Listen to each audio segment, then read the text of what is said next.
Hey everyone, my name is Kunal and I welcome you all to the Terraform crash course for absolute beginners. In this particular course, we are going to learn about absolutely essentials of Terraform. So you can learn about this very popular and a pretty useful tool and add this in your DevOps toolkit. Throughout the course, you'll find a mix of essential theory, practical demos, and real world examples so that you're able to easily follow along and understand the concepts along the way. I've tried my best to keep things as simple as possible. We'll essentially start from the very basics of what exactly is infrastructure as code. Then we'll have a look at how does Terraform fit into the picture. And then we'll delve into the essential and the core concepts of Terraform, which are absolutely essential to know. And in the end, to bring it all together, we'll be making a full-fledged project where we'll take everything that we have learned throughout this particular course and take a sample application and deploy it onto AWS Cloud using Terraform. My goal with this particular course is to keep things simple so that you can go from 0 to 1 in Terraform so that you can easily implement Terraform in any project and efficiently automate your cloud infrastructure. So if you're ready, have some coffee, grab your laptop, and I'll see you inside the course. Awesome. So let us start by understanding what all are we going to cover in this particular course. At first, we'll have a look at what exactly do we mean by infrastructure as code. Because essentially Terraform is a tool that enables us to do something called as infrastructure as code. What that is, what it is all about, we don't know it yet, but it is important for us to first understand what exactly does it mean. Cool. After we have understood this, we'll understand what exactly is the role of Terraform in infrastructure as code and how does Terraform fit into the picture, what exactly it is, and how does it help us to essentially define our infrastructure as code. Then we'll move on to probably one of the most important sections of this particular course, which is understanding the core concepts which are involved in Terraform. Now this is absolutely essential if you are a beginner, because this particular course is focused towards an absolute beginner in Terraform. This particular section will cover all the core concepts, which are the essential concepts that you need to know about Terraform in order to get started and be able to quickly use Terraform in any project that you want. So we'll have a look at what are these core concepts, and this particular section will be an equal division between theory and demos. So we'll understand these essential concepts, and side by side we'll also be writing Terraform code, because that is essentially the best way to learn. And lastly, one of my most favorite section of this entire course is that we are going to build an entire project using the concepts that we learn from all of these particular sections. So we'll essentially be deploying an application on cloud, and we'll configure all of the components that are needed to run that particular application using Terraform and using the concepts that we learned throughout this particular course. So I hope now you have a good idea of what are we going to cover in this particular video. This is going to be a pretty comprehensive one, and if you are an absolute beginner in Terraform, you are going to definitely learn a lot throughout this entire video.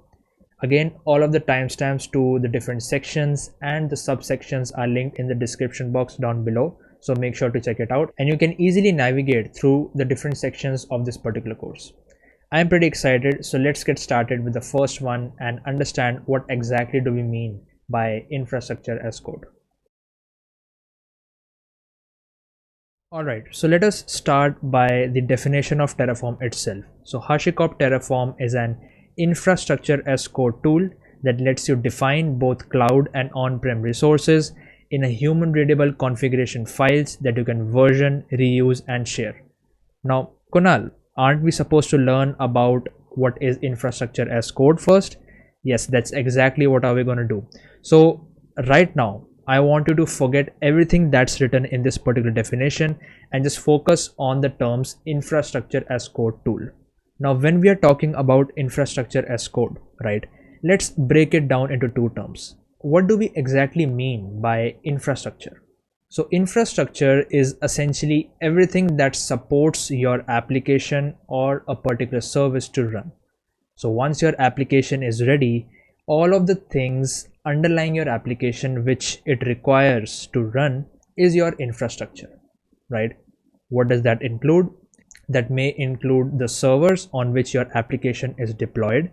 That may include network configurations. So let's say your application has a lot of different services that are talking to each other internally and externally, right? So you may need to configure the networks of that application, that may be routing tables, IP addresses, DNS, security groups, and all of these different concepts that fall under the network configuration. So you may need to configure those.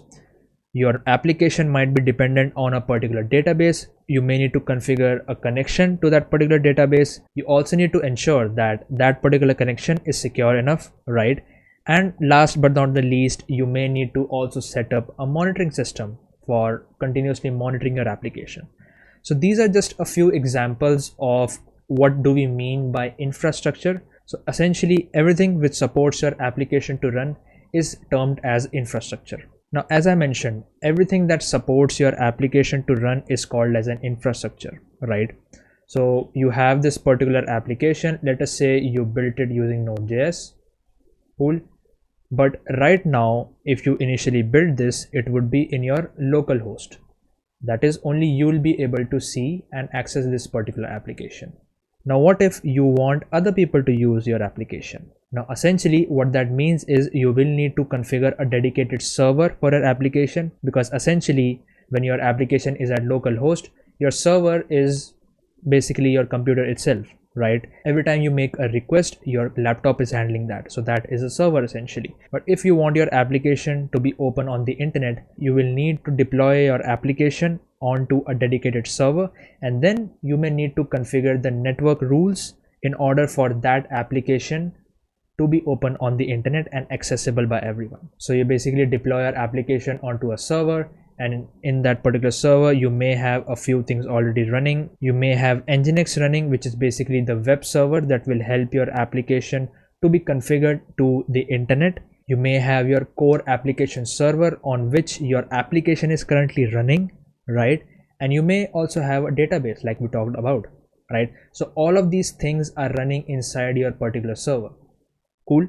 And then additionally, you also configure DNS rules so that your particular server IP address is mapped to a URL that a user will visit. So every time a user will visit this particular URL, it will be redirected to your application, which is running inside this particular server. And inside that server, these are the things that are happening, right? These are the things that are configured. So everything like the server, the DNS server, all the networking rules that are involved, this particular database, all of this is part of the infrastructure which supports your application to run. So we can call this as the infrastructure layer of the application. Now, there are different types of this particular infrastructure layer that we just talked about, and it all depends on how you are managing and how you are configuring that particular infrastructure layer. Cool. Maybe you set up a physical infrastructure. That means the physical servers and data centers. The next is on cloud. So that means all of the essential components that your application needs to run are not being managed by you, but a particular provider. That may be AWS, GCP, or Google Cloud, Azure, and so on and so forth. Cool. There are two more types on how you can configure the infrastructure layer. The number one is hybrid, which is essentially a combination of physical and on cloud. So you maintain some parts of these particular components physically, that is, you are in full control of managing those particular components, and then part of that particular infrastructure you assign to a particular provider, again AWS, GCP, and all that particular stuff. So that is basically the hybrid model. And last but not the least is the edge infrastructure. So that is solely focused on edge computing and how you manage your infrastructure in that particular case. But in this particular course, initially we are gonna only focus on the physical and the on-cloud infrastructure models, because that is the scope of this particular course. But all in all, I hope now you have an idea of what do we mean when we say infrastructure of a particular application. Cool.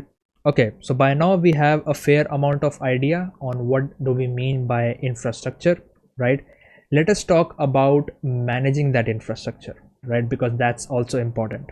Firstly, let us have a look at how things were done previously, that is the traditional way of managing the infrastructure. So when we talk about the traditional way of managing the infrastructure, it's important to know that at that particular time, the infrastructure was essentially physical, or the technical term for that is on-prem. So you may have seen these type of images on Google where you see these big machines and these big data centers. So that is how infrastructure was managed the traditional way. All of the infrastructure components such as the servers, the databases, network configurations, all of the additional components that our application needed were configured in these big and gigantic machines. And these were not just one, but these were like hundreds and thousands of them stored at a one single place.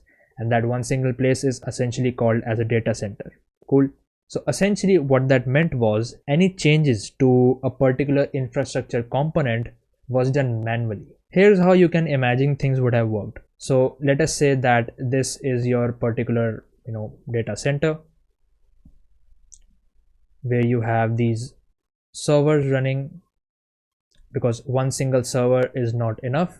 So you may have hundreds and thousands of servers running, which are essentially running all of the different components of your application. And then this is a person who is in charge of maintaining these servers, right? So this is basically the server maintenance person.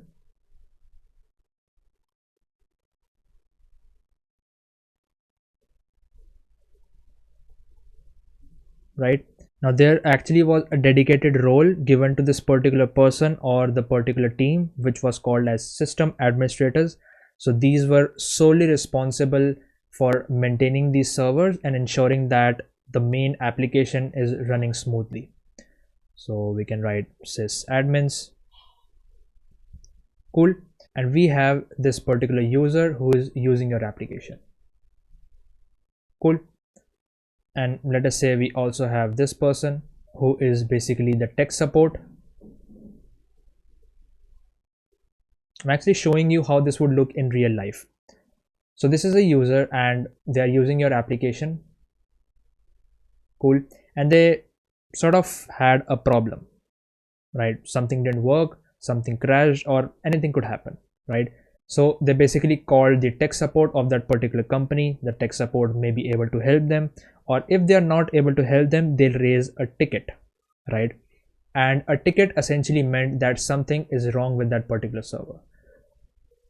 Cool. So let us say they raised a ticket, they defined that particular problem in that ticket, and then they'll give the ticket to the sys administrator. The sys administrator would then check where the problem occurred and what is the exact component where the problem occurred. They would then find that particular server in the data center. They would manually configure the server to fix that particular problem. Then they'll revert the information back to the tech support that the problem has been fixed, and this particular ticket would be closed, and essentially the user will be able to use the application smoothly. So this was sort of the loop that followed every time there was a problem in the server. So any changes that was needed to be made, any updates that were needed to be made, any problems that were needed to be fixed, everything was a manual process. And this is just a simple example of what it looks like. Now this worked fine because changes were rarely made to an application. Why? Because at that particular time we didn't have that digital revolution that a lot of people talk about. So not a lot of people were using these kind of applications, right? And even if they were using, the amount of resources and the infrastructure that was needed to run those applications was really simple. For example, this is your application, and I mean the simplest could be you just deploy your database. You have two instances running off your database so that if one fails, you have another one up and running. And then you configure a load balancer so that it's available on the internet for everyone to use. You configure the necessary networking rules so that your database is able to connect to your application and is easily accessible. You set up some security rules so that your application is secure at all times. Cool. And to top it all off, we might need server, right? And let's say we are running 3 instances of the server, so essentially 3 servers. Cool. Yeah, I mean that is what you needed. I mean not exactly, because this is a very simple architecture that I have just drawn right now, The important thing to understand here is that the infrastructure wasn't that complicated to maintain, and therefore the companies were essentially comfortable in following that manual approach of changing and updating a particular component, and that is how things were happening at that particular time. Now, if you have understood the essence of how things were working at that particular time, you will have definitely guessed that there were certain problems that this particular model had, right? And I think the most visible one was scalability, right? Because due to the digital revolution, more and more people started to use the internet, right? And the demand grew. And as the demand grew, this particular architecture of manually managing the infrastructure wasn't that helpful, right? And you can imagine why. Because if the demand grew and if we were following something similar to this, the first thing that would happen was the number of servers in a data center would increase. The number would go from 100 to 1000 maybe, or even more than 1000, right? Thousands and thousands of servers needed to maintain your application to be able to constantly serve the increased number of requests. The users increase, and if we see an increase in users, the problems will also increase, right? And if problems would increase, then more tickets would be raised. More tickets would be raised, then the system administrators will essentially be overwhelmed with these number of problems. And to be fair to say, they don't just have this particular problem, they also need to fix that problem, right? So imagine navigating thousands of servers running your particular application and trying to find what is that one component that is failing and trying to figure out a solution for that. So I hope you can imagine that the problems it would cause when it came to scaling up your particular infrastructure. Now, one interesting thing to note here is that by scaling, I don't only mean scaling up, right? So what if the demand goes down and people are no longer using our application? So let us say at one point of time, 1000 people were using our application. Let's take this number, for example. So in order to meet that particular demand and to serve your customers in a smooth and reliable manner, you spend some nice money and you purchased 50 new servers. But what happens is a new competition is in the market and your demand grows down from 1000 to, let us say, just, I don't know, 100, right? What happens to these 50 servers? Of course, you already had a few servers up and running which were serving the demands.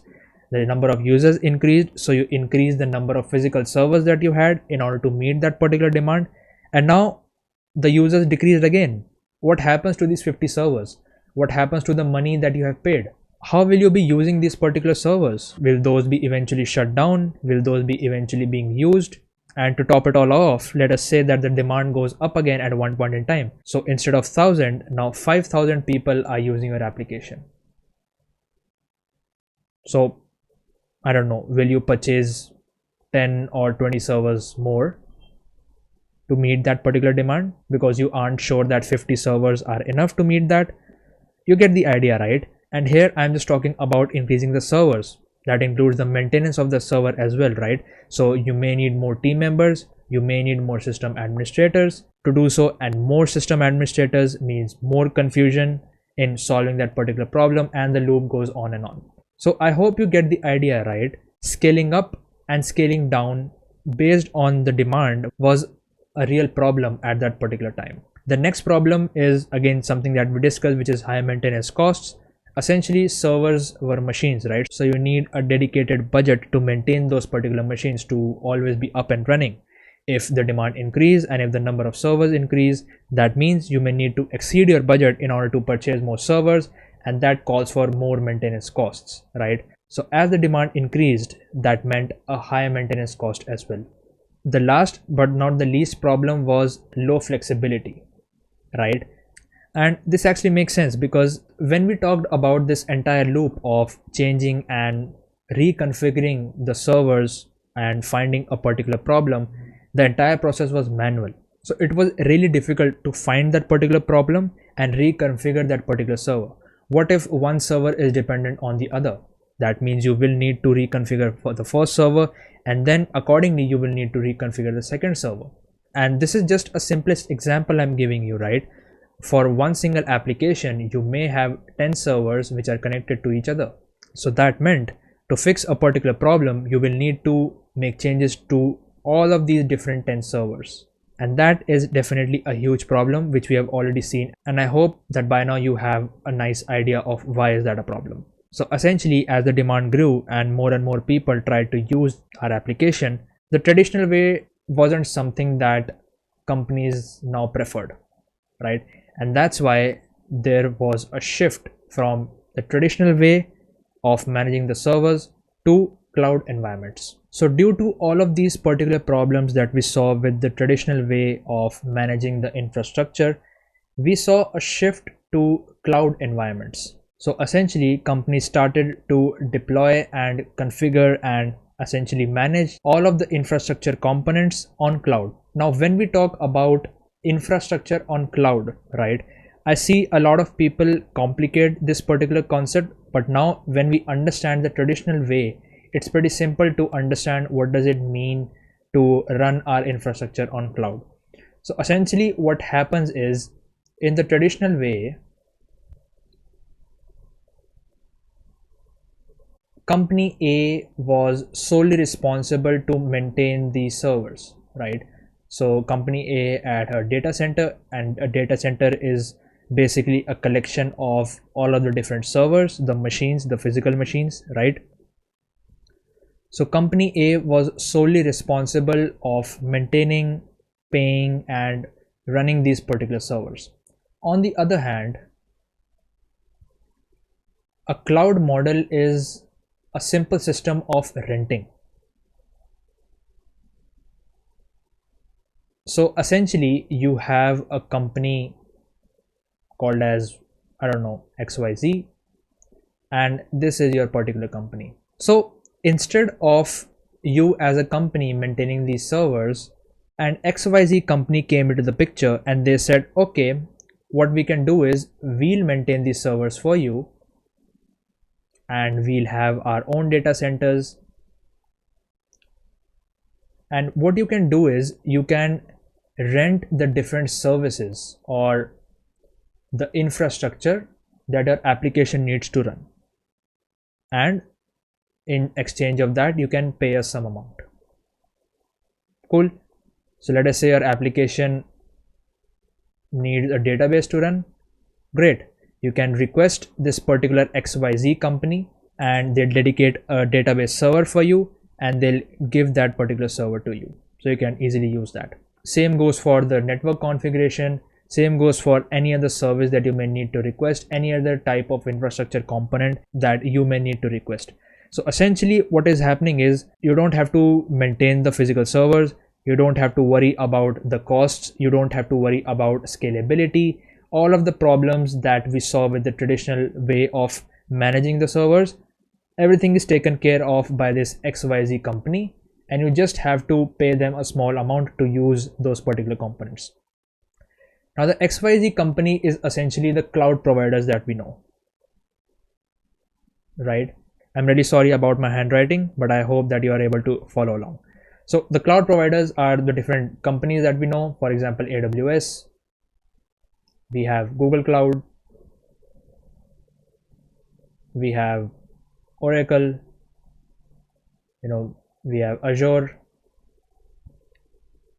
so on and so forth, right? So essentially what all of these companies are doing is they are maintaining these servers for us, and we are just requesting the resources in exchange for some money, right? And this is a simple model of renting. We are just renting these services. So essentially, if you see the big picture, that is how a cloud model works at the back end. This is a very beginner level explanation of how a cloud model is working. The infrastructure components are API driven. We talked about that whenever an application demands for a particular service, the cloud provider will lend that particular service to us in exchange for some money. And what's that lending, and how does that lending process works? They expose the API of that particular service. So let us take an example. Let's say your application is running and it has some images, cool, which are static files, and you want to store those images on an Amazon S3 bucket. So you basically create that S3 bucket using AWS and you store your images on that S3 bucket, right? So essentially, how you are able to do this? In the backend, AWS is exposing the S3 API. And that's how you are able to constantly communicate to that particular resource. We can actually see this.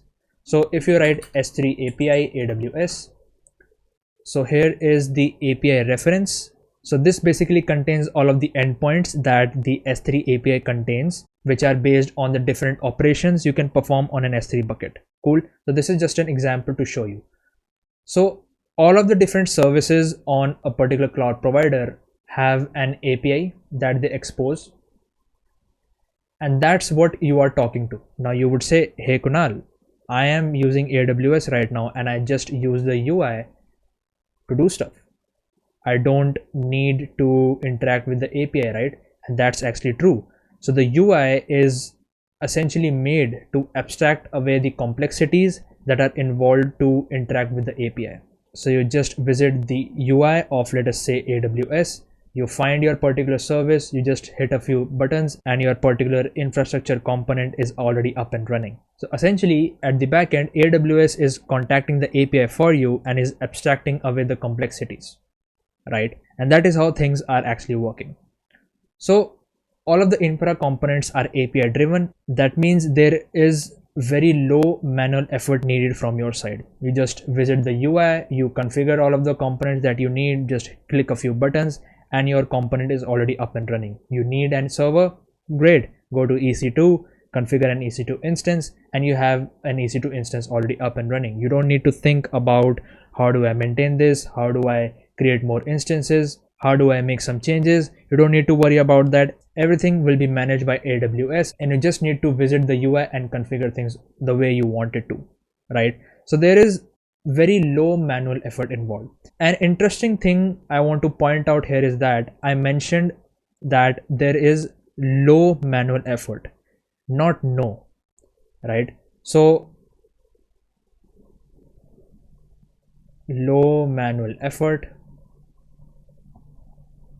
and no manual effort.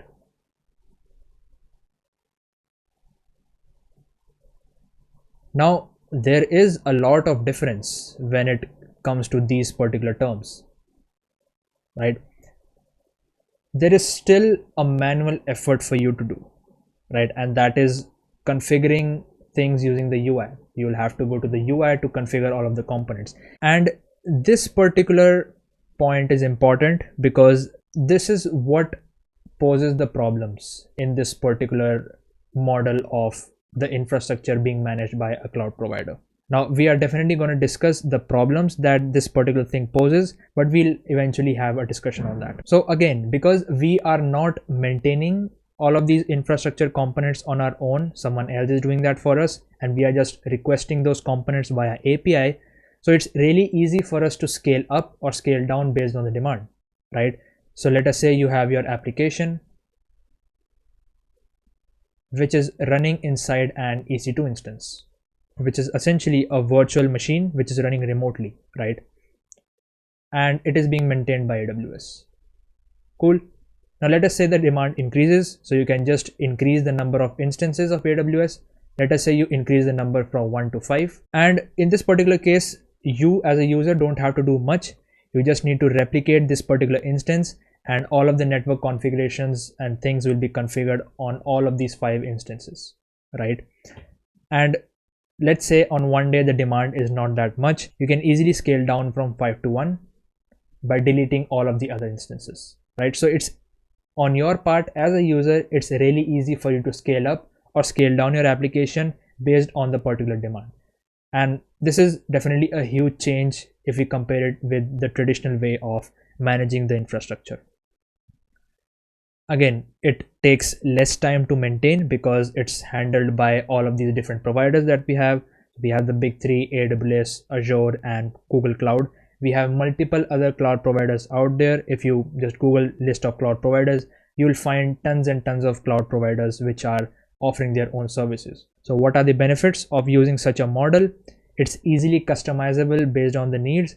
So once we have configured everything, once we have created all of the instances, it's really easy for you to upgrade all of the instances that you want based on your needs, based on the demand. And if you want to change or update a particular instance, it's relatively easier for you to do that if we compare it with the traditional model. It's really cost efficient. So as I mentioned previously, it's sort of a renting model that is being followed.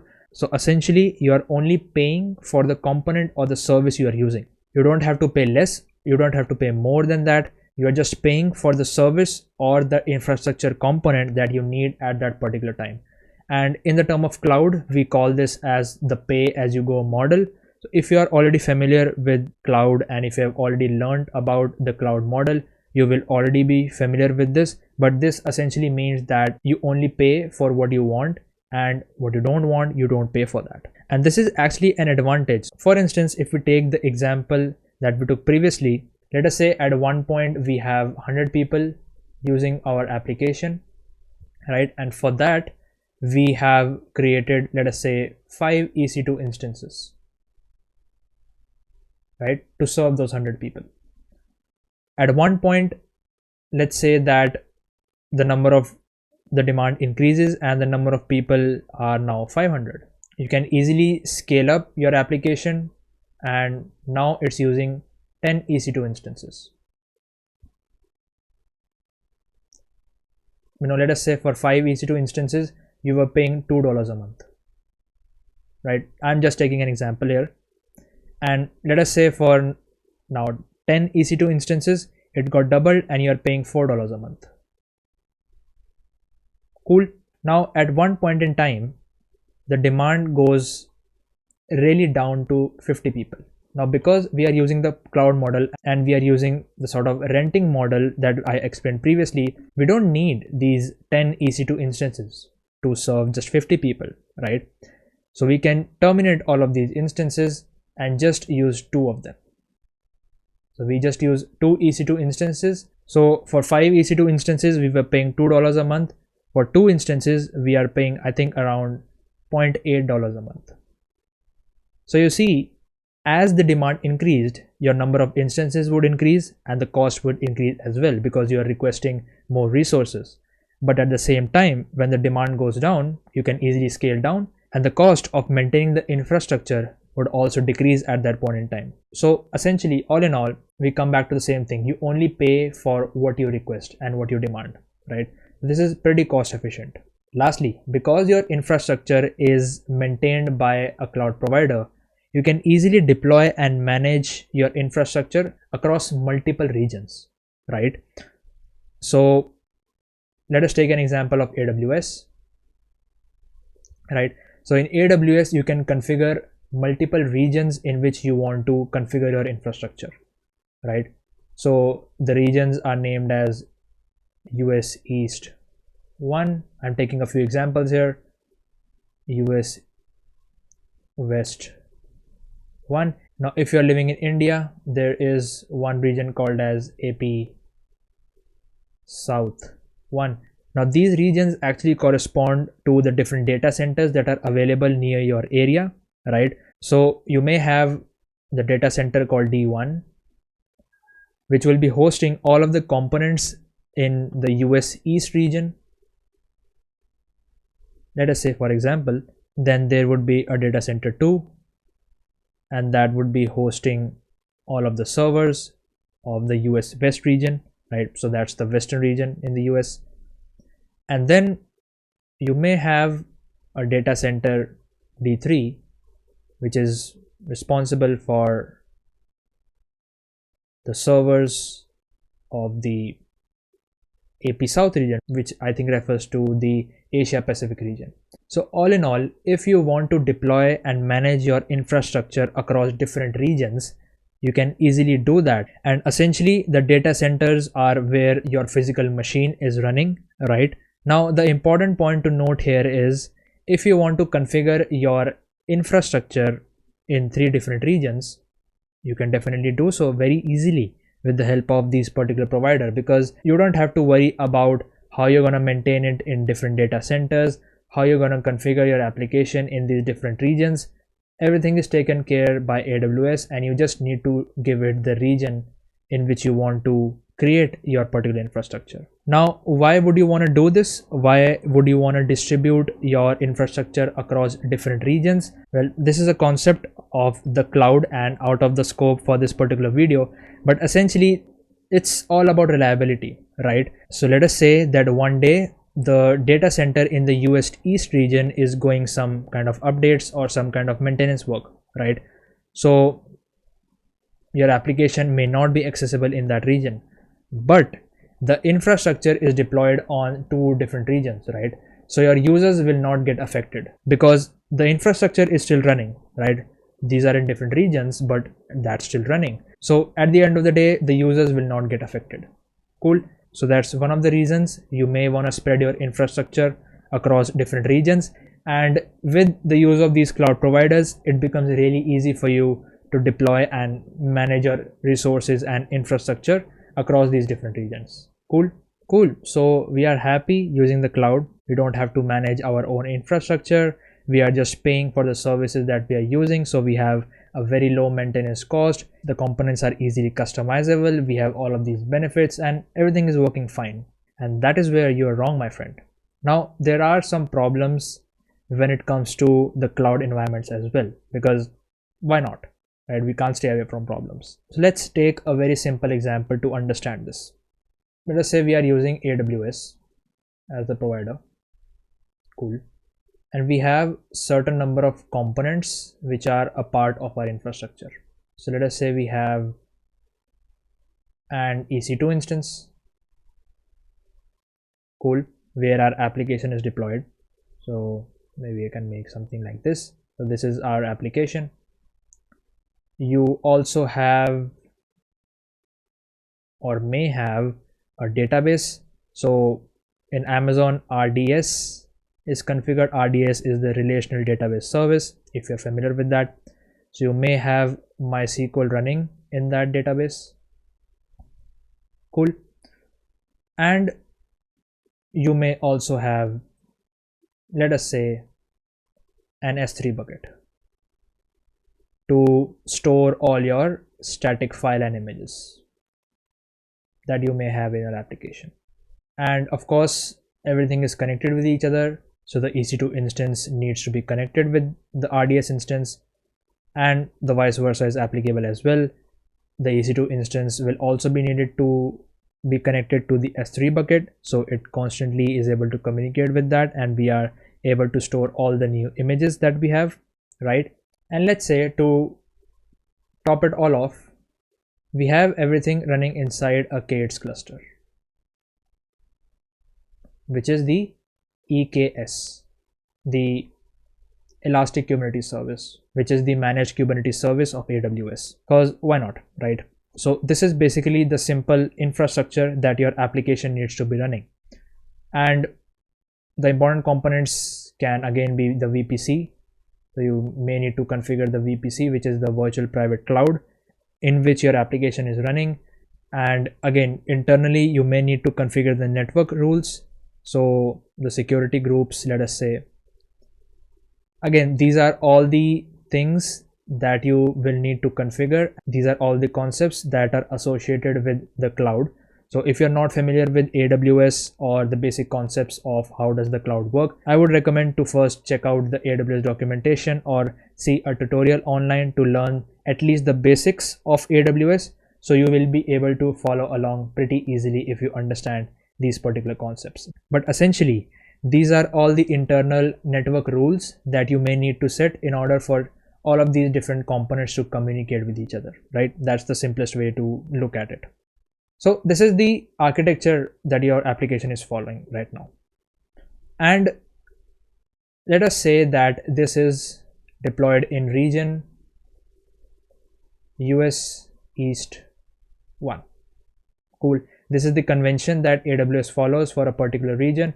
You can also consider this as region A if you want a simpler analogy, but let's just go with US East 1 because we are talking about AWS.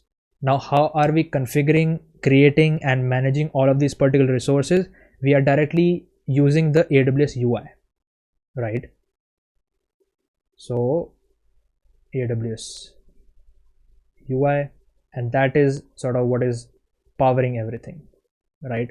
And this is you who's visiting the AWS UI, configuring all of this, and this is your infrastructure. My drawing is not that good, but I hope that you are able to follow along. So just to quickly go through it, you are using the AWS UI and all of these different components you have provisioned. You have an EC2 instance, an RDS instance, an S3 bucket, and you also have a Kubernetes cluster, because why not? You also have a VPC, you have the network rules configured so that all of these components are talking with each other. And then this is the infrastructure which is configured in the US East 1 region. Now, one thing you will definitely agree with me right now is you will see some manual effort being done here, right? Although the AWS UI makes it really easy for you to create all of these resources, you would manually need to visit each of the resources page and configure these components individually, right? I think you will agree with me here, right? So you will need to configure the EC2, RDS instance, S3 bucket. You will need to configure the security groups. If you want to create the VPC, you will need to create that as well. You will need to create the Kubernetes cluster. So there is little manual effort involved, right? Not a lot if we compare it with the traditional way of doing things, but there is a little manual effort involved here as well, right? Now, given this analogy, let us encapsulate everything in a single box. And let's say one day you decide that you want your application or your infrastructure to be more reliable. So you create a similar looking infrastructure in a different region, right? So if we can just quickly copy this, and you sort of did nothing but replicated the same infrastructure, but now the region is different. So let us say instead of US East 1, you decide to go with, I don't know, you decide to go with US West 2, let us say. This was US East 1 and you decide to go with US West 2. Cool. So you have two different regions configured with the same infrastructure, right? But your application is now a little bit more reliable, because if one region fails, then your application is running in another region and your customers won't get affected with downtime. Now, we saw that to configure everything, you need to visit the AWS UI, and there is a little amount of manual effort which is involved in configuring all of these components. Interestingly, you would need to do the same with US West 2 as well, right? You will need to visit the AWS UI, you will need to configure an entirely new region, and you will need to create all of these different components again, and you will need to set up security rules and the Kubernetes cluster VPC again for that particular region. So essentially, the manual effort that we did for one particular region doubled when we created the resources in another region. And I hope that you are agreeing with me here. And again, you would need a lot more components in the real world than what I've listed here, so that your application is fully accessible to the user. For example, you would need to configure a load balancer here, but I don't want to confuse you with all those cloud concepts. I just want to keep the examples pretty simple for you to just follow along. So you have these two regions configured and the infrastructure on those two regions are same. So let us say now you also wish to add a monitoring component to this.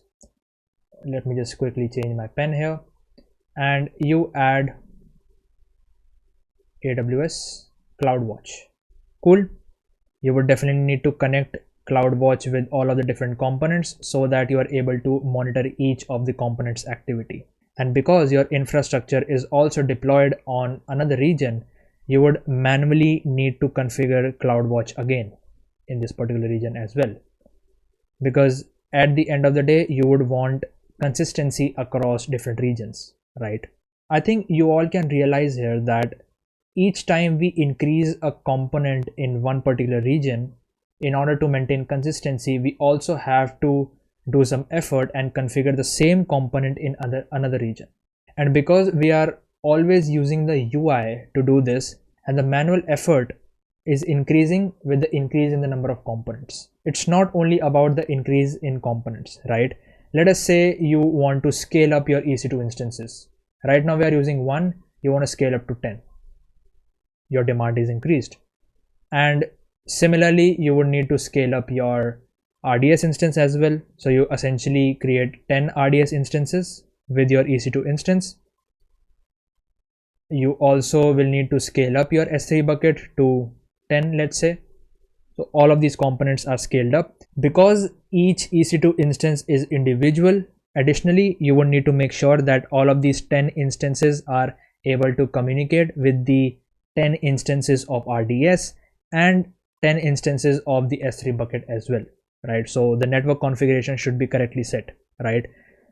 And again, CloudWatch would also be need to configured with these 10 instances, right? And the same thing also needs to be done in another region as well, right? So you need to configure 10 instances here, 10 instances here, and 10 instances here, and the connections in between them. So again, this is what is happening right now. With the increasing demand, your infra components is increasing. Your infra components is increasing, right? And with the increase in the infra components, your manual effort is also increasing because you are using the UI to do everything, right? Although the manual effort is relatively less if we compare it with when we were managing the servers and the infrastructure in the traditional manner, but there is still a manual effort, right? And it just keeps getting bigger and bigger. Let us say at some point your application demands goes to, I don't know, 1,000 to, let us say, 10,000 users. So the number one thing you would need to do is double the number of instances to meet that particular demand. Do the same work in another region, and in order to increase reliability, we also top it off by creating 2 more regions of the same infrastructure. So now instead of US East 1, let us say we deployed on AP South 1, and here we change the region to US East 2. So the story remains the same, right? You are constantly increasing the regions, you're constantly increasing the infrastructure components, you're constantly increasing everything based on the demand, which is really good. You are able to do that very easily using the AWS UI, but the manual effort from your end is constantly increasing with the increase in components, with the increase in regions, and with the increase in demand. If something goes wrong with one component in one particular region and you push a new update to that particular component in one single region, you will need to do the same with all of the other components in all of the different regions, because you want consistency, right? Let us say if this particular region is using MySQL 8.1 version, and let us say that the security versions update to 8.3, and there are some really important security patches that have been introduced in 8.3. So you would definitely want that all of your MySQL instances are updated with the latest version, right? So you update this one to 8.3, you will also need to update this one to 8.3, this one, and so on and so forth. Because at the end of the day, you wouldn't want consistency. You wouldn't want that the people who are using the servers in this particular region are being served the latest version 8.3 with the latest security updates, but the people who are using this particular version are being served the previous version, which is 8.1, which is relatively less secure than 8.3. So I hope you now are getting the idea of where I'm taking this discussion onto. So as the demand increase, there is a lot of manual effort that is involved from our side. How that is happening, I just explained it to you right now. The second thing is that it brought a lot of inconsistencies due to configuration drift. Now, configuration drift is when there is no consistency in the different environments of your infrastructure. And one of the examples of this we saw right now, that on one region you have the MySQL 8.3 configured with the latest security updates, but on all of the other different regions you have the previous 8.1 version, which is not that secure, right? So this creates inconsistency in your infrastructure, and which is essentially what you don't want at the end of the day, right? You want all of your environments to be consistent. Now you want to hear something interesting?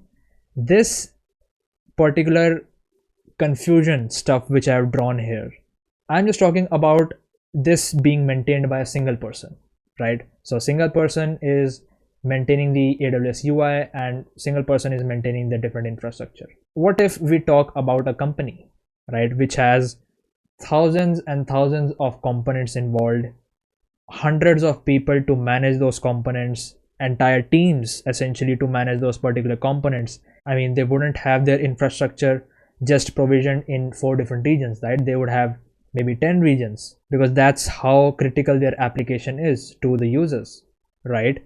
Now, I'm not asking to do much. I'm just saying that you take this already hard to manage, a lot of manual effort involved infrastructure and just replicate it 5 times. That's it. Just copy this 1, 2, 3, 4, 5. Whoa, I mean, what is this? You would say, Kunal, are you playing around with us? I'm not, to be honest. This is how the infrastructure would look if you are working in a company.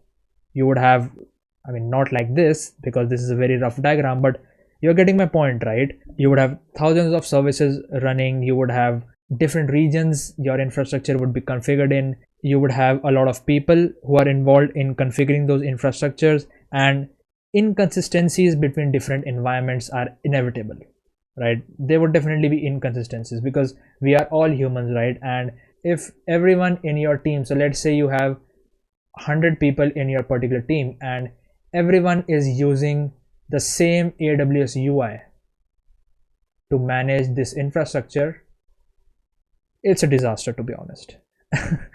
And I hope that now you can imagine why it's a disaster, right?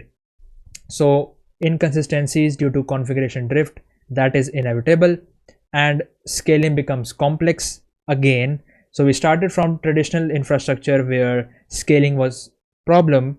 We then shifted to a cloud environment where scaling became a little bit easier for us. But now, taking a look at this, the scaling became complex again. So we are sort of at back to square one situation. So given all of this, given all of the manual effort we have to do, all of the inconsistencies due to configuration drift and scaling becoming complex, and our infrastructure is looking this gigantic mess, sort of, you would ask, what is the solution that makes sense, right? Because we definitely want to use cloud because that is a great model and it has got a lot of benefits, but this is an area where we need to work on, right? And the solution which essentially makes sense here is that you define your infrastructure, all of the components in your infrastructure, in form of code. So finally, we are at this point where we'll talk about infrastructure as code. And now I hope that you already have got an idea of why this is important. I think I spent a lot of time building up to this particular point, but that was important for anyone new to understand the problem that infrastructure as code actually solves. So infrastructure as code allows you to manage the infrastructure with configuration files rather than through a graphical user interface, right? So instead of you managing the resources on cloud providers using the UI, you write code to do that, and you use certain configuration files to define all of the different components of your infrastructure that you want, and that's how you create and manage and maintain those particular resources. Cool. So essentially the core idea of infrastructure as code is you write the code to define the desired state of the infrastructure, right? What is the desired state, Kunal? So let us say this is AWS, right? And you want to deploy your application onto an EC2 instance. Cool. That is what you want. That is what you desire, right? So currently there are no resources, there are no components that are deployed on AWS. Cool. So that is the current state.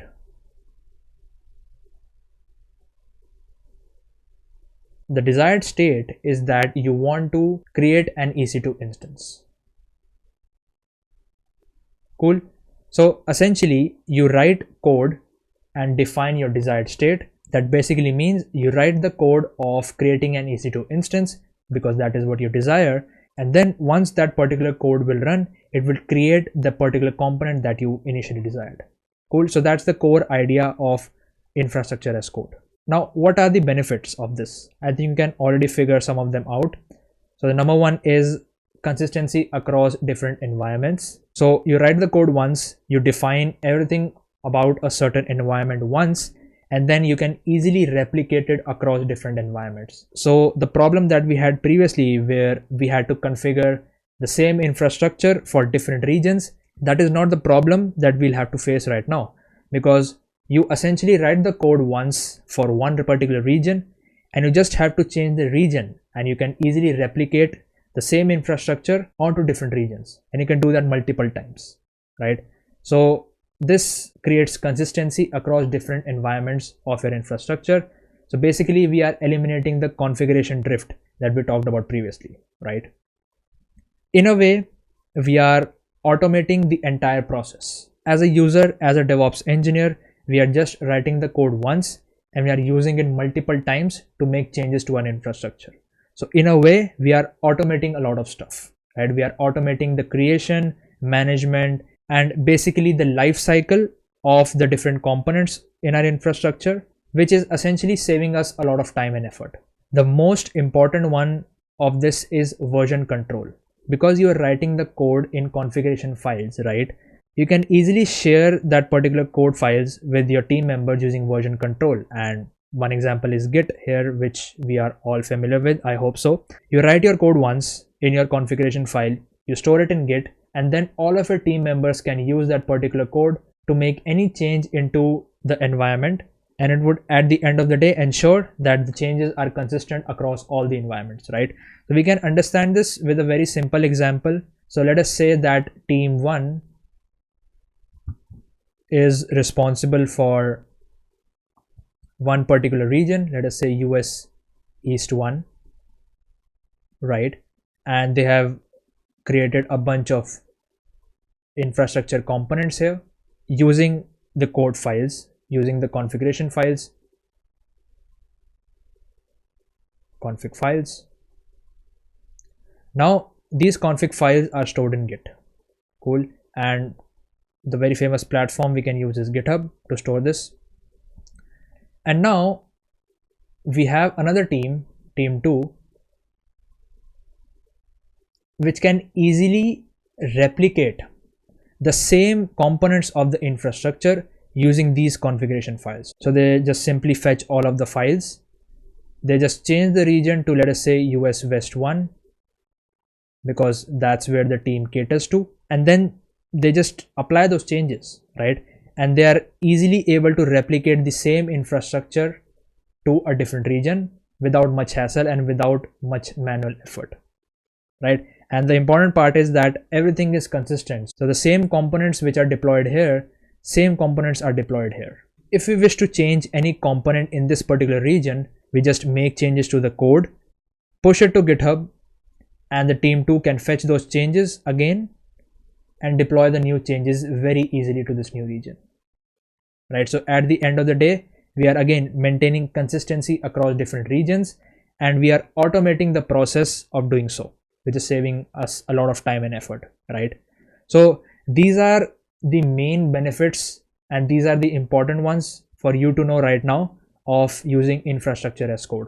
And I hope now you understand the importance and the benefits of using infrastructure as code and defining your infrastructure as code. Now that we know the core concept behind infrastructure as code, let us have a look at what are the tools to provision your infrastructure.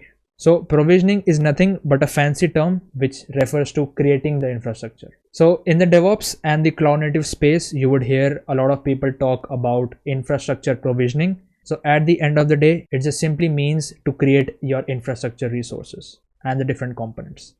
Cool. Now there are different tools that we can use to do this, and these particular tools are divided into two categories. So number one are the cloud specific tools, which are sort of responsible for creating the infrastructure on a single cloud provider, right? So these are cloud specific. And the second category is cloud agnostic. So that means that particular tool is capable of deploying, managing, maintaining infrastructure on different cloud providers, right? It's not just restricted to one cloud provider. Now in the cloud specific category, we have the AWS CloudFormation and Elastic Beanstalk, where you can write your configuration file to define all of the infrastructure components that you need in form of JSON or YAML. And this would be specific to all of the components in AWS, right? Similarly, we have got the Cloud Deployment Manager for configuring the infrastructure on Google Cloud. And we have also got two for Azure, which is the Resource Manager Templates and Azure Blueprints, right? So these are some cloud specific tools that helps us to define our infrastructure as code. You can definitely have a look at all of these, and I'll also leave links in the description box down below so you can check them out and maybe play around with them as well. But our topic for today and what I would want to focus on is cloud agnostic tools, because this is the modern and the recommended way of defining our infrastructure as code. So in the cloud agnostic category, we have these three tools which are very much on top of the charts when we talk about the number of companies which are using these tools. The number one, we have Terraform, which is what we are going to talk about in this particular course. The next is Pulumi, which helps us to define infrastructure as code in any programming language that we are familiar with, right? So that could be Golang, Python, JavaScript, or any other languages that it supports. So that's how you can define your infrastructure using a programming language that you are familiar with, which is pretty interesting. The last but not the least I would want to highlight is OpenTofu, which is a very recent tool, and it is pretty similar to how Terraform works in general, with some features added on top of this. But all in all of these tools help us to define or provision our infrastructure as code. Cool. By the way, we recently did a 4-hour-long workshop on OpenTofu where we talked a lot about what is OpenTofu, how you can configure it, and how you can use it to define your infrastructure. The concepts are pretty similar to Terraform, so if you are following along this particular course, and once you finish this, don't just leave right now. Once you finish this particular course, you can definitely head over to that particular workshop and know about what is OpenTofu, because this is one of the latest tools in the whole infrastructure as code area. But in this particular course, we are going to solely focus on Terraform and see how it helps us to define our infrastructure as code. So now I hope you have got a very clear idea of what exactly is infrastructure as code. I spent a lot of time in this particular section because this is pretty important for anyone to understand. In DevOps, before even moving on to the tool, it's pretty important for you to understand what problem does that tool solve. And by now, I hope you have a clear idea of what problems does infrastructure as code follows. And from the next sections, we'll focus more on Terraform and how does it come into the picture. Alright, so now let's talk about infrastructure as code with Terraform, right? And coming back to the same old definition of Terraform, HashiCorp is basically the company behind Terraform, is an infrastructure as code tool that lets you define both cloud and on-prem resources in human readable configuration files that you can version, reuse, and share. So this is basically what Terraform is. It's a tool that we can use to define our infrastructure as code in form of human readable configuration files. Cool. Now, a few important points about Terraform. Number one, it uses a language called as HCL, which is the HashiCorp configuration language, and that's how we write these configuration files.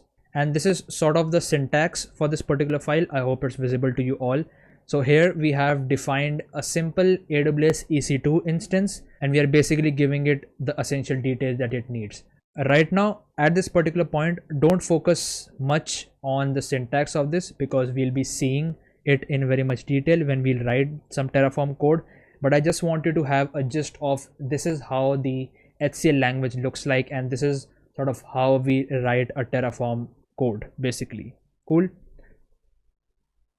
Now, Terraform follows a declarative approach of provisioning our infrastructure resources. So, as I previously mentioned, right, a declarative approach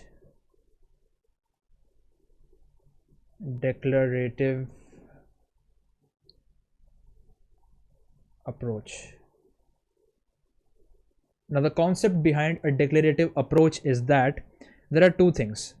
One is the current state, and one is the desired state. So essentially what we do is, in Terraform, we define what is our desired state, what do we want our infrastructure to look like, what all components we want our infrastructure to have. That is what we define in Terraform, and creating, managing all of the different operations, that is taken care by Terraform, right? So we basically write the Terraform code in HashiCorp configuration language. We define the resources that we want, which is the desired state, and then Terraform takes care of converting that desired state onto the current state, that is creating those particular resources. We'll definitely come to this particular concept of desired state and current state and how Terraform does that, but I just wanted to mention it right now so it gives you a gist of how Terraform is working in the backend. Now again, it helps us to automate the infrastructure lifecycle management, basically everything related to a resource or an infrastructure component, that is creating the resource, deleting a resource, updating, making changes to that particular resource, and even deleting. So this is sort of the life cycle of a particular infrastructure component or a resource, and Terraform helps us to automate the entire process. And you'll understand this in a much better way when we'll write some Terraform code. Lastly, it supports version control, so you can store these configuration files in Git, right? And you can reuse them in order to replicate the infrastructure and create that consistency across all your different environments, which was basically the original philosophy of infrastructure as code. Cool. So that is what Terraform is all about. Now, I want to take a moment to talk about how does Terraform work at the backend. Now, this is something interesting to know. So now we know that in Terraform, we write configuration files, config files, where we define all of the different components that we want our infrastructure to have. Basically everything we want our infrastructure to have and what our infrastructure should look like, we define them in these configuration files, and the files have the extension called as .tf. Don't need to worry about this, I'm just telling it to you upfront. We'll have a closer look into these particular files, but just so you know, the extension of these files is .tf, which is the short form of Terraform. We write these configuration files, and how Terraform works in the backend is, when we define these configuration files, it's essentially contacting the cloud provider API. Cloud provider API. Now, in the previous section, I mentioned that all of the resources of these particular cloud providers in the backend, they are essentially APIs that are exposed, and that's how we are able to communicate and manage all of these different resources and these different components, right? So Terraform is doing the same. It's contacting the API, but not directly, right? There is a middle layer in between that is created in Terraform, which is called as a provider.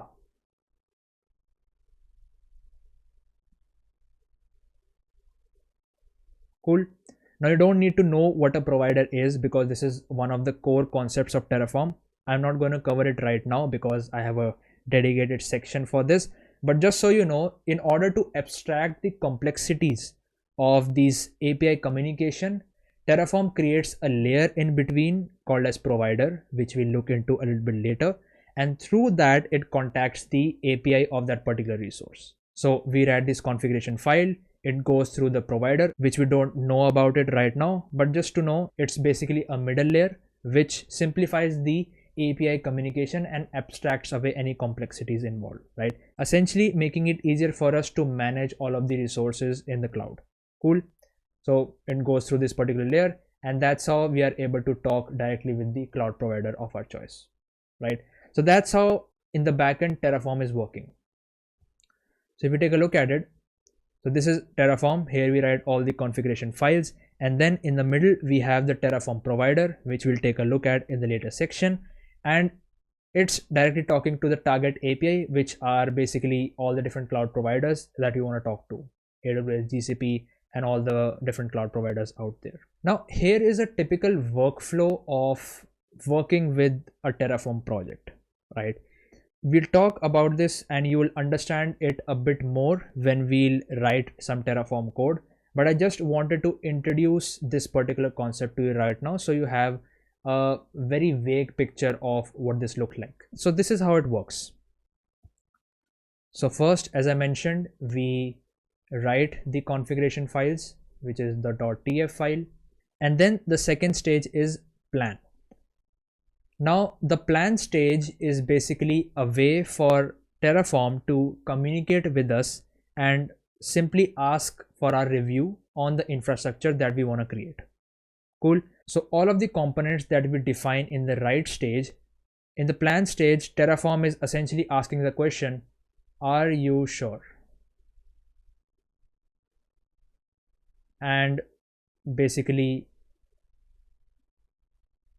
this is what it will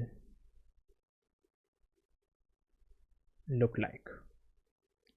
In the plan stage, Terraform confirms that these are all the different components that you have written in your configuration file, and this is what your infrastructure will look like. Are you sure you want to proceed with this particular thing? It's just a way for Terraform to ask for confirmation. Once we have given the confirmation, once we have reviewed all of these changes, the changes are then applied and our infrastructure components are created on the cloud provider that we have specified. Cool. So this is a very bird's eye overview and a very basic overview of the Terraform workflow, how Terraform works, right? There are again multiple things involved in between these particular stages, but this is mainly how the workflow looks like. We write the configuration file, we then review the changes and give confirmation to Terraform that we are okay with that, and then the changes are applied and our resources gets created. So I hope this makes sense, and it will make a lot more sense when we'll actually write some code and we'll go through each of these particular stages.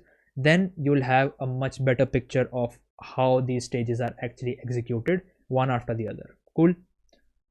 So again, in the write stage, we define the infrastructure in the configuration files. In the plan stage, we review the changes that we have already done, and then Terraform applies or provisions the infrastructure on our chosen provider, chosen cloud provider essentially. Cool. So this is how Terraform is actually working under the hood.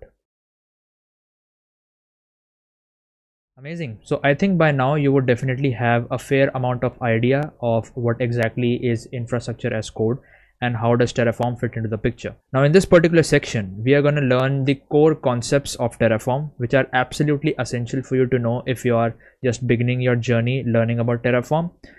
So these are some of the concepts that we are going to cover in this particular section. These are some absolutely essential concepts to know about Terraform. Now, there are a lot of things to know when it comes to Terraform. It's a pretty complex tool used by companies around the world, but all of that complexity boils down essentially to these core concepts that we are going to cover in this particular section. So let me tell you this is the most important section of this entire course.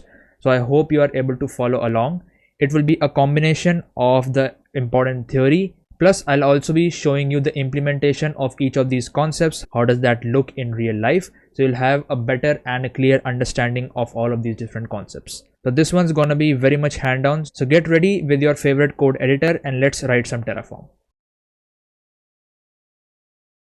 Cool. So let us start by installing Terraform into our system, right? And depending on your particular operating system, there are different ways that you can install, but these are the simplest ones that I mentioned here. So if you're on a Mac, you can use Homebrew to simply install Terraform. So this will basically install the Terraform CLI, which we'll use in all of our projects to manage our infrastructure. Awesome. If you're on Windows, the easiest way for you to install Terraform would be through the Chocolatey package manager. So you first need to install Chocolatey onto your system, and then you can just do choco install Terraform, which will install the Terraform CLI into your Windows machine. That is basically the simplest way to install Terraform on Windows. Now, if you wish to see a little bit more details on installing Terraform, you can head over to the official website, which is terraform.io, and let's head over to downloads section. And here you will see options to download the Terraform CLI based on the particular operating system. So as I mentioned, on Mac, you can just use brew.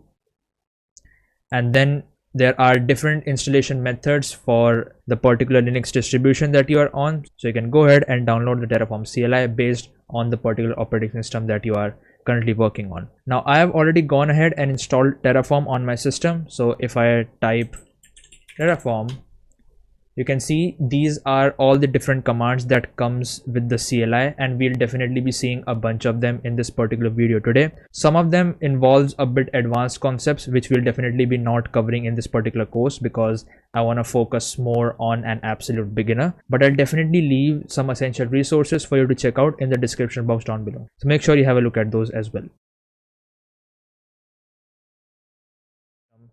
Let's move on to the very first core concept that I wish to spend some time on, which is called as providers. So if you remember from one of the previous sections, we discussed how Terraform works in the backend, right? So we basically write the configuration files of Terraform, which is in the .tf extension, and then it is communicating with the cloud provider's API.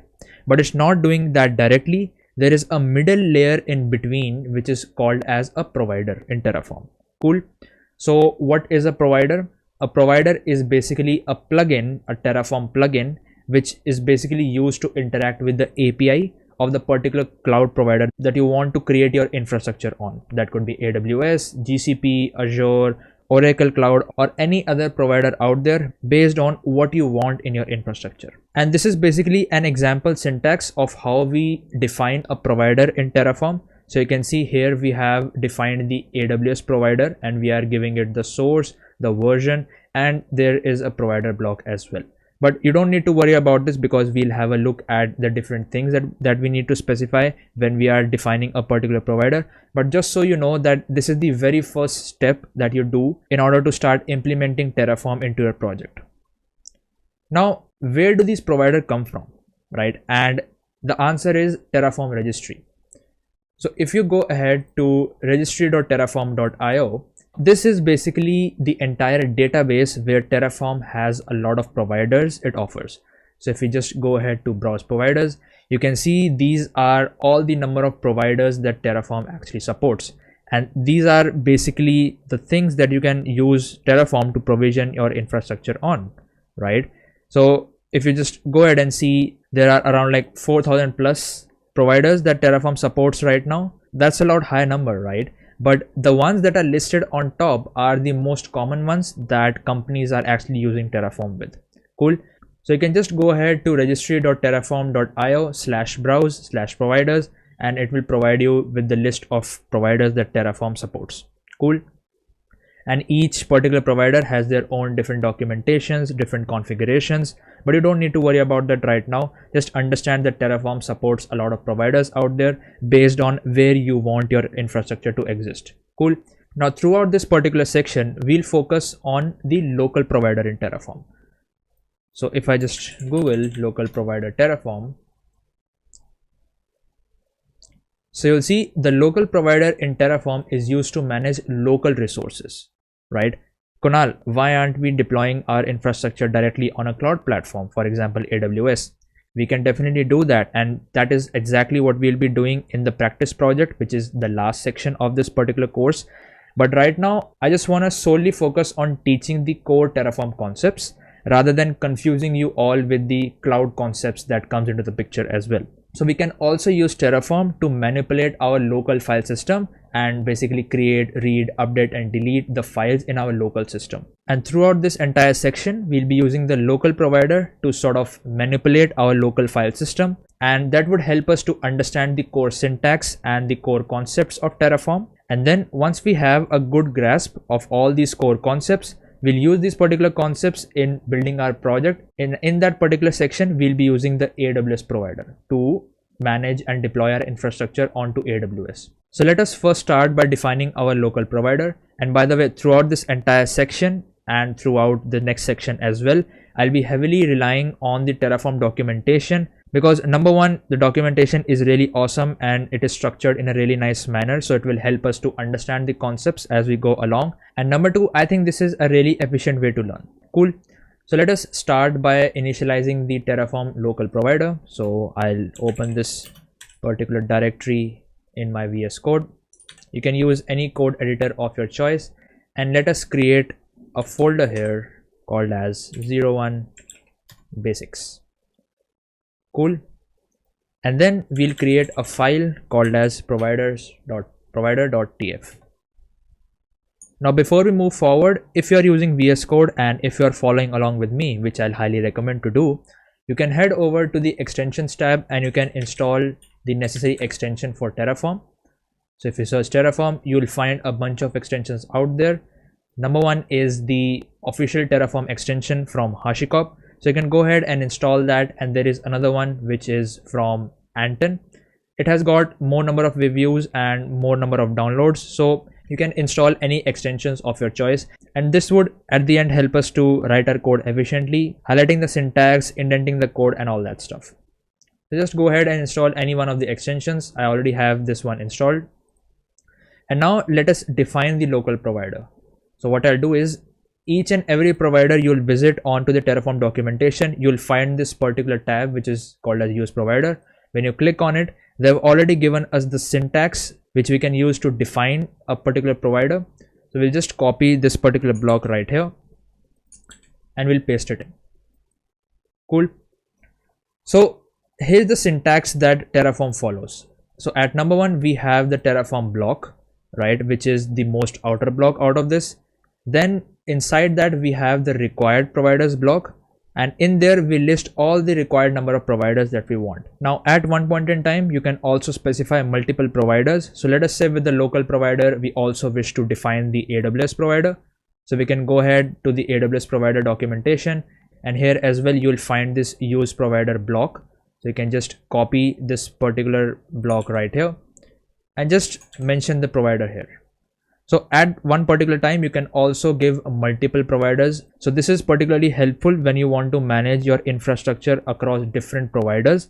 As I mentioned previously, Terraform is a cloud agnostic infrastructure as code tool. That means you don't have to be dependent on one particular provider. You can define your infrastructure across multiple providers, right? So let us say you have some resources provisioned on Azure, some of them on GCP, some of them on AWS. You can easily do them, and we can just list down all the providers that you want Terraform to use at one particular time. But right now, let's just stick with the local provider. And inside the providers block, we specified two things. So number one is the source, and that is giving the base location from where you are getting the provider. And this particular address totally depends on the provider that you're using. And second, it's the version of the particular provider. So usually when you directly use the documentation to configure the provider, you'll always find the recommended version mentioned right here. So this is a version that HashiCorp recommend you to get started with. Cool. So now we have defined our provider, right? We can also provide it with some additional configuration option. And here we use a block called as the providers block. You can just type provider, the name of that particular provider, which has to be same as this one. And then you can give it some additional configurations option. Now, as we are using the local provider right now, you don't need to specify any additional configurations option, which are provider specific. But just to show you how this looks like, if you head over to the AWS provider, which we are going to use in the project in the next section, if you scroll down a bit, you'll see that they have given a providers block where we are specifying the AWS provider. The name has to be same as this one. And then we are giving it the region here, right? So that's an additional configuration that we are giving to Terraform, that hey, this is the particular provider that we want to use, which is AWS in this case, and this is the specific region in which we wish to provision or create our infrastructure. Cool. And if you scroll down, you'll also find a bunch of more examples. So for example, this one here, we are specifying the region. We are also specifying the access key and the secret access key to our AWS account, right? If we scroll down a little bit more, you can see here we are also specifying the configuration file, our AWS config file, the credentials file, and the particular profile. in which you want to create your infrastructure in. I hope you get the idea, right? We can define these additional configurations with a particular provider. Now the bunch of options that you can specify here depends on the provider that you are using. For example, the local provider that we are using doesn't need these particular options, but AWS provider does. And as you scroll down to the documentation, you'll find a bunch of options that you can use. This might be different for Azure, for Google Cloud. So it's important to refer the documentation of the particular provider that you want to use. But for now, just keep this in your mind, and I'll delete it from here because the local provider doesn't need this particular block. And after we define our provider, the next step is to initialize our Terraform project. And initializing is basically where Terraform will actually download this particular plugin from the Terraform registry, and it will basically initialize our directory. Cool. So we can do Terraform init, and this is basically the command that we use to initialize our project. Once we hit enter, you can see that first Terraform will try to find the local provider with the source that we have given and the version that we have given. In this case, it's 2.5.1. So first it's trying to find that particular provider. Once it has found, it will install it. And once that particular provider is installed, it will give you the message that Terraform has been successfully initialized. So these are essentially the first two steps that you do in order to implement Terraform into any projects. You define a provider which you want to use, and then you initialize your project using the Terraform init command. And let's say in the future, if we wish to add more providers to this particular list of required providers, we'll have to run the Terraform init command again and again so that Terraform installs that particular provider, and we are able to essentially use it to define our infrastructure. Cool. Now, when we do Terraform init, there are two things that Terraform creates. Number one is this .terraform.log.html file, which is basically just giving us the information on the particular provider we have installed. Right now, it's just a single provider and it's giving us the entire address. So you can see it's fetching the provider from registry.terraform.io, which is the Terraform registry that we just had a look at. So this is basically that particular address. And then the location, the source of that particular provider. Cool. In this case, it's HashiCorp/local. Again, this depends on the particular provider you are using, but just to summarize, this particular log file gives you the information and all of the metadata essentially related to the provider that you have installed. Cool. The second thing that this particular command creates is a .terraform directory. And this is basically a directory that Terraform maintains throughout its particular lifecycle, where it stores the information of, again, all the providers it's using. In the future, we'll be also using something called as Terraform Modules. Don't need to worry about that. But the .terraform directory is like a toolbox where it stores all the information related to your infrastructure and the things that you have downloaded to create that infrastructure. Cool. That's a really simple way to define the .terraform directory. So these are the initial things that we did. Okay, so once we have defined our provider, once we have given all the required configurations of a particular provider, and we have initialized the project, the next step would be to define what our infrastructure should look like. Cool. And for that, we have the concept of resources in Terraform. So Terraform resources are basically the actual components of the infrastructure. It's a way for us as users to tell Terraform, these are all the different components that we want to provision in our infrastructure. That can be virtual servers, databases, network configurations, all of the things that you want Terraform, all of the different components that you want Terraform to create, and how basically you want your infrastructure to look like, we define in terms of resources. Cool. So this is basically the syntax of how we define a resource. So here we provide the resource keywords so that Terraform knows, okay, this is a particular resource, and then we give the type of that particular resource. Now every provider in Terraform comes with a defined set of types of resources that you can define using that particular provider. So we'll have a look into the types of resources we can define with a local provider, and then we give the name of that particular resource. Now I'll tell you why I have written local name here, but for now just keep in mind that this is the name of the resource that we give to Terraform. So this is how a resource looks like in Terraform. Here we are basically defining a simple AWS EC2 instance. So we have given the resource keyword. We are then writing AWS instance. This is again defined by Terraform. So every provider, as I mentioned, has some definite list of the types of resources that you can define, and again you need to check the documentation of that particular provider.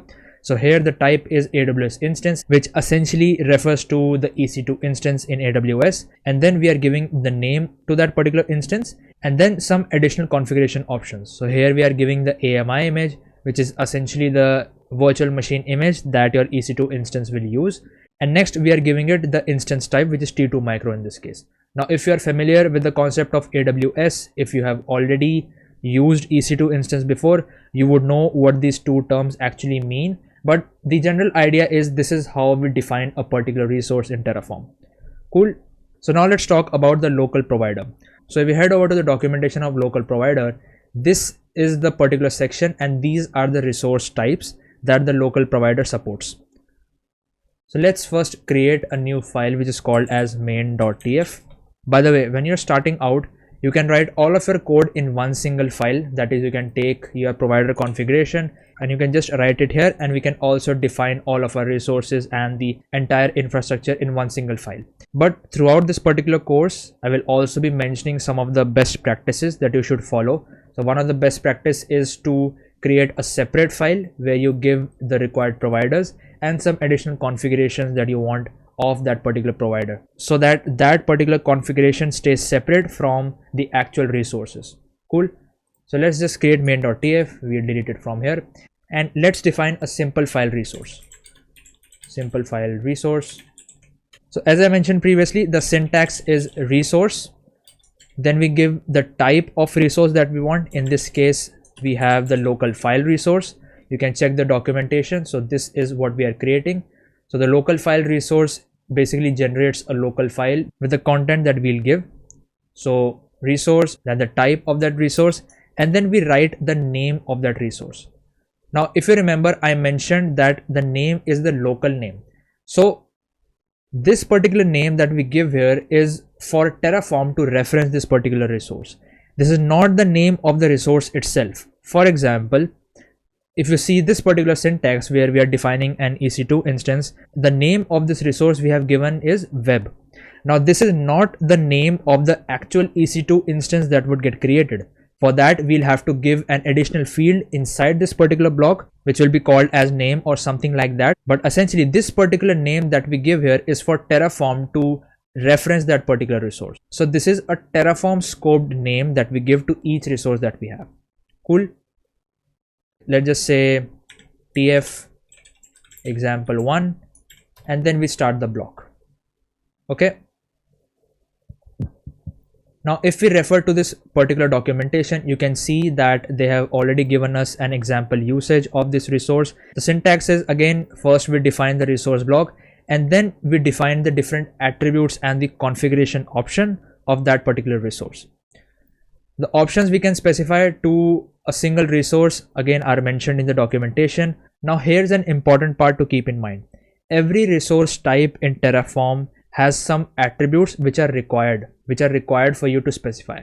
Okay, so with the resource local file, the required attribute is file name. So file name is basically a string which is the path to the file that will be created, and I think that makes sense, right? We are creating a file, so we would definitely want to mention the path of that particular file. Cool. So let us write file name here, and here we'll give the path of that particular file. So essentially we want to create that file in our present working module or our present working directory, which is inside this 01 basics. Cool. So one way to do that is to just copy the relative path from here and paste it right here, and then we can type the name of the file, which is example1.txt. And other way to do this, and a more efficient way to do this, is to use a function. So to basically reference other functions or other values in a string in Terraform, what we can do is we can write $ and we can use this particular curly brackets. Now if you're familiar with any other programming language, I think this particular syntax would be pretty familiar with you when you want to reference other variables or other values. But essentially what we can use is we can use the path function here, and then there is something called as path.module. Whoops. So you can see the path.module returns a string, and this just gives the file system path of the module where the expression is placed. So this will just give the current working directory path. That's it, right? And you can see they have also used the same in this particular example. So this is just a short way to write it. You can also directly, copy this particular path and you can paste the entire path right here. You can do the same, and you can see that path.module does the same thing, right? It takes the entire path and it's basically adding that to this particular string. So you can follow either of those methods. Let's just keep things simple and we'll directly copy the path from here. So we'll do a copy, and this is the entire path of this. And now we can mention the file name that we want to create. So maybe we want to create example1.txt. And while we are at here, I'll also toggle my word wrap so it doesn't go out of the screen. So now we have the entire name of the file, right? So example1.txt, this is the file that will get created inside our working directory, which is 01 basics. Cool. Now this particular field was required, right? But we definitely want some content to be written in the file as well, right? So that we can view it.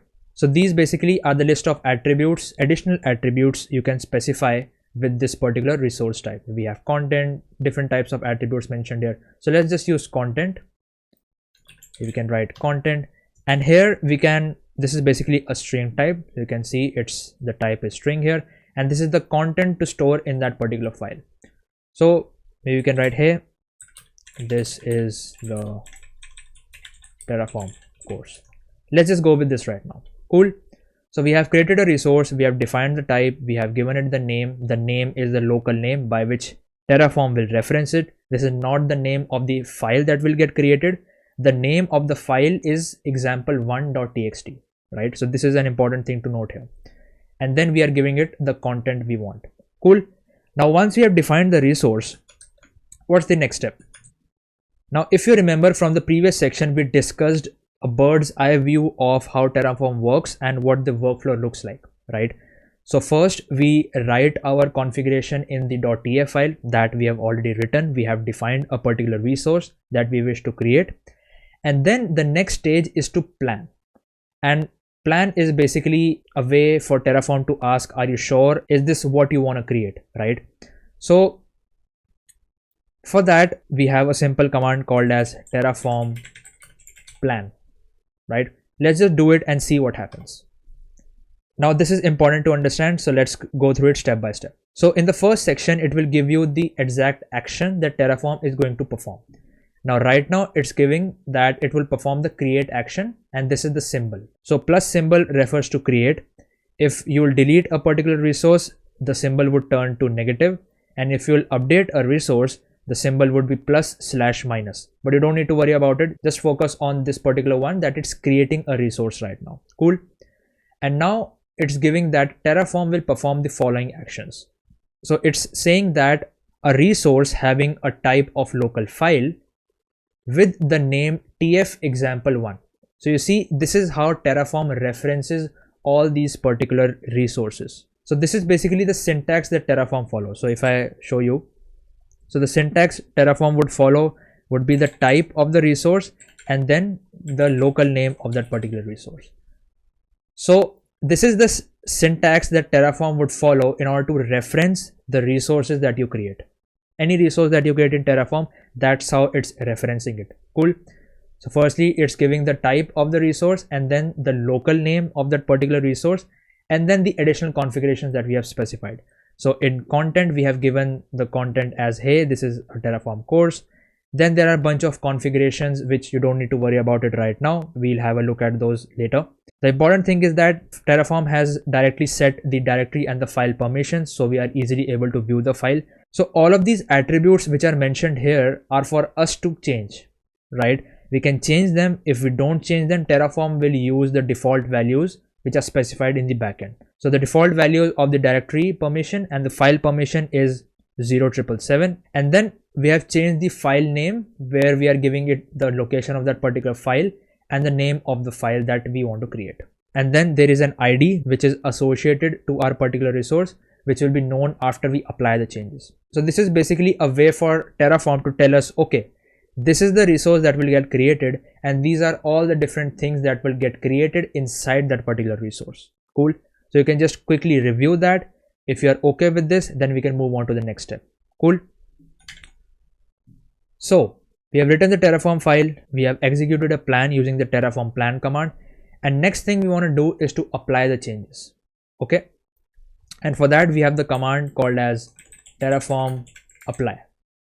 So let's just hit enter, and interestingly, when you hit Terraform apply, it automatically generates a plan for you. So in the back end, it will automatically execute a Terraform plan for you, so you can quickly review the changes. It will ask you that, do you want to perform these particular actions? So once you hit Terraform apply, it will first generate the plan. It will tell you, okay, this is something that I will create, and then it will ask for your confirmation or your approval.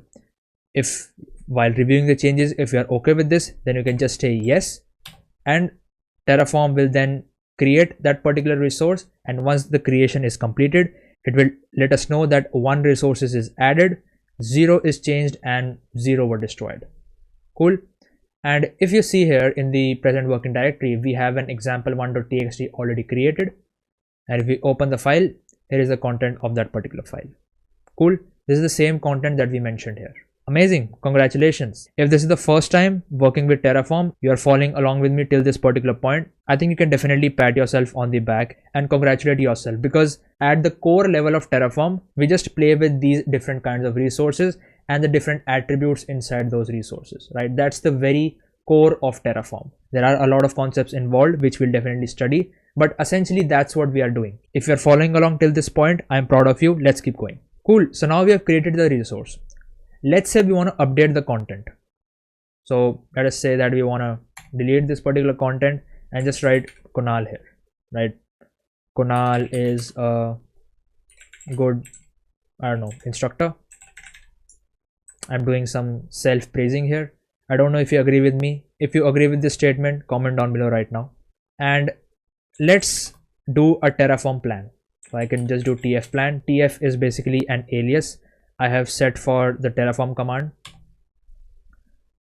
Now this is something interesting. So right now what Terraform will do is it will first destroy this particular resource. So essentially it will delete the example.txt file, and then it will create a replacement for it. It will create another file with the changes that I have made to the content. Cool.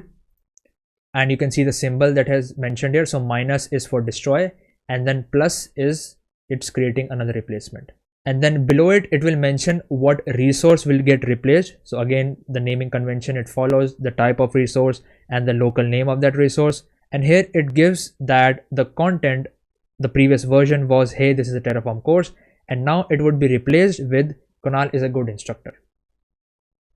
Cool. And all of these other attributes will also change because it's deleting the resource and then recreating it. Okay. So now if we are happy with this particular plan, we can just do simple Terraform apply. Again, we can directly do a Terraform apply because in the backend by default, it will run a Terraform plan as well, but it's just a good practice to first run a plan and then you run an apply command. So yeah, we have reviewed the changes. We are happy with this, and let's hit yes.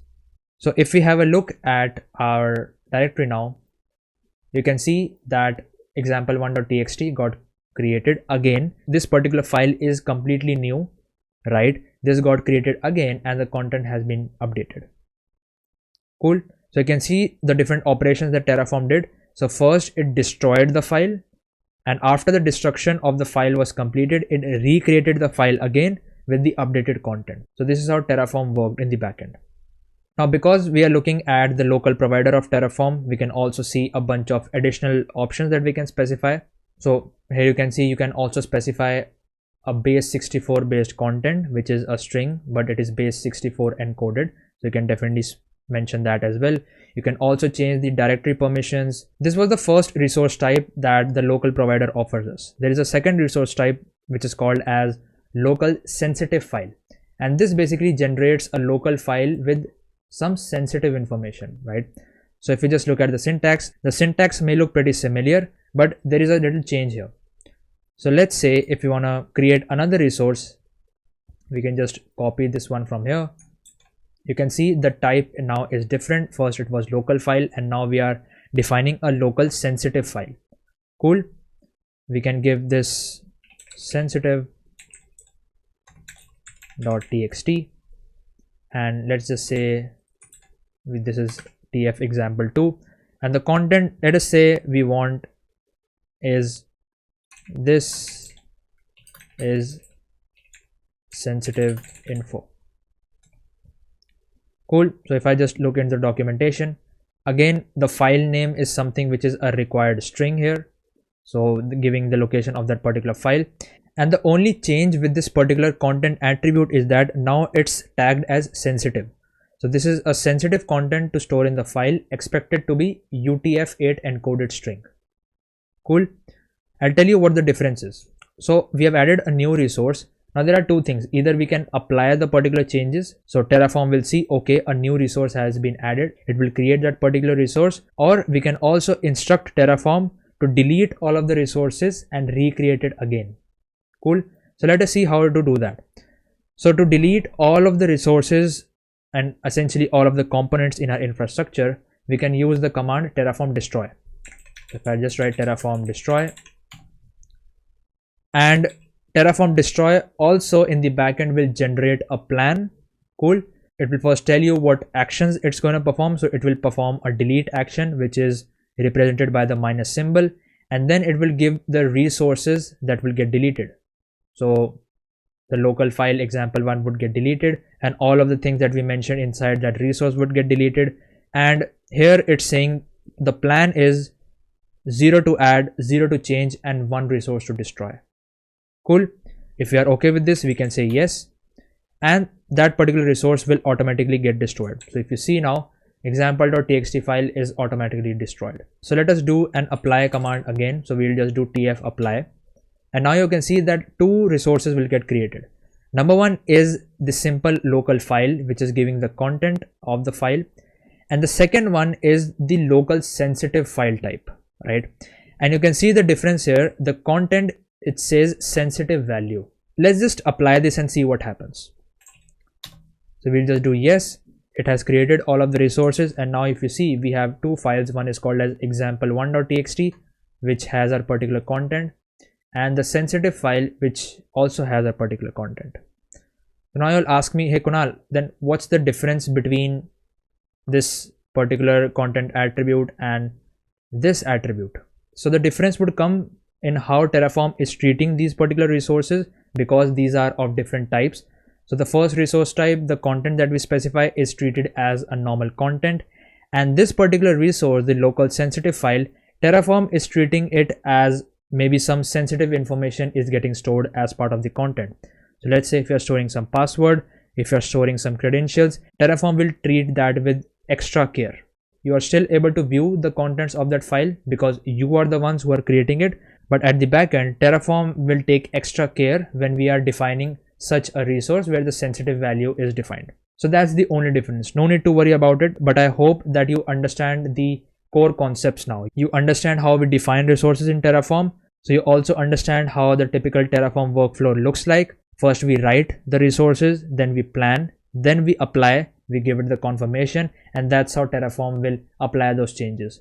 In order to destroy, we can just use the terraform destroy command. It will again ask us for our confirmation. It will tell you what resources are you destroying. It will ask for your confirmation. If we say yes, it will destroy all of these particular resources. Cool. Now before we move forward, there are a few essential details I would definitely want to mention here. Number one is the importance of this reference name. So this reference name that you mention with each resource type has to be unique. Okay, so let us say I define another resource of local file type and I give it the same reference name, right? I can change the content inside it. I can change the name of that particular file, and I can say XYZ, I don't know, but the name of the resource is the same, right? This is the local name I'm talking about. So now if we do a Terraform plan, it will give us an error. It says duplicate resource local file configuration, and you see that a local file resource named tf example1 was already declared. Resource name must be unique per type in each module. So if you are defining a resource of the same type, make sure that the name of that particular resource, the local name of that particular resource, I'm again and again mentioning this is the local name that Terraform uses to reference that particular resource, right? So this has to be unique if the resource type is the same, right? Now if I delete this, and you can see that the resource type is different, I can give the same name here, doesn't matter, because the type of the particular resource is completely different, right? And now if we do a Terraform plan, it won't give any errors because the type of the resource is different. Even if the name is same, the type is different. So Terraform will essentially treat that particular resource as separate. Cool. So this is point number one. Let me just create another resource and I'll rename it as example2. The content I can say xyz ... and let me just also rename the file as 123. Anything you can do. Let's remove this. Awesome. Keep things a little bit clean here. Another interesting thing that you can also do, and this is something related to the Terraform commands we show. So the first command that I showed you was plan, right? So if I just do Terraform plan, you can actually store all of this planned information in a particular file of your choice. Cool. So for that we can use the out option. If you want to see a little bit more, you can do Terraform plan /help. And these are the different options that you get with this particular file. And we'll see a bunch of these options as we go throughout this particular course. But right now we can use this particular one, which is the out flag. And this basically helps us to write a plan file to the given path, which we can then use with the apply command. Because essentially when we do a Terraform apply, at the back end, it first generates a new plan and then it will ask for a confirmation. So what we can do is we can do a Terraform plan, use the out flag and specify the path of that particular file. So we want to create the file in the present working directory and the name of the file can be anything. I'll just name it plan for now. We don't need to provide it any extension because it will be encoded in a way that only Terraform will be able to understand. Cool. So the plan is saved. This is the particular file. We can't open it because this is again encoded in a way that only Terraform can understand. So now it says here that to perform exactly these actions, run the following command to apply. So we can do a Terraform apply and then we can specify the particular plan file which has all of this particular action stored, and that's exactly what Terraform is going to do. Okay, we can just do this. We can copy this, we can paste it here, and right now you see that Terraform didn't ask for our confirmation because in a way we saved our plan in a separate file and we directly gave that plan in the apply command. So in a way we are telling Terraform, hey, this is the plan that we generated. We are 100% sure of the changes this will do. Just apply them. Don't ask for any confirmation. Cool. And Terraform will do exactly what is mentioned in the plan file and it will create all of the resources. So you can see 1, 2, 3. 3 resources are created. Number 1, number 2 and number 3. Now some of you watching right now will have this particular question like, hey Kunal, why are we saving this particular plan separately in a file? What's the use of that? That's a fair question to ask. Let us say you are working in a team, right? And you want someone to review the infrastructure that will get created. You can just share this particular plan file and they will be able to easily review the infrastructure. Now this is one such use case. There are a lot of additional use cases of why you would want to do this, but right now I don't want you to get confused, so I'll just delete this particular thing. Let's just stick to plain old Terraform plan. Cool. Right now if we hit Terraform plan, you would see that it's refreshing the state. Don't worry about it. What does this mean? Because we have an entire section where we talk about the state in Terraform, but it's essentially doing a command R or a control R and refreshing the entire Terraform environment to see whether we didn't do any changes or whether any modification was made. If nothing was made, it will say no changes, your infrastructure matches the configuration. Cool. So I think you can get a little bit of idea on how Terraform follows a declarative approach, right? Right now, whatever resources we have defined in the code, those already exist, right? And Terraform is able to recognize that those resources already exist and there are no changes to be made. So the desired state right now, which is all of these resources needs to be created, matches the current state, right? And the current state is all of the resources already exist. So the desired state is equal to the current state. So that's why Terraform is saying no changes need to be made. How Terraform does this and how it knows, we'll have a look into this when we discuss the concept called as Terraform State. Cool. A bunch of additional options we can also see is the auto approve. So if we just do a plain old simple Terraform destroy, it will first tell you what all the things that will get destroyed, and it will wait for your confirmation to destroy them, right? If you write no here, it will not destroy, so it says destroy cancelled. If you would have written yes, it will have destroyed all of these resources. But let's just say that we are sure shot 100% confirmed that we wish to destroy. We don't want any confirmation, we just simply want Terraform to destroy everything. That's the very much edge case, but that's what we want, right? So we can mention a flag which is called as destroy auto approve, and the name itself suggests that this particular action will get automatically approved, so it will not ask for our confirmation. It will just straight away go ahead and destroy all of the resources. So if we hit a Terraform destroy, it did not ask for our confirmation. It tells us what all the resources are getting destroyed, but now we as a user don't have a say whether we want to proceed with this particular action or not. And I think you can evidently see from here that why this is not the best practice, because it's not asking for our approval, it's just straight away deleting everything. And imagine when we have 100 or 200 resources running and by mistake someone hits Terraform destroy auto approve and everything gets deleted, right? So this is something that you really don't want to do. I just wanted to mention this because we are right now practicing and we are learning.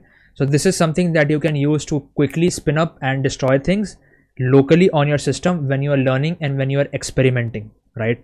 This is not a good practice, and this is not something that which is used in a production level. Okay, the same thing we can use with the apply command as well. So if we do a Terraform apply, it first generates a plan. It first tells you that these are the resources that it will create, and it then asks for your approval. Let's say you don't want to wait for the approval, you can just simply write Terraform apply and you can just do auto approve, and this will basically go ahead and create all of the resources and it will not ask for your approval. Now this is also not a good practice to be followed, because let's just say, if I explain it to you in a bit better manner, let's just say you are creating an EC2 instance, right? And in your Terraform configuration you have specified the instance type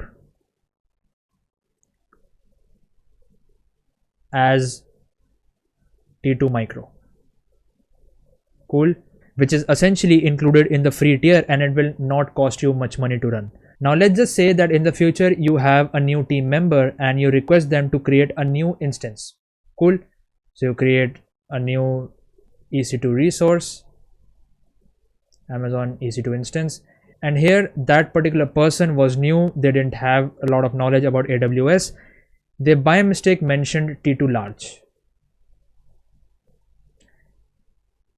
and when they did, they directly hit Terraform apply auto approve. Now you can imagine what happened here. So after some time you would see, hey, why is my AWS bill going sideways? Why is it costing me a lot more than what I'm actually using? And this is the reason, because by mistake someone mentioned T2 large, which is much larger than T2 micro, and it will cost you a lot more money, obviously, right? And you didn't review the changes before applying, you directly applied. That particular resource has already been created, and now you can't do anything else but to delete the resource entirely and create a new one. So a lot of hassle is there, right? So it's always a good practice to just use plain old Terraform plan or Terraform apply to first review the changes and then give a manual approver from your side. Okay, I have reviewed the changes and I'm good to go with the infrastructure components. Cool. So this is a best practice that you should follow, and also as a beginner this is something that you should keep in mind. Okay, so I hope that by now you have got a really nice idea of how you can create and work with resources in Terraform. There is another concept when it comes to Terraform resources, which is called as meta arguments. So we already saw that there are some predefined attributes or configurations that is specific to the provider. So this file name, content, and everything, it is specific to the resource type that you are using and the provider that you are using, right? But there are certain arguments and certain attributes which are common to any resource type or any provider that you'll use in the future, and these are called as meta arguments. So these are essentially special arguments that can be used with every resource, no matter what type of resource you are using and no matter what type of provider you are using. This can be commonly used with any resource type and any provider type. So here are a bunch of meta arguments that we can use, but right now, just to show you and to not confuse you a lot, I'll just show you one of the meta arguments, which is count, right? And this one's pretty interesting. So if we just say count meta argument Terraform, so you see it's giving that the count is a meta argument defined by the Terraform language, and it accepts a whole number and it creates that many instances of that particular resource. Cool. So if we see this in action, let us first see whether we don't have anything already up and running. I think we do.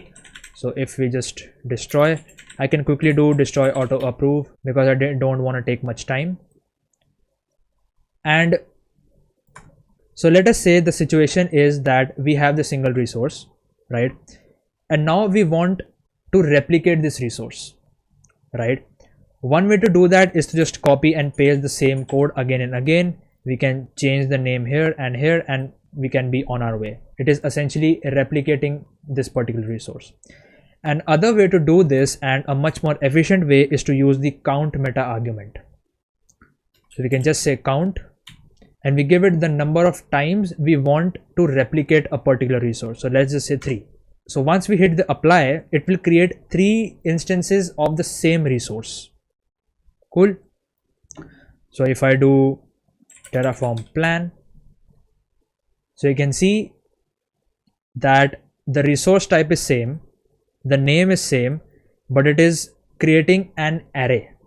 So it is referencing it as 0, 1, and 2, and it's saying 3 resources to add, 0 to change, and 0 to destroy.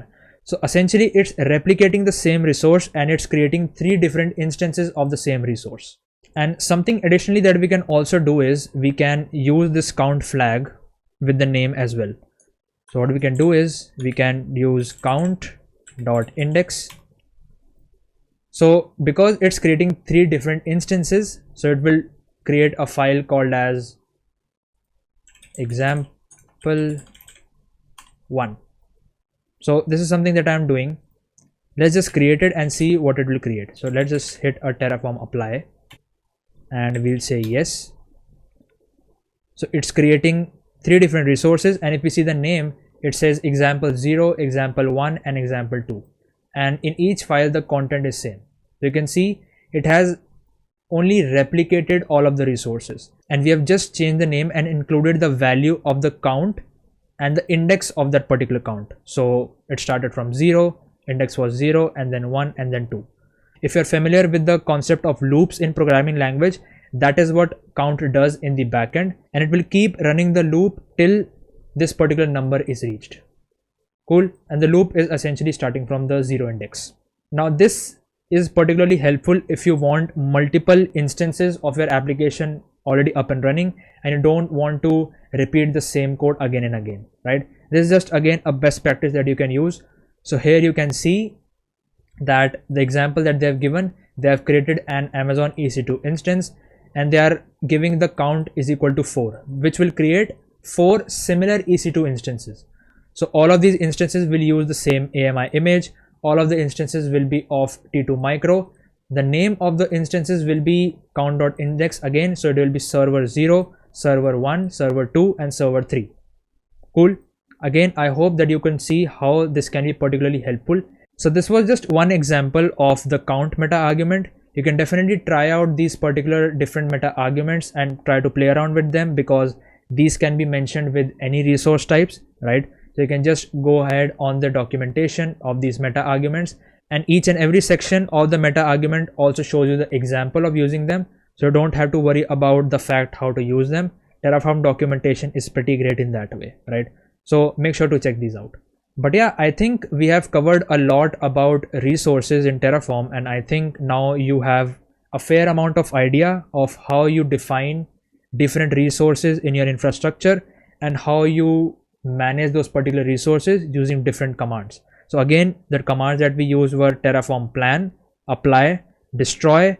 We also took a look at some of the additional flags that we can use, for example auto approve and the out flag. You can also check out the Terraform CLI. For example, if I do Terraform apply -h, you can check out the different flags that you can use with the apply command itself, and you can just play around with them, right? But at the base level, these are the only things that you need to know right now. Cool. And a good practice is to always destroy the resources. So I can just do destroy. I'll say hit yes, and all of the resources have been destroyed. Cool. Let's move on to the next concept, which is Terraform State. Let us now learn about probably one of the most important concepts in Terraform, and trust me when I say this, which is Terraform State. Throughout the previous sections, I have mentioned multiple times about current state, desired state, how Terraform follows a declarative approach towards managing, creating, and essentially doing stuff with your infrastructure. This is the answer to exactly how Terraform is able to do that. This is one of the most important concepts for you to understand when it comes to understanding how Terraform works in the backend. And the concept of state is often complicated by a lot of people, and I don't blame them at all, because this particular concept is a little bit complex to understand at the first glance. But I'll try my best to cover only the essentials that you need to know right now as you're watching this particular course. And through this, I'll try my best to explain the core concept of what is Terraform State, how does it help us, and why do we actually need it. Cool. So let us first start with a very simple analogy that will help you to understand things a little bit more. Imagine you have a Lego city. I am hoping that you like playing with Lego. So imagine right now this particular land where you'll potentially build your city is empty. Cool. So this is the number one thing that you have. Number two thing is you have a notebook. Cool. And in this particular notebook, as you are building your Lego city, you keep recording the stuff that you are building, right? For example, if you construct a building, you will put an entry into this particular notebook that building is constructed. Building. Let us say you add another building and you add a window to that. You will add another entry into the notebook, which we can say as building with window. Let us say you also have a car in this particular city. I'm really sorry about my drawing, but I hope you understand what I'm trying to say here. So you add an entry into the car, so on and so forth. So as you keep adding stuff to this particular Lego city, you keep a record of all the components in this particular notebook. Cool. And this is a similar way in which Terraform works. So consider your Lego city as the infrastructure.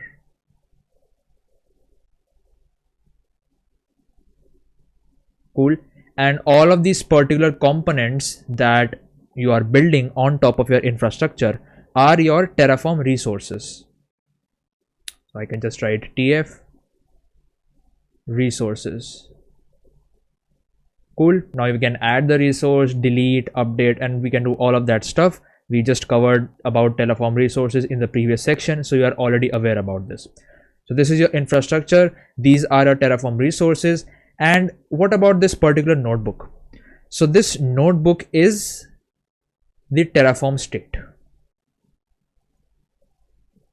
So Terraform state is basically a database essentially that Terraform maintains by itself, And it's basically a way for Terraform to keep a track of all the current infrastructure that is already provisioned or already created.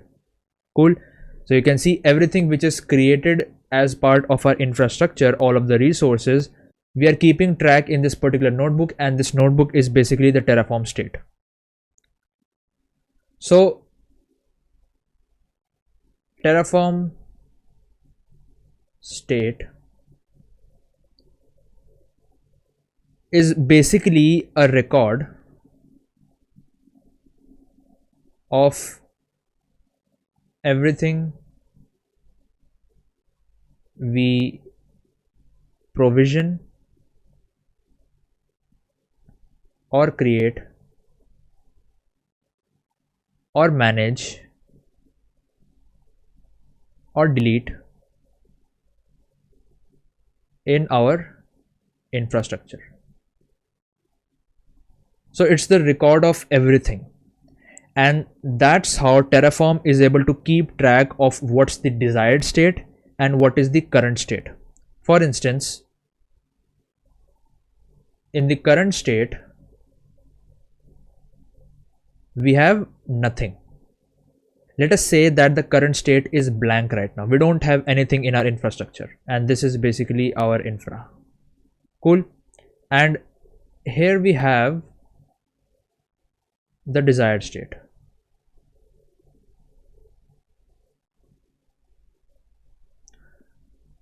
Now what's the desired state? The desired state is basically things we mention in the .tf file, which is our configuration files. So that is considered as the desired state that we want. So maybe we write that, we want an EC2 instance. Let us say maybe we want an RDS instance, which is the database essentially. Maybe we also want, I don't know, what else do we want? Maybe we want an EKS cluster, and so on and so forth. So these are all the things that we desire. So essentially we create the resources, the Terraform resources of all of these, providing all the necessary information and all the necessary configurations that it requires. And then when we hit Terraform apply, and we saw how to use Terraform apply in the previous section. So when we hit Terraform apply, so Terraform actually has a state file which is called as terraform.tf state. And this particular file, you can compare it with this particular notebook right here. So Terraform basically maintains all of the state here. So currently this file would be empty because the current state is empty. So this correlates with the current state of Terraform. Cool. Right now current state is empty. We don't have anything in our infrastructure. So this particular file will be empty. That means no infrastructure components exist right now. As we mentioned the desired state and we hit Terraform apply, Terraform will compare these two things. Terraform will see, okay, the current state is empty, but in the desired state we have a few resources that we wish to create. Cool. So once it's compared, it will try to bring the current state towards the desired state, right? So it will try to equalize these two. So that means it will create the EC2 instance, it will create the RDS instance, and then it will create the EKS cluster. Cool. Now once it has done that, we have checked all of the things in the desired state, and that means the current state would be equal to the desired state, which is the ideal case. As Terraform updates the current state, it also writes everything it's creating in this particular state file at the same time. So it will write, okay, right now EC2 instance exists, one RDS instance exists, and one EKS cluster exists. Cool. So the Terraform state is directly correlated with the current state of your infrastructure. Now let's say in the future we want to delete this particular EC2 instance. We want to do that. Let us say we do the Terraform destroy command. And I know that when we hit the Terraform destroy command, it will destroy all of the resources, but I'll show you one way in which you can specifically mention which particular resource you want to delete. Yes, that is an option as well, and I'll show you this shortly. But essentially, let us say we want to just delete the EC2 instance. So we delete the EC2 instance from here, right? We just do Terraform destroy and we provide it with the name of that particular instance. I'll show you how to do that. But essentially, when we delete the instance from here, that is what we desire. So Terraform will first again compare the desired state to the current state. It will see, okay, in the current state the EC2 instance exists, but in the desired state the EC2 instance has to be deleted. That is what we desire. So Terraform will delete the EC2 instance from the current state, and then in the state file the instance will get deleted from here as well, so that the state file is again directly in correlation with the current state. And that's how in the backend Terraform knows exactly what is provisioned in your infrastructure at that particular time. It knows what resources to manage, how to manage them, what are the configurations that are set in your particular infrastructure at one single time, and that's how everything works. Cool. So essentially, when you do a Terraform apply, right, to apply all of the changes, it does two things. Number one, it firstly creates your infrastructure, obviously creates infra components, and it writes to the state file, so that Terraform exactly knows what all the resources have been provisioned at that particular time. And anything that you do with your configuration file, again you hit the apply button, and according to that the changes keeps on happening with your infrastructure as well as the state file. So these two things go hand in hand. Cool. I think now you can definitely understand how important Terraform State is, and I hope that the basic concept of what exactly is Terraform State is clear to you.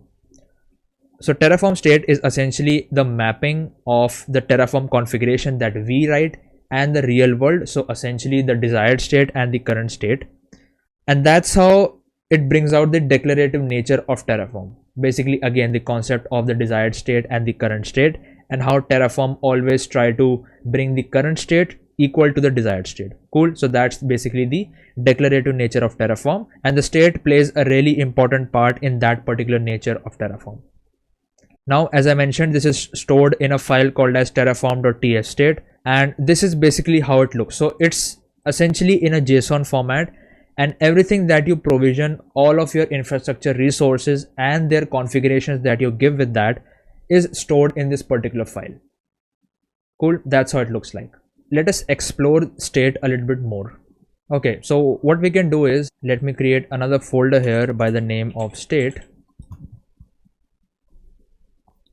and we can create a providers.tf, and from here we can take the local provider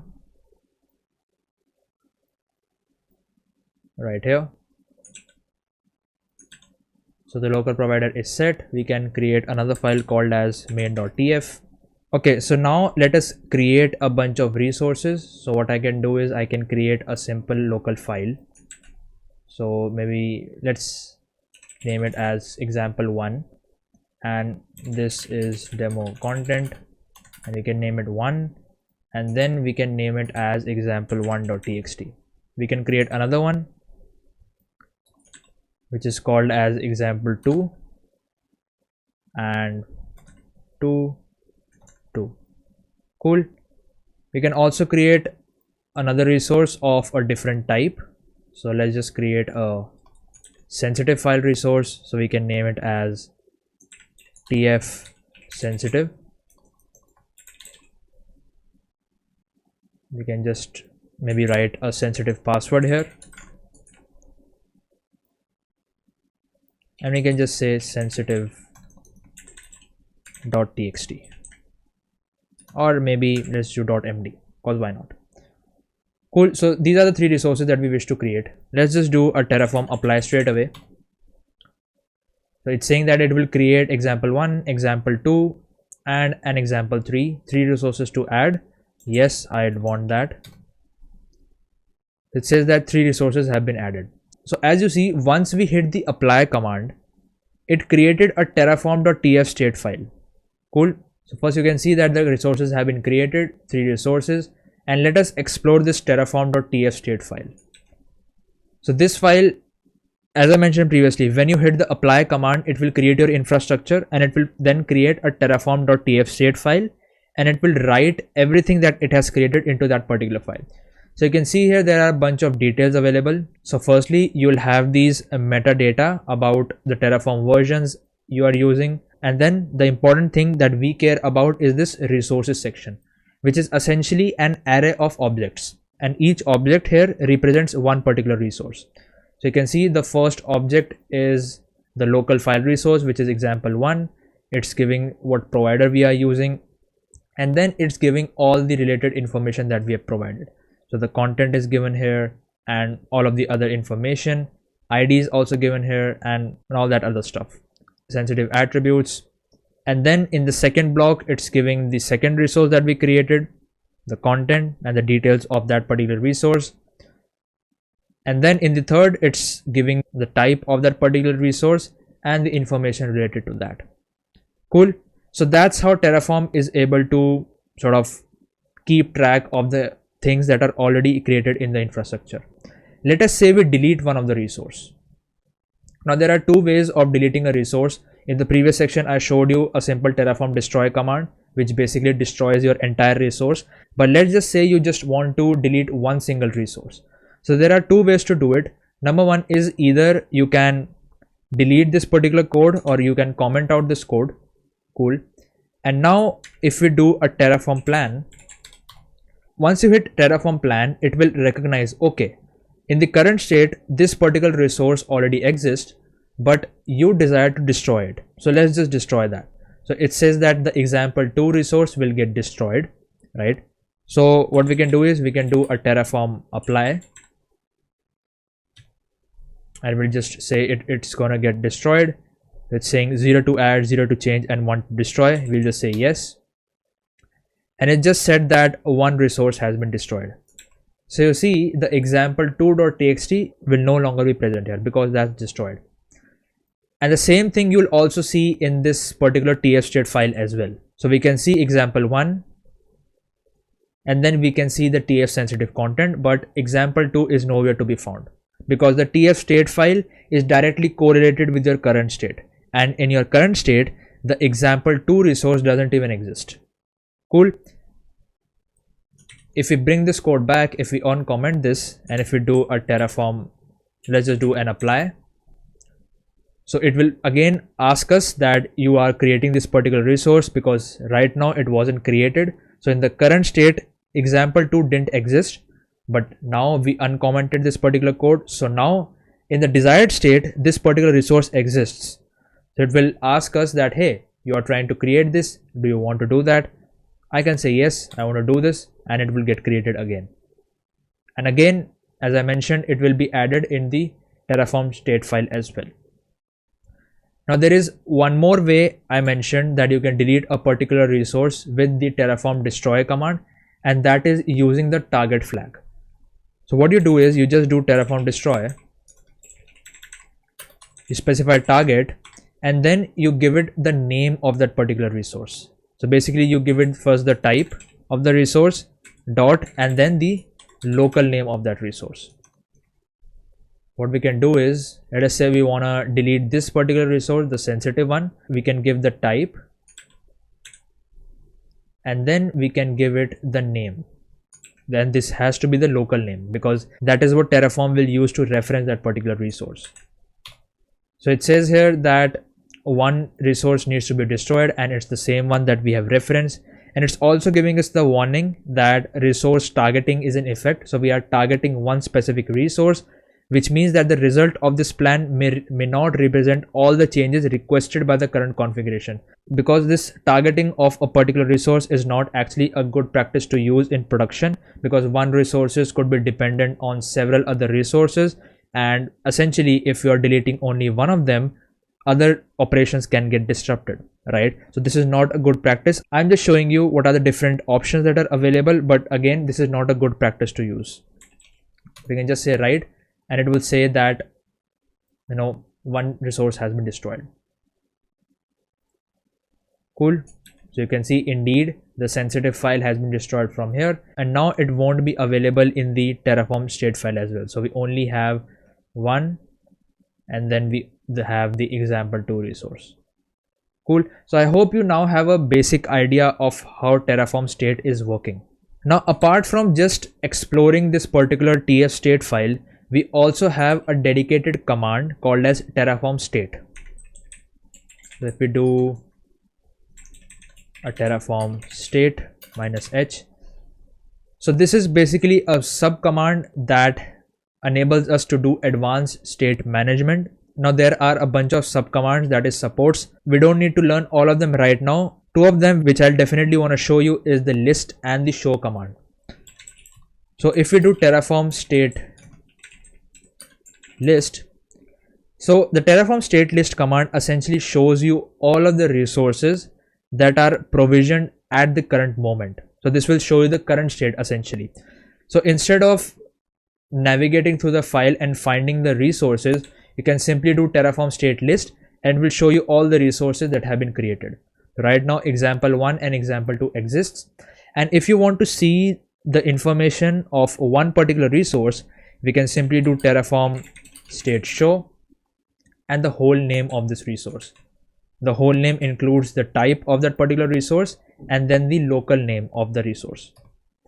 So it will give you the information of that particular resource only. You can see the content and all of the other configuration options that we had set. So this is a pretty handy command, to be honest, when you have multiple resources provisioned, and we'll definitely see the use of this particular command when we'll build the project and we'll provision the infrastructure on AWS. This is definitely a command that I recommend using, and it's essentially a pretty handy command to use instead of navigating through the entire Terraform state file. Cool. But in the end, I hope you now have a clear idea of how Terraform state works and what exactly is the purpose of Terraform state and what importance it holds. Cool. So if we go back to the slide, so yeah, stored in the TF state file, and this command we have already seen, so it's Terraform state. You can try out all the other commands that is associated with this one. So we have a bunch of different commands, but again, these are all advanced state concepts which we can cover in a later video, but right now you just need to know the list and the show command.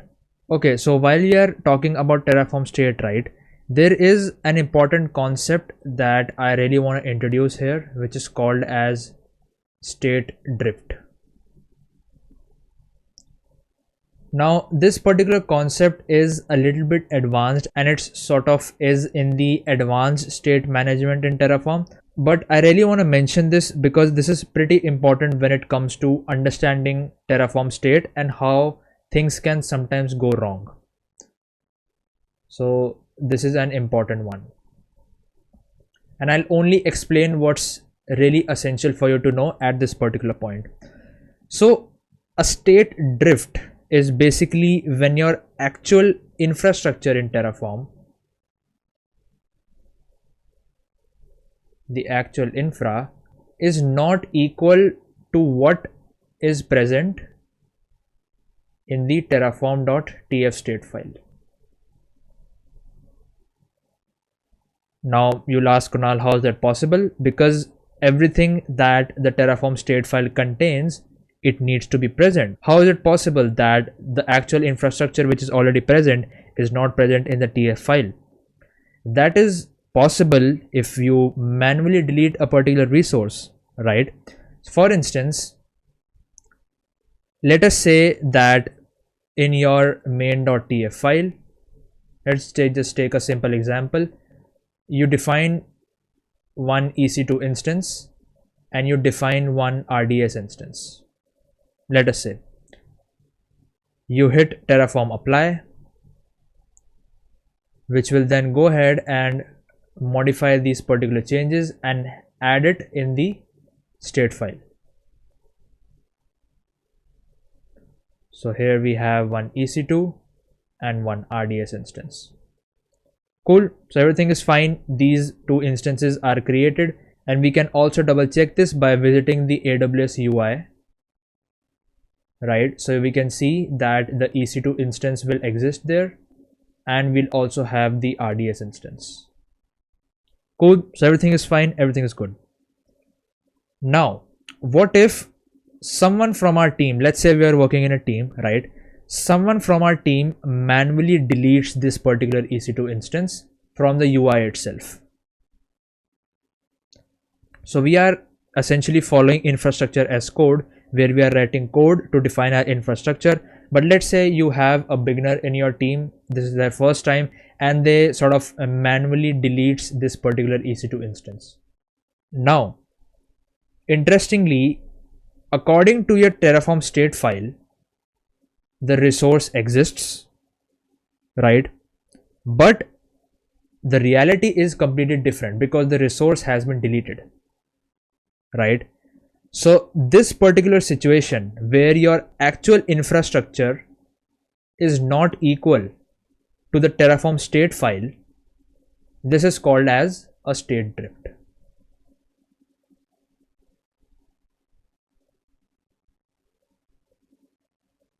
Cool. Now there are few ways that you can implement to fix this particular state drift that has happened. Number one is you can use the Terraform plan command. So what it will do is, in your infrastructure, that is your configuration file,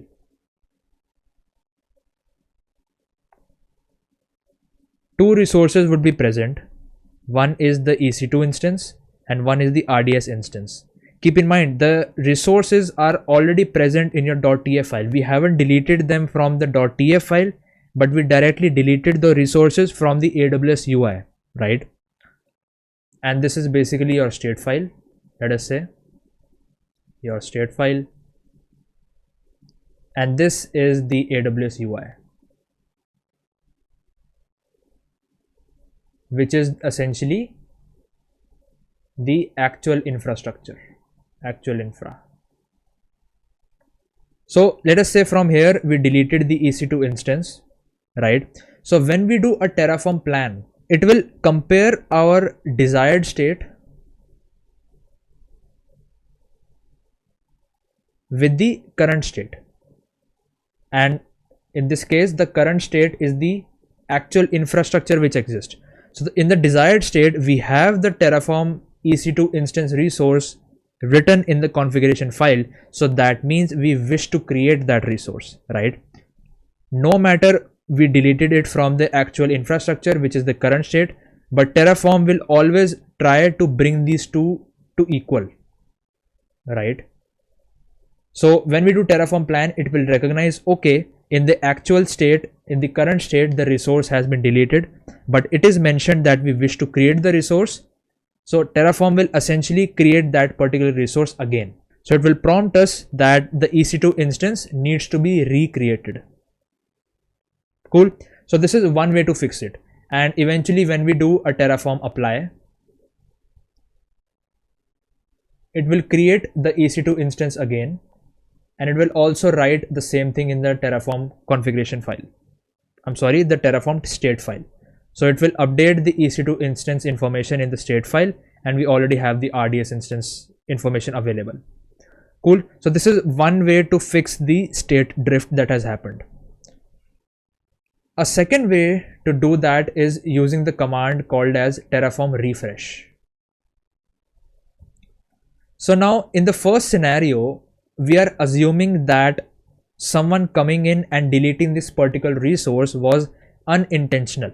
So this was done by mistake by someone,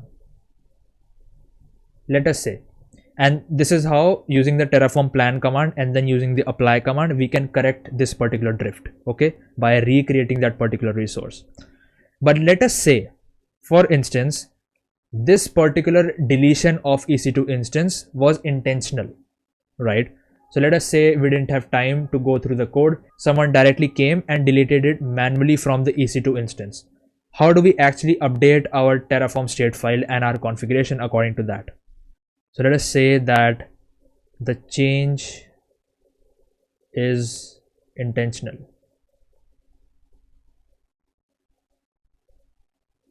So what the refresh command would do is it will not make any changes to the infrastructure, but it will only update the Terraform state file. Okay, so if we again replicate the above scenario, so we have in our main.tf file, we have the EC2 instance, and then we have the RDS instance. Cool.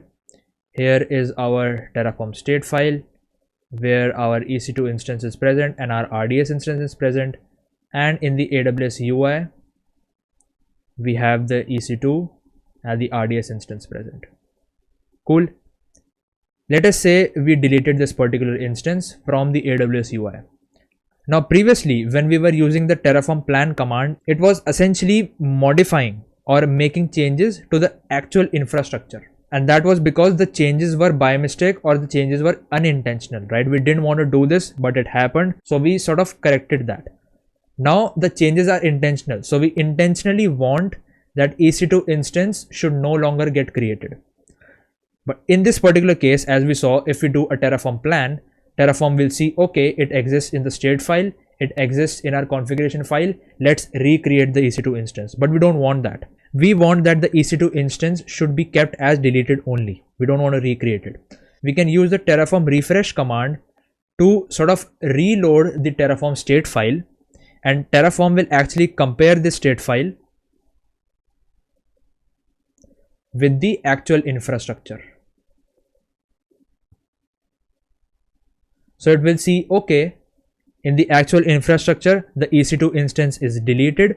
Let me delete the EC2 instance from the state file also. So it will not even look what is mentioned in the configuration file. It will just look into what is mentioned currently in the state file and what is mentioned in the actual infrastructure, and it will just refresh or reload the state file to reflect the changes from the infrastructure. Cool. So this is again a way, if you don't want to make any changes to your infrastructure, but just you have to update the state file. But you can see that this definitely can lead to a lot of confusions, because someone, let us say someone new comes and they would see, okay, in your actual infrastructure the EC2 instance is not created, it doesn't exist, but hey, in your Terraform configuration file you have mentioned an EC2 resource, so why it's not created, why it's not present? And in your state file it's saying that the EC2 instance is not there at all. You can see that there is a mismatch of a lot of things happening here, and you can see the amount of confusion that this could cause. So this particular option is not recommended to use, and this is not a best practice. This is just one of the ways in which you can manipulate the state essentially, and this is sort of the last resort if you want to see what's actually causing the drift and if you want to update your state file accordingly. But again, this is not something that is recommended to be used. You can just use the Terraform plan command, or if you only wish to delete this particular resource, just delete it directly from your configuration file and then hit the Terraform apply command, so that your configuration file is in par with the actual infrastructure. That is the best practice that you should use. Cool. So to quickly just show you how this can look with the local provider, we can actually try this. So let me just see whether we have some resources already there. Let me just destroy them quickly. You can do a Terraform or destroy auto approve, and let's say we want to create these two files. Cool. So we can just simply do Terraform apply auto approve. The two files have been created, and let's just not look at the state file. We'll just use the state command to manage the state for now. Just do Terraform state list. It will list the resources that are created according to the state file. Imagine this is your infrastructure, right? So in your infrastructure right now, two files exist, number 1 and number 2. Let's just say either what we can do is either we can modify the contents of this particular file or we can delete it entirely. So let us say we modify the content of this file manually. We are not modifying the content from here, we are modifying the actual resource itself. So let us say I entirely delete this and just write Kunal here. Cool. Now if we do a Terraform plan, you can see that it's saying it's refreshing the state first, and then it's saying that example2 resource will be created, right? So it's not taking into account the changes that have been made, right? It's directly saying that, hey, I don't recognize this particular resource. I don't recognize the content of this particular resource. According to me, this hasn't been created yet. Let me just create it again, right? So it's entirely neglecting the fact that this particular file exists in the first place. So if we do a Terraform, let's say we do a Terraform apply, and if we do yes, so you can see now in the example2, the content is back to what we have described in our configuration file. So this is the first way to resolve the conflict, and this is sort of the recommended way to do that. So now let us say that we either modify the content or we delete this file entirely. Let us delete the file entirely. Cool. So according to the Terraform state file right here, the resource exists, right? But we have deleted the actual resource itself. So in the actual infrastructure, the resource is deleted. In the state file right now, the resource is already mentioned. So if we do a Terraform refresh, it says that it refreshed the state. And now if we see the Terraform state file, it has deleted the example2 resource entirely from the state file itself, right? So it didn't consider that the resource is present in the config file. It just compared the Terraform state file with the actual resources that existed, and it just made the changes that were necessary. So in this case, the file got deleted. So it got deleted from the Terraform state file itself. And now if we do a TF plan, so you can see it's again prompting us that, hey, according to me, according to the Terraform state, the example2 file doesn't exist. Do you want it to create again? Because it's mentioned in the configuration file. So I hope this gives you a very general idea of what the concept of state drift is and how you can use either Terraform plan or Terraform refresh to resolve state drift.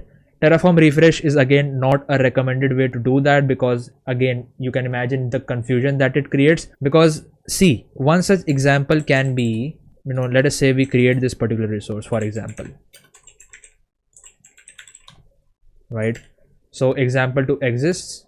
Let us say we, instead of deleting the particular resource, because that's easy, we modify the content from here. Cool.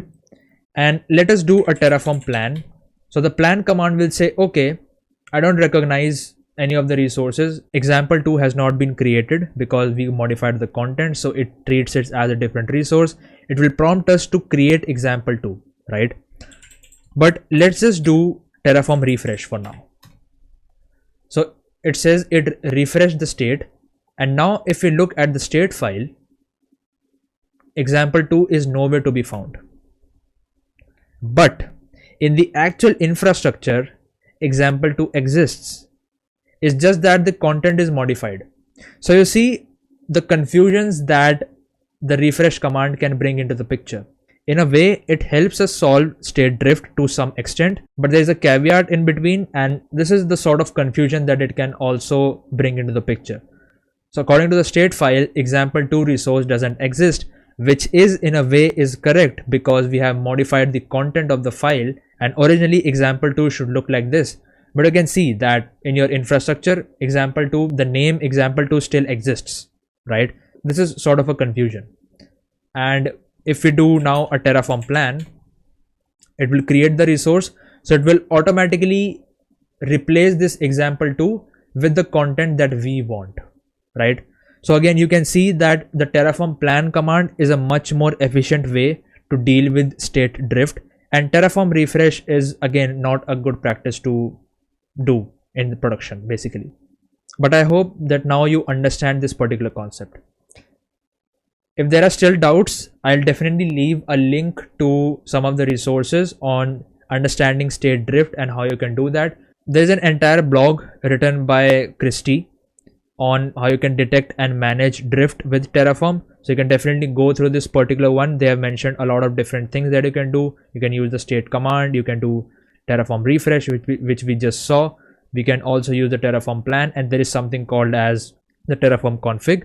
So you can just read through this particular blog. Again, I'll link it down in the description box. But yeah, I hope the explanations gave you a clear picture onto this particular concept, which is pretty important. And yeah, while we were talking about state, I just wanted to cover this right now. But yeah, let's move forward with the next concept. So the next essential concept that we need to know about the whole Terraform state and the state management topic is, where are we storing our state file? Cool. Now you'll ask, Kunal, why is that important? Because in your state file, the sensitive data is also visible, right? And that can be any credentials, any API keys, any password. So the state file, even if that particular data you tag it as sensitive in Terraform while writing your Terraform configuration, the state file will store everything, right? It will store the credentials, and someone with the access to your particular state file can essentially have access to those passwords and your credentials. So if I show you an example of this, let us say we create a sensitive file, right? And let's just do sensitive.txt. Let's just remove everything from here, and this is basically sensitive. So the content of this particular file, and we can do this as example, is termed as sensitive. So this is a potentially sensitive content, this one right here that I'm talking about. And if we do a Terraform plan on this, let's do a Terraform plan. So it says here that the content value is a sensitive value. Cool. So Terraform has recognized that the content of this particular file is sensitive in some case. So it might be any API key, it might be any password, it might be any sort of cloud specific credential. Right now we are using the local provider, but imagine the scenario where we are working with a cloud provider such as AWS. So consider this, that this is the password for your AWS account, for instance. Cool. And Terraform right now, it's recognizing it as a sensitive content. Okay, so that is cool, that is fine. Now let's do a Terraform apply, and we can directly do an auto approve in this case. So now here Terraform will say, okay, the file has been created, and again it's specifying us that content is sensitive. In the sensitive.txt file, you will be able to view that particular content because this is the resource that you have created. So again, you are the owner of that resource, so you will be able to see it. But Terraform recognizes this as a sensitive content. But if you look at the state file, you'll see that even though the content was specified as sensitive, it's still visible there. So this is a potential drawback, you can say, of the Terraform state file, that all of your sensitive content, API keys, credentials, and all that particular stuff is essentially visible in the state file, and anyone who has access to a state file can have access to those particular credentials. So it's really important for us to decide where you wish to store the Terraform state file. If the state file is on the local machine, and let us say that more than one person has access to that particular machine, that's not secure, because all of them will have access to your state file and they'll be able to view your particular credentials, right? So that is not secure. And let us say we by mistake commit the state file to Git. That is also not a best practice, because everyone will have access to your account's credentials, right? Which is again not a good thing, right? So it's really important for us to decide where do we want to store the state file. Cool. Now for that, to configure different ways that you can use to store your state file, we have the concept of backends in Terraform. So a backend defines where Terraform stores its state data files. So if we just scroll down, you can see that inside the Terraform block, where we essentially give the provider that we use with Terraform, we can give a separate block called as a backend. Cool.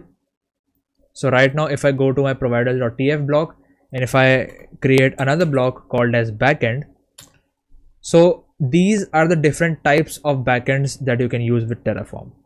Okay. Now, by default, Terraform supports a local backend. So this is basically specifying that we want to store the Terraform state file locally onto our system. Cool. And this is how it looks like. So we are giving it backend, the keyword, and then the type of backend is local, and inside the backend we are giving it the path, and this is basically the path to the Terraform state file. Now this is the first way, and because this is the default behavior of Terraform, so by default the Terraform state file is stored locally, so we don't really need to mention this. But let's just say if we want to change the location of the state file, so let us say if we are using the local backend and we are giving it another path to store the value. So let's say if I create a separate folder here called as state file, and now I wish to store my state file specifically in this particular folder. So what we can do is we can copy the full path of this particular directory, right? And we can just say that we want to create the terraform.tf state file in this particular directory. Cool. And let me just also switch on the word wrap so you can clearly see it. So now if we do a terraform init, because we have changed the initial environment of Terraform, you can see that this will give us some errors. So it says that a change in the backend configuration has been detected, which may require migrating the existing state. So if initially you had your Terraform state file stored in your current working directory and you weren't specifically using the backend block to specify a different path, it says here that the changes have been detected and you may require to migrate the existing state. Cool. It says here that if you wish to attempt to automatically migrate the state, you can use something called as Terraform init migrate state. And if you wish to store the current configuration with no changes to the state, you can use Terraform init reconfigure. So right now my aim is to just copy the state file to a different location. I don't want to change the state. I just want to copy the location, right?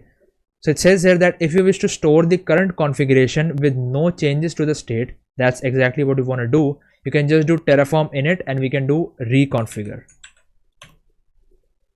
So it says here that the local backend is initialized and it will automatically use this particular backend unless any backend configuration changes. And it says here that the Terraform has been again initialized. So currently I don't have anything in this particular state file, but let's just say I do something with my infrastructure.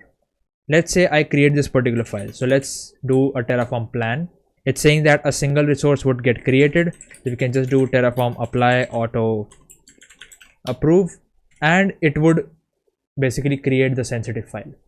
Now if we look at the previous terraform.state file, you can see it's empty, right? So this is basically the default configuration that you'll find in your particular state file, but it hasn't given us the resources that got created. But if we see in the new location, a new file has been created with the name terraform.tf state, and here the file has been updated to our current infrastructure, right? So currently Terraform is using this particular path to create our state file. So this is how you can manipulate the path locally onto your system, right? So this is basically the local backend type. So by default the backend type is local. There is another type of backend which is remote backend, and here by the name it suggests that we are using a remote location to store our terraform.tf state file. In this particular example you can see we are using the backend type at S3. So here we are actually creating a new S3 bucket, and in the key attribute we can specify terraform.tf state file, the path to that, and then we are specifying the region in which we want to create that particular bucket. So essentially this is how it would work. Let us say the backend type is S3 and we wish to store in an S3 bucket. So the Terraform file terraform.tf state will get stored in our S3 bucket. So every time we do some kind of a change in our infrastructure, this is our .tf file, essentially our infrastructure.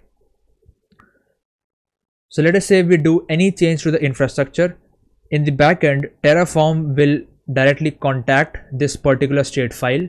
It will fetch this particular state file from the S3 bucket directly. Again, it will compare the configuration from here and the one written in the state file. If there are changes, it will be written to the state file, and then another state file would get created in an S3 bucket, terraform.tf state.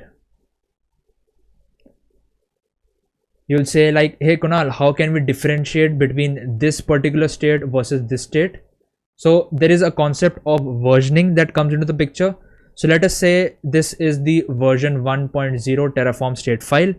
Once some changes are done and you again store it in the S3 bucket, this would be versioned differently. So it would be 1.2, something like that, right? So every time you make some changes to your infrastructure, Terraform will directly contact the S3 bucket, or essentially any backend type that you configure. It will fetch the state file from there, make some changes, and store that state file again with a different version, right? So that's how you can also track the different versions of your infrastructure. It's similar to working with git commit, right?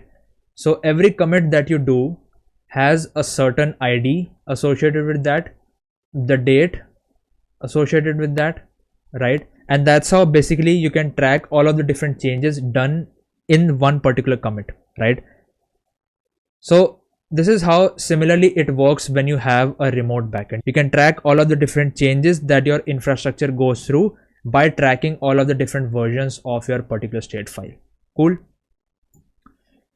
And I think you can already imagine that this is the best practice that is followed in the industry to have a remote backend configured, because storing the state file locally is not something that is recommended, because again, the sensitive data is available to everyone who has access to your machine.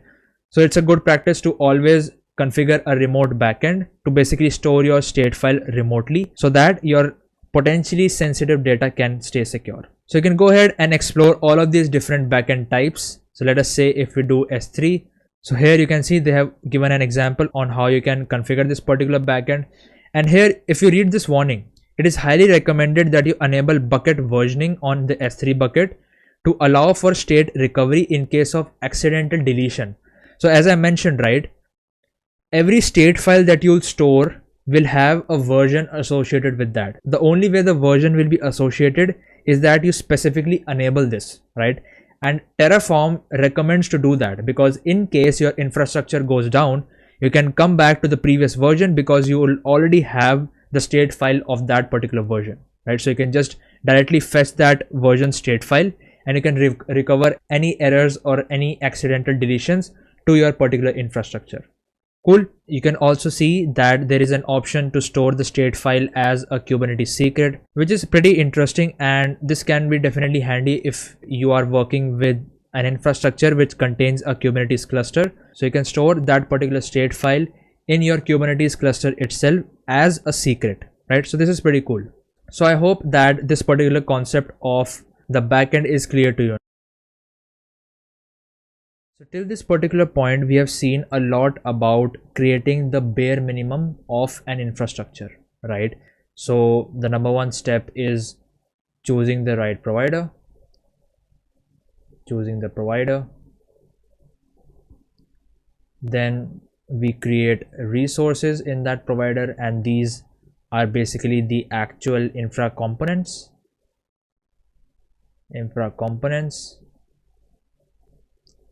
And then we also took a look at the state and how basically Terraform maintains the infrastructure components and the actual infrastructure that gets provisioned. Cool. So all in all, this is the very bare minimum of any infrastructure that you will create and manage, right? You will choose a provider where you want to create your infrastructure. You will create that particular resources, and you will keep your eyes on the Terraform state file, and you'll constantly work with the Terraform state with the different commands. So that are Terraform plan, Terraform apply, Terraform destroy. Cool. Now, apart from this, let us talk about optimizations, right? And when we're talking about optimization here, I'm talking about the way in which we write the .tf file, the way in which we write the code. right? So there are two ways in which we can optimize this so that we can make our code more readable to the user and we can avoid potential repetitions in our code. So there are two ways that we can do this. Number one is we define variables and outputs, and number two, we create a module, create a Terraform module. So let us now look at each of them one by one, starting with variables and outputs. Again, variables and outputs are a way for us to optimize the way that we write the Terraform code so that the code can be more readable and it can be more reusable, right? So there are different types of variables that we can define in Terraform. Number one is the input variables, and these are just like simple variables that we can define. So for example, if you see here, we have the variable definition, and this is basically how we define a variable. So you write the variable keyword, then you give your variable a name, in this case it's AWS region, and then you have different configuration options with the input variables that you can give. For example, here you can give the description on what exactly is the variable all about. You can give the type of the variable, for example right now it's string, and you can also give the default value of a variable. Later in this particular section we'll be also seeing different ways in which you can give value to that particular variable, and this is one of the way, defining the default value of that variable. So this is number one, this is the input variable. Number two is the output variable. So let us say that you did certain operation, you created certain resource. Now once you hit Terraform apply, you want some output of that particular resource, right? So we can take an example of an EC2 instance. So let us say that you have created an EC2 instance, and now you want that once that instance has been created, it automatically outputs the private IP of that particular instance. Cool. So this is how you define an output variable. You just write the keyword output, the name of that output variable, and the value of the variable that you want. In this case, we are referencing the AWS instance resource essentially, and the name of that particular resource, and the field that we want the value of. I'll show you how this looks like in practice when we'll write some code about it, but I hope this makes sense right now. And the third type of variable that we can define in Terraform are called as local variables, right? And this is basically the syntax of the local variables. So you just write locals and the name of that particular variable and the value of that variable. To give you a nice analogy of the three types, so we have, what do we have? We have the input variable, we have the output variable, and then we have the local variable. Cool. So if we compare this to a typical programming language or the fundamental programming concepts, an input variable can be considered as an input argument that we give to a particular function. So let us say you have a function and it takes the argument as, let us say, num, right? And then inside that particular function you are doing something with this particular num.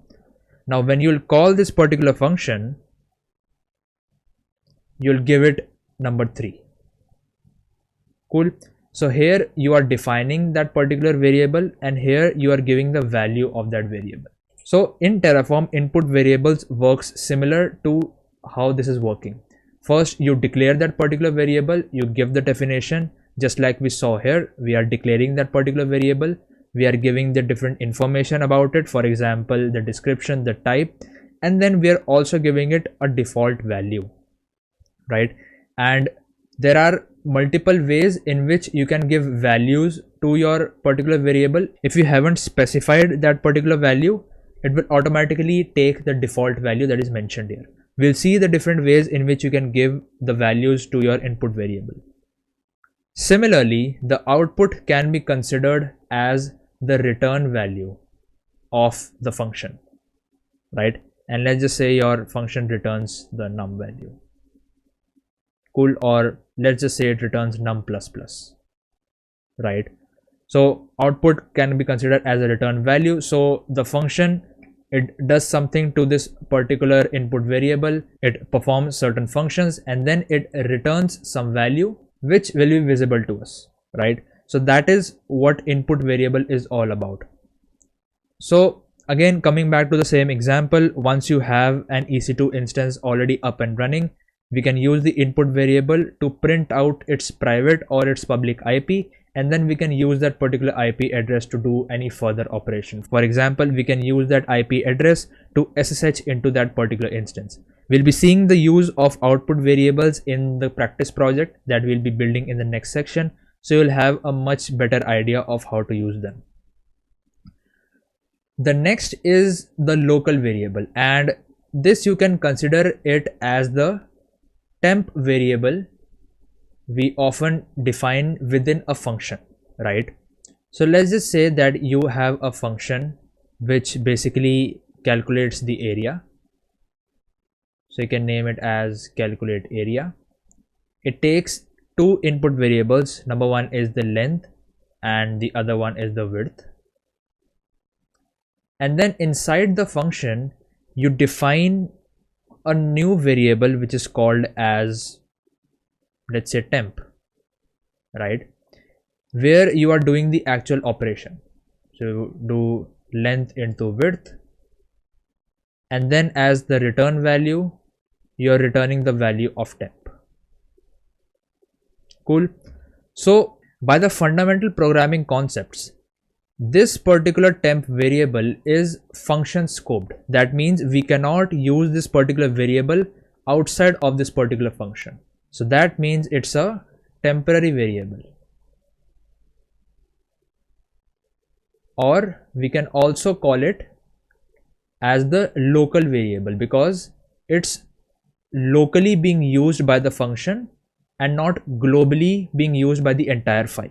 So let us see how these three work in actions, so you'll have a more better idea on this. Alrighty, so what we can do is, let us create a new folder which says vars and outputs. Cool. And we'll create a main.tf. Let's just create a main.tf. We'll copy the providers block from here only. We don't need the backend right now. And let's just quickly do a Terraform init before we do anything else. tf init. So we have initialized the project. Now we can quickly create a new local resource. Let us say this right here. Cool. And we can make some changes to this one, example1 and example1.txt. And we can also maybe replicate this resource, and what we can do is we can do it here, we can do example3 here. Cool. Now let us say that we wish to change the name of these particular file names, right? One way is to manually do that, but let us use variables to sort of optimize this particular process. So what I will do is I will create a new file which is called as variables.tf, and I will create a new variable definition. So I'll do a variable, and here we'll give the name of that particular variable. So we can do file name 1, right? And then we can give different options here. So if we go to the input variables documentation, for example here, you can see these are the different arguments we can give to a particular variable. So we have the default value, type, description, some kind of validation that we want, that is a constraint. We can also give whether the variable is sensitive or not, or whether the variable is allowed to have a null value or not. Cool. So what we can do is we can type a description. This is the name of file 1. We can give it the default value of, let's say, example1. dot txt. Let's just write example 1. Now it's fine. So description is there, default is there. What else can we give? We can give a type, and let us give it type as string. So this is our first variable. Cool. Now we can create 2 more variables, and we can give it the separate names. So we have example 2 and we have example 3, file 2 and file 3. So this is basically how you define variables. Now in order to use these variables, we can simply reference that particular variable using dollar curly braces, and then you can write var dot the name of that particular variable. You can just write var dot file name 1. Here we can write var dot file name 2, and similarly we can replace it with file name 3. Make sense? Now if you do a Terraform plan, so you can see that the file name is example 1, example 2 and example 3. We can also add a txt to this one if you want, and here we can add an md, and here you can add, let's say, demo, anything else. So extension, you can choose it yourself, but we have given it the file name. Cool. Something we can also define is the value of count, right? So let's just say that we don't want to manually write the value of count, so we can just create a variable for this. So count num, and the type is integer or number, I'm sorry, and then we can give it the default value of, let's say, 1, right? So we can use var dot count num directly without specifying any value. So if you don't specify any other value of this particular input variable, and we'll see how we can give any other values, it will directly take the default value of this particular variable. Now something interesting to note is that, let us say we comment the default value, right? So now if we do a Terraform plan, so it's asking us to enter the value of the variable, which is pretty cool, right? So you can just see that we have defined this particular variable here, and now it's asking us for our input. Let us say we use 2. So it will create 2 instances of the example 1 resource. Basically it will give the value of 2 to the count argument, and it will create 2 instances of this. So if you don't specify any default value in this particular block, that's how Terraform will actually ask for the value of that particular variable. And there are a lot of different ways that you can use to assign values to input variables. We'll be seeing that shortly, but this is one of the way to do so, and this is again sort of an interactive way to work with your Terraform files, right? I hope you can feel that.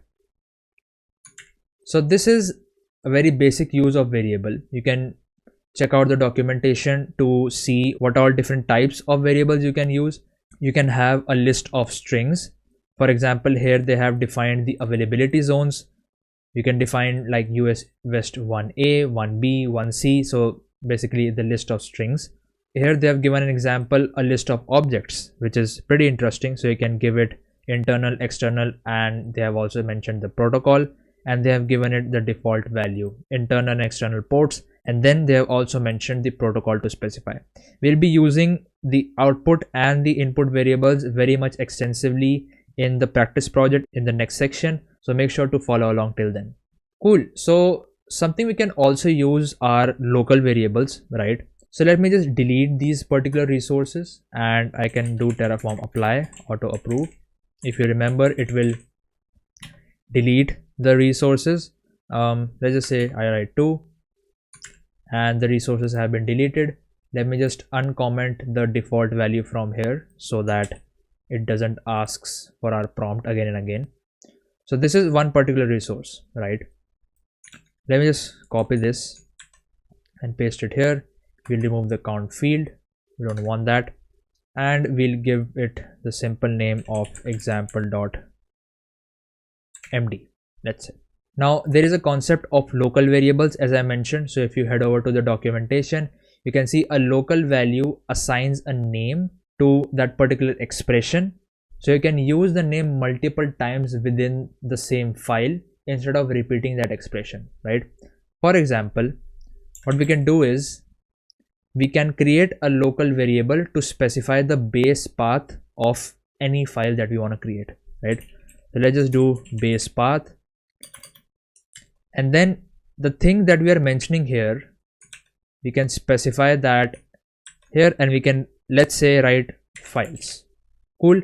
So every time we create a particular file, we can specify this base path there, and all of our files will be under the current working directory and a directory called as the files directory. So if we see this in action, let me cut this, and in order to reference a local variable, we can do dollar curly braces, and you can do local dot base path, and then we can simply give the name of that particular file, which is example2.md. Cool. So this is basically sort of a temporary variable that we have created, and we are using the value of that particular variable, so we don't have to repeat this particular expression every time we create a new resource. So let us say now we want to replicate this particular resource. We want to create 3 such resources. We can do example 3 and example 4, and now we don't have to repeat this particular expression, right? We can just change the name of the particular file and we're good to go. So if we do Terraform plan, so you can see all of the files are getting created under a files directory. So if I do Terraform apply auto approve, so you can see a new files directory has been created, and all of our files have been created under that particular directory.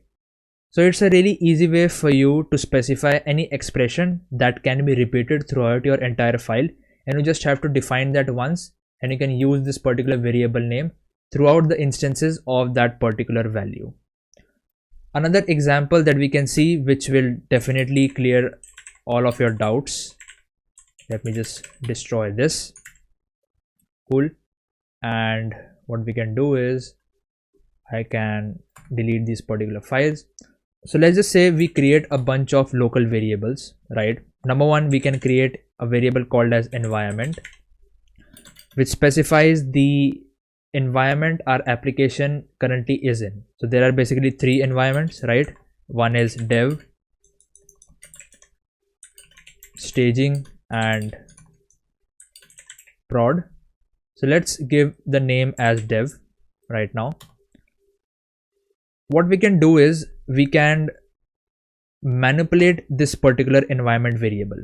We can do is upper case, when you can use a function called as upper to basically convert this particular lowercase name to an uppercase, right? And then we can append this particular uppercase variable to the base path. So let's just create a variable called as base path, and now what we are doing is we are using the path dot module, and then let's just store this in a directory called as configs, because why not? And then we can specify the name of the environment that we want. So we can just write local dot uppercase, and yes, this needs to be added as the suffix, so we'll just add it here as well. We have done a bunch of things, right? We created a variable called as environment, where the value is dev right now. We then converted the environment variable to an uppercase, and then we appended that uppercase value to the base path, right? So we did some kind of manipulations with the local variable, and now we can use this local variable in our resource creation. So let us say we create a resource with the local file type, and we basically name that resource as server configs, for example. So now we can give the name of the particular file starting with the local dot base path server dot sh. Cool. And we can write some content to this particular file. So we can do EOT. Let's just specify that the environment we are using this particular script in is local dot environment. Cool. And maybe we can also specify the port is 3000, something like that. I'm just giving an example here. So we have created this configuration, and if we hit apply, if we do a Terraform, if we do a straight away apply, let's say, so you can see we have a file called as configs, and inside that we have a dev folder which specifies the dev environment, and here you have a server.sh file where the environment is mentioned as dev and port is mentioned as 3000, right? Now let's just say that you have multiple resources of this. You have this. We can also rename these particular configuration files. And let's just say that you wish to change the environment in all of these bash scripts to the prod environment. You can just come up here, change it to prod, and all the files will get updated. So if we do a Terraform plan, you can see that the first resource that was already created will first get replaced. So the environment would change to prod, and then 2 new resources will get created. We do Terraform apply, auto approve. So the resources have been created. And if we head over to the configs tab, you can see 2 new folders exist right now. One is the dev folder, which is currently empty, and the other is the prod folder, which has all of your particular scripts. Because we specified the environment as prod, and we simply manipulated that particular environment variable to suit our basic need. Cool. Why it's simple to use? Because imagine doing this operation multiple times as you create every single resource, right? So we just did the operation once, and now we can simply use these particular variables to specify that particular value in all of the resources that we'll create. So again, we are talking about optimizing the readability and the reusability of our code, and the local variable can definitely help you to do that. Cool. The last is outputs. We can create an output variable called as, I don't know, file name, and then we give it the value. So let's just call it as file name 1, and here I want Terraform to output the name of the file 1 once we hit the apply. So right now we have these particular configs. So in order to reference the config, we first do local file, and then we give the local name of that particular resource that we want the output from. And then when we hit dot, so these are all of the different attributes that are associated with one particular resource, right? And we can select a bunch of them. Let's just select file name for now. So this is how we reference. We first write the type, then we write the local name of that particular resource, and then the attribute we want to output. Cool. Now when we do a Terraform plan, you can see that it says there are a few changes to the outputs, and it has created a new output. So it says the output name is file name _1, and the value is configs prod server.sh file, which is essentially the name of this particular file. So if we head over to the documentation, here you can see a lot of different use cases of the output variable. So mostly we use the output variable to print out essential information like the IP addresses of instances, the host names of the database instances, and we'll definitely be seeing and using them in the practice project in the next section. So you'll have a much clearer picture of how these output variables are helpful. But I hope that by now you have a basic idea of how we can use this. Like for instance, you can see this particular example.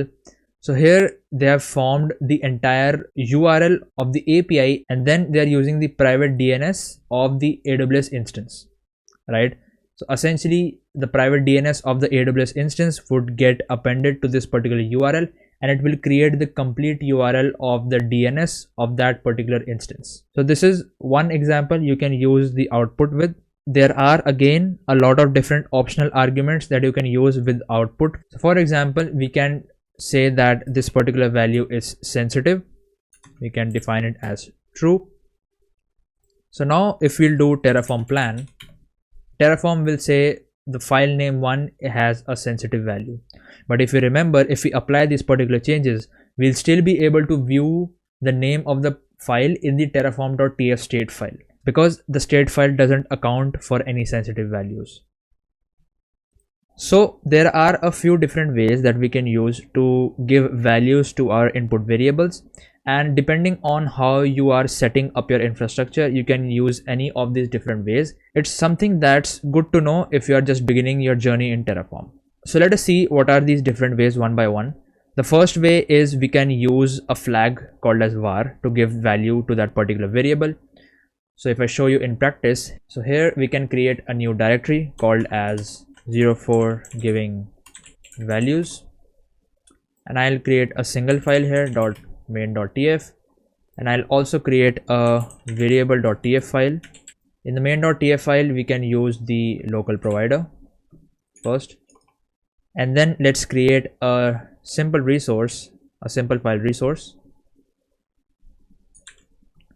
and I'll give it the name example1. And in the future I'll create a variable called as file name to give the file a name, and we'll name it as .txt. The content we'll give is this is demo content. Cool. So we have set this up. Now we can create a new variable called as file name. So we'll do variable file name, we'll give the type as string, and we'll give the default value, let's say as default or default value. Cool. So one of the ways to give value to the variable is using the default value. So if you don't specify any other way, it will directly take this particular value. Let's head over to that particular directory now. Let's initialize the directory. And now if we do a Terraform plan, you can see that it's taking the default value of the variable, and that's the intended behavior. We can also specify the value of the variable via the var flag. So if you do tf plan, we put the var flag equal to, and then we give the name of that particular variable and the value that we want. So we can do the value via CLI. Cool. When we hit enter, you can see it has taken the value of via CLI.txt, the one that we specified with the var flag. Right now, if we don't specify anything, let us say we didn't specify the default value and we don't even use the var flag, and we do a Terraform plan, it would ask us to enter the value of the file name variable, right? And that's the intended behavior, and we have already seen this previously as well. I don't want to do that right now. So this was the var flag, and that's how you use it to give the value. We'll talk about the var file flag in just a few seconds. The next way you can use is to create a separate file to just give values to that particular variable, and the extension for that particular file is .tfvars, right? The name can be anything, but generally it's a good practice to give the name as terraform.tfvars, but the important thing is that the extension needs to be .tfvars. So if we see this, let me create terraform.tfvars, and now because we have already defined the variable here, we can just copy this one here and we can just give it the value. So we can write via tfvars. Cool. And now if we hit a Terraform plan, you can see that it is taking the value from the .tfvars file. Now if the file is named as terraform.tfvars, Terraform will by default pick that particular file to give the value to that particular variable. But let us say we don't name it as terraform.tfvars, we write it main.tfvar, for example. And now if we do a Terraform plan, you can see that it's again asking us to enter the value of the variable, because it's not able to pick this particular file as we have changed the name to something different. Now if we want to use this particular variable file to give values, we can use the slash var file flag and give the location of that particular tf vars file. So we can do is tf plan, we can use slash var file, and we can give the location as main.tf vars. And now if we hit enter, we can see again Terraform is able to pick that particular value from the main.tf vars file. Cool. So again, a thing to remember is that terraform.tf vars will get picked up by Terraform by default. If you change the name of this particular file, you specifically need to mention this using the var file flag with the Terraform plan or the Terraform apply command. I hope this makes sense. So let me just name it back to terraform.tf vars file. Okay, the next way we can use is pretty similar to using a tf vars file. We are just changing the name to something.auto.tf vars. So let us imagine that you want to create different kind of variables depending on the different stages of your application. Let us say you want to create separate variables for the dev stage, separate variables for the staging, and for the production stage, right? So you can use this kind of a naming convention. You can write dev.auto.tf vars to give variables for the dev stage, similarly for staging, and similarly for prod. So this is just a naming convention. It works very similar to how the tf vars file work. We are just changing the naming convention so that you can use it according to the different stages of your particular application or your infrastructure. Cool. The next way we can use is to set environment variables, and this is the syntax that we have to follow. So it's tf underscore var underscore the name of that particular variable, and then we give it the value. So what we can do is, so we do a tf underscore var underscore the name of that particular variable, let us say file name, and then we give it the value. So we can do from envar. Cool. And because this is an environment variable, we would need to export it. So let us say we export the variable. And now if we do a Terraform plan, you can see that it has picked up the value from the environment variable. Cool.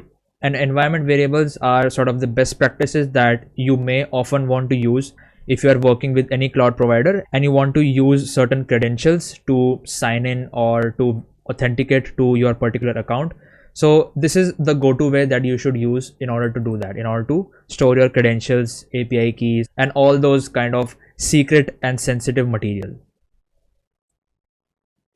And the last is basically the default value in the variables.tf file that we have already seen, right? If you don't specify anything, we can just use the default value, and this we have already seen, right? So these are all the different ways that you can use to set values to input variables. Now, if you're following along with me till now, you would definitely have this particular question in mind, you may or may not, that, hey Kunal, we are using these ways to give values to the same input variable. What if we are using multiple ways at one single time, right? So maybe we are using the var CLI flag, we are also using the tf vars file, we have also set the environment variable, and we are also using the default value in the variables.tf file. Which value would Terraform pick for our particular variable? That's actually a really interesting question to ask, and that's where the concept of precedence come into the picture. So basically this is the concept of variable, or we can say input variable precedence. And the concept is simple, that if we have multiple ways of defining values for the same variable, let us say file name, which of these particular ways will Terraform give the highest priority to? Cool. So it's all a game of high or low priority.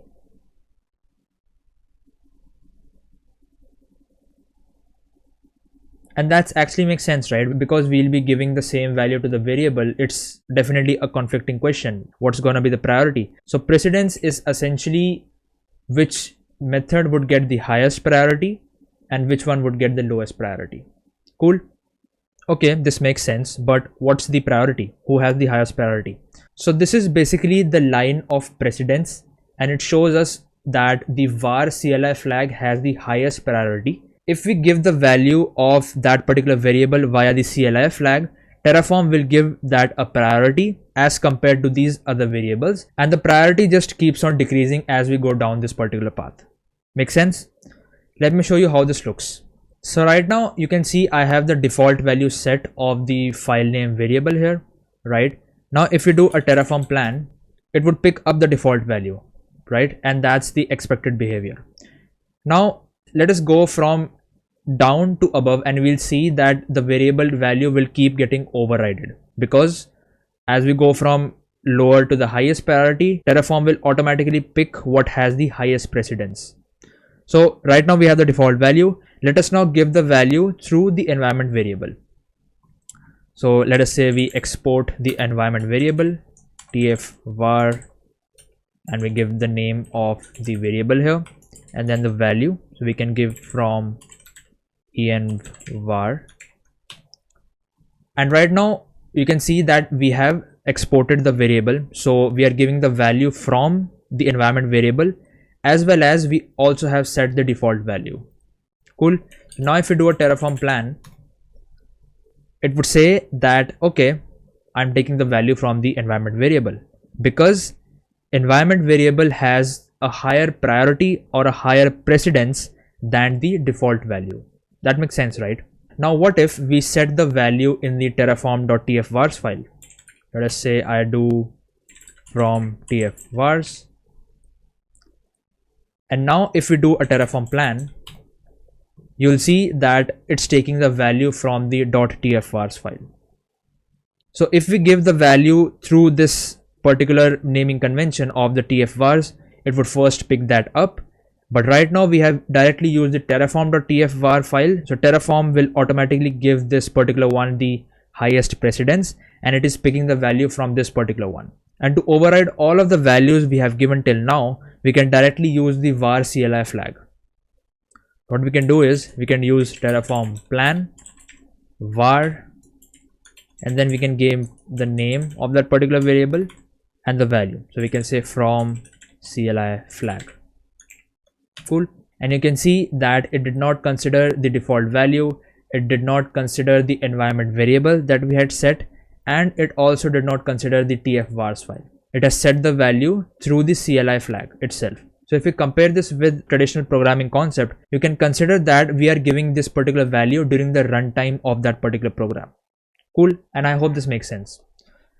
So this is basically the concept of precedence, right? And I hope that you now understand that if you use multiple ways of giving values to the same input variable, this is the order of priorities or order of precedence that Terraform would follow in order to give values to that particular input variable.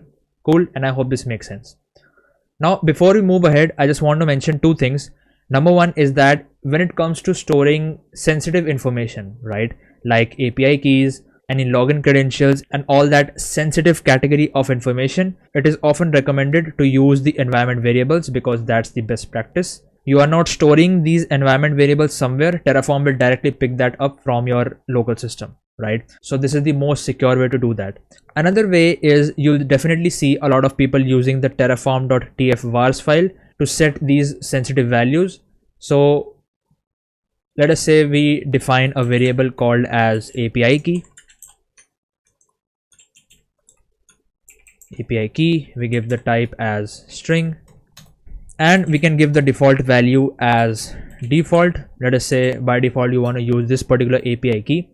So we can come to the terraform.tfvars file and give the actual value of the API key, right? So that can be something like that. Cool. So this is a general practice that you'll see a lot of people use. The important thing to consider here is that make sure you don't commit this particular file to Git, right? Because it makes sense, right? All of your API keys and all of the secret variables, the sensitive information will be visible to everyone, right? So if you're not using environment variables and you're using terraform.tfvars file, make sure you don't commit this to Git and you add this particular file in your .gitignore file. Cool. So this is basically the concept of variables and outputs, the different ways of setting input variables, and how the concept of precedence works here, where Terraform will give priorities to the different ways of setting your input variables. I hope this is clear now. Okay, so till now, in order to define our infrastructure, we were writing a few configuration files, right? So if you are just starting out, you may write everything in your main.tf file. Cool. So you can consider the main.tf file as this big box where you define your entire infrastructure. Now, defining an infrastructure involves different processes, as we mentioned. So firstly, you define your provider. Then you define different resources.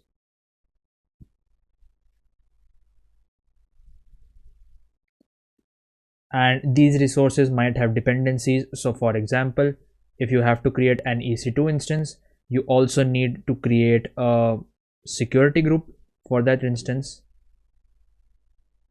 and that's a separate resource. You may also need to create a key pair, and that's a separate resource, and so on and so forth, right? Then you may also create an RDS instance, right? And with that, a separate security group and any other network configurations that you want, and so on and so forth. The list goes on and on. Then, for example, you also create variables.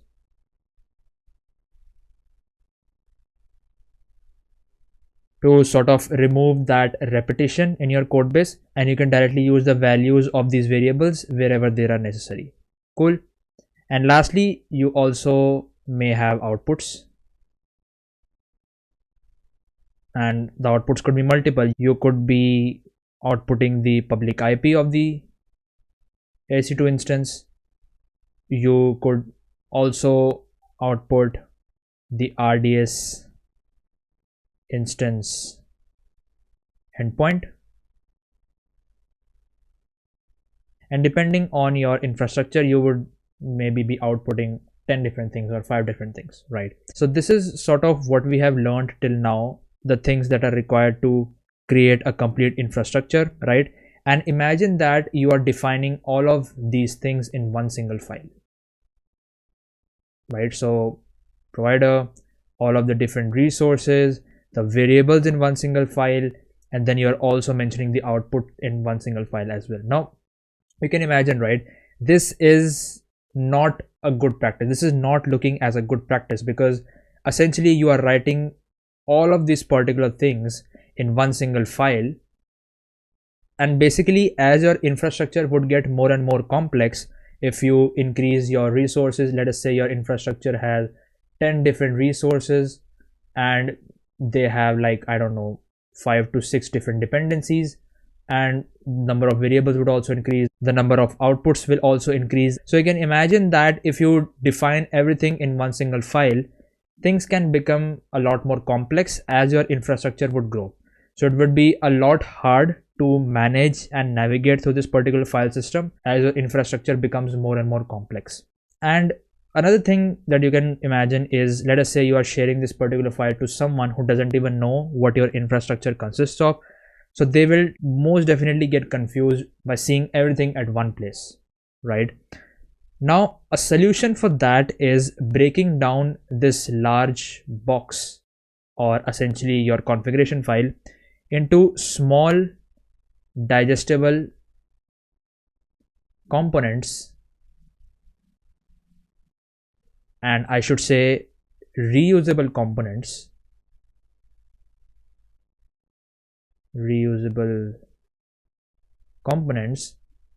called as modules. Cool. So essentially we could have one, let us say, EC2 module, which is essentially a directory, and in there you can have all the files related to your EC2 instance. So you can maybe have an EC2 .tf file where you define the main configuration of your instance, main config. You could have another one called as variable.tf where you can define all the variables related to your EC2 instance, EC2 instance vars, and then you can also have, I don't know, maybe a terraform.tf vars file to give the sensitive information. As I mentioned previously, that .tf vars file is often used to store sensitive information such as login credentials, login creds. Maybe you have outputs, so you create another file called as outputs.tf and you have all the outputs related to your EC2 instance only. So you see, what we did was, instead of mentioning everything in one single file, we broke it down and created a module for the EC2 instance. Cool. Now everything related to the EC2 instance configuration is in one single directory, or in terms of Terraform, we call it as a Terraform module. Now similarly, you can create one module called as RDS module, where you have all the different files related to RDS. Maybe if you are also using an S3 bucket, you can create an S3 module which has got all the configuration related to the S3 bucket. And we can even do something like, we can combine these two modules and create one single module which would be named as the storage module, because essentially we are using the database as the RDS instance and S3 bucket to store the static files. So we can create one single module called as the storage module, and then we can create subdirectories called as the RDS and the S3 bucket, and then it will have the files related to RDS, and then this one will have files related to the S3 bucket. So you see, what we are essentially doing is, we are breaking down this one single configuration file into different components, and we are in a way reorganizing our code so that our readability is increased and it's much more digestible and easier to read and manage. Cool. So this is the concept of Terraform modules. So typically these are all the Terraform files in a working directory. So all the files in one single folder. The only thing is that we divide all of the different components in multiple files. We have one file for the main configuration, one separate file for the variables, one separate file for the outputs, so on and so forth. So a much more formal definition of a Terraform module is that it is a self-contained package or a directory for multiple resources that are used together, right? As I mentioned, so we can create a storage module, and then maybe we could also have a networking module where all the network related configurations could exist. So for example, if you have different VPNs, route tables, so on and so forth, then we could also have a compute module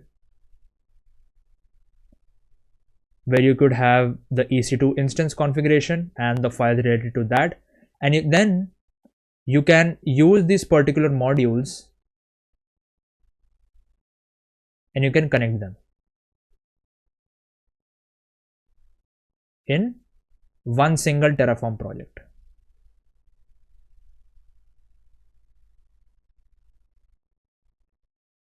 That makes sense, right? And I hope that you can see how this is a little bit more manageable than just using a single file to store everything, right? So it's essentially a self-contained package for multiple resources that are used together. Now, there are different types of modules that are defined in Terraform. Number one is the root module, which is the default Terraform directory. So till now, we have been already working with the root module. So every time you create a file, and then when you create multiple files in that particular module, so this particular one is the root module, right? And this is the by default module that Terraform recognizes. The next one is the child module. So let us say that we have a root module called as storage. This is the root module. And then inside it, we define two different modules. We have the RDS and then we have the S3 module. And inside the RDS and the S3 module, we have the different files that define the RDS instance, and the S3 module contains similar files which defines the S3 bucket. So this one is the root module, and these ones are the child modules. Make sense? So the number one is the root module that we discussed. This is the default one that we use in Terraform. Then we have the child module. We are breaking this root module down into further modules. And then the third category is the published modules. So in addition to using these root modules and the child modules, that is the modules from our local file system, we also have an option to directly use some pre-prepared modules that are already prepared for us by the different cloud providers that are out there, right? And we can directly fetch these particular modules from the Terraform registry.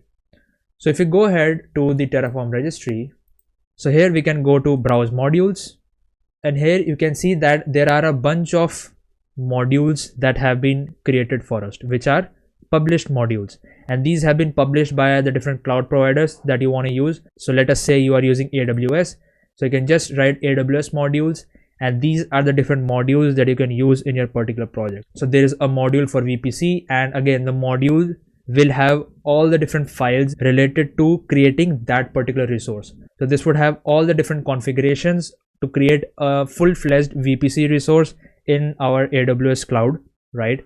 Similarly, they have a module for the S3 bucket, so all their configurations that are needed to create a full-fledged S3 bucket, variables, outputs, and all of that particular stuff, we don't have to create it. It's already created. We would just need to input in some values. We would have a full-fledged S3 bucket created for us. Similarly, we have one for EKS, Lambda, and all these different things, and it's a really long list. Cool. So this is basically the concept of modules. It's a way to reorganize your Terraform configuration file in order to make it more readable, more reusable, and a little bit more manageable. Okay, so let me show you how a module looks in real life, and we'll create a very simple module right now.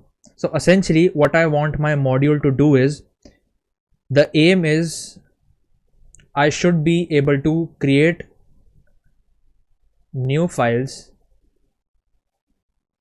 and I only want to provide the name and the content of the file, just that. And the logic of creating these files, all the variables, all the outputs, I don't want to define that. I want to create such a module that the logic of the file creation is written once and I can reuse it again and again, right? I hope this makes sense. So let us create such a module. So what we can do is, let me just create a separate folder called as 05 modules. And for now, let's create a main.terraform file, and then let's create a child module called as file creator, which would be the name of our module that we want to use. And inside this, we'll write all the different logic and everything related to the file creation process. So we'll have a main.tf file. Let us create a variables.tf file as well. We'll also have an outputs.tf file. So we have these three files inside this particular module. In our main.tf file, let us first initialize the local provider, and then let's create two files. So I'll just simply copy this particular resource from here, and what I'll do is I'll create file 1. Now let's leave the content as blank, and the name of the particular file I want to fetch using a variable. So I'll do, let us say, var.filename, and we can do filename.1 here, and let's replicate this particular resource, file2, and we'll do a file name 2 here. Cool. And the contents of these particular files, again we would want to use variables to fetch that. What I can do is I can write here var.file1 content. Cool.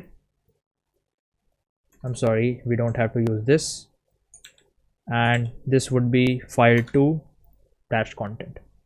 So these are the two files that I have created here. Now let us create all the necessary variables. So we basically have variable number 1, which is file1 content, and here we can write the description of this. This is the content of file1. The type is string, and let us give the default value as hello from file1. We can copy this and create the content of file2 just like that.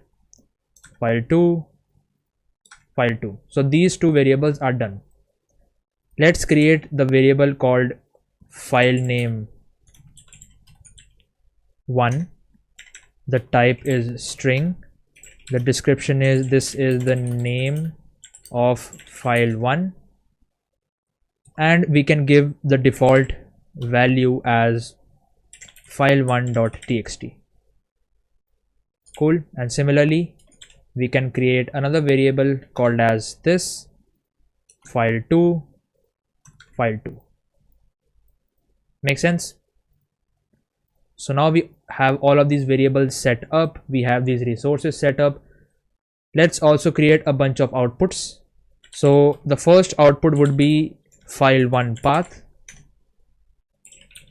The description is this is the path to file1, and the value would be local file dot file1 dot file name, right?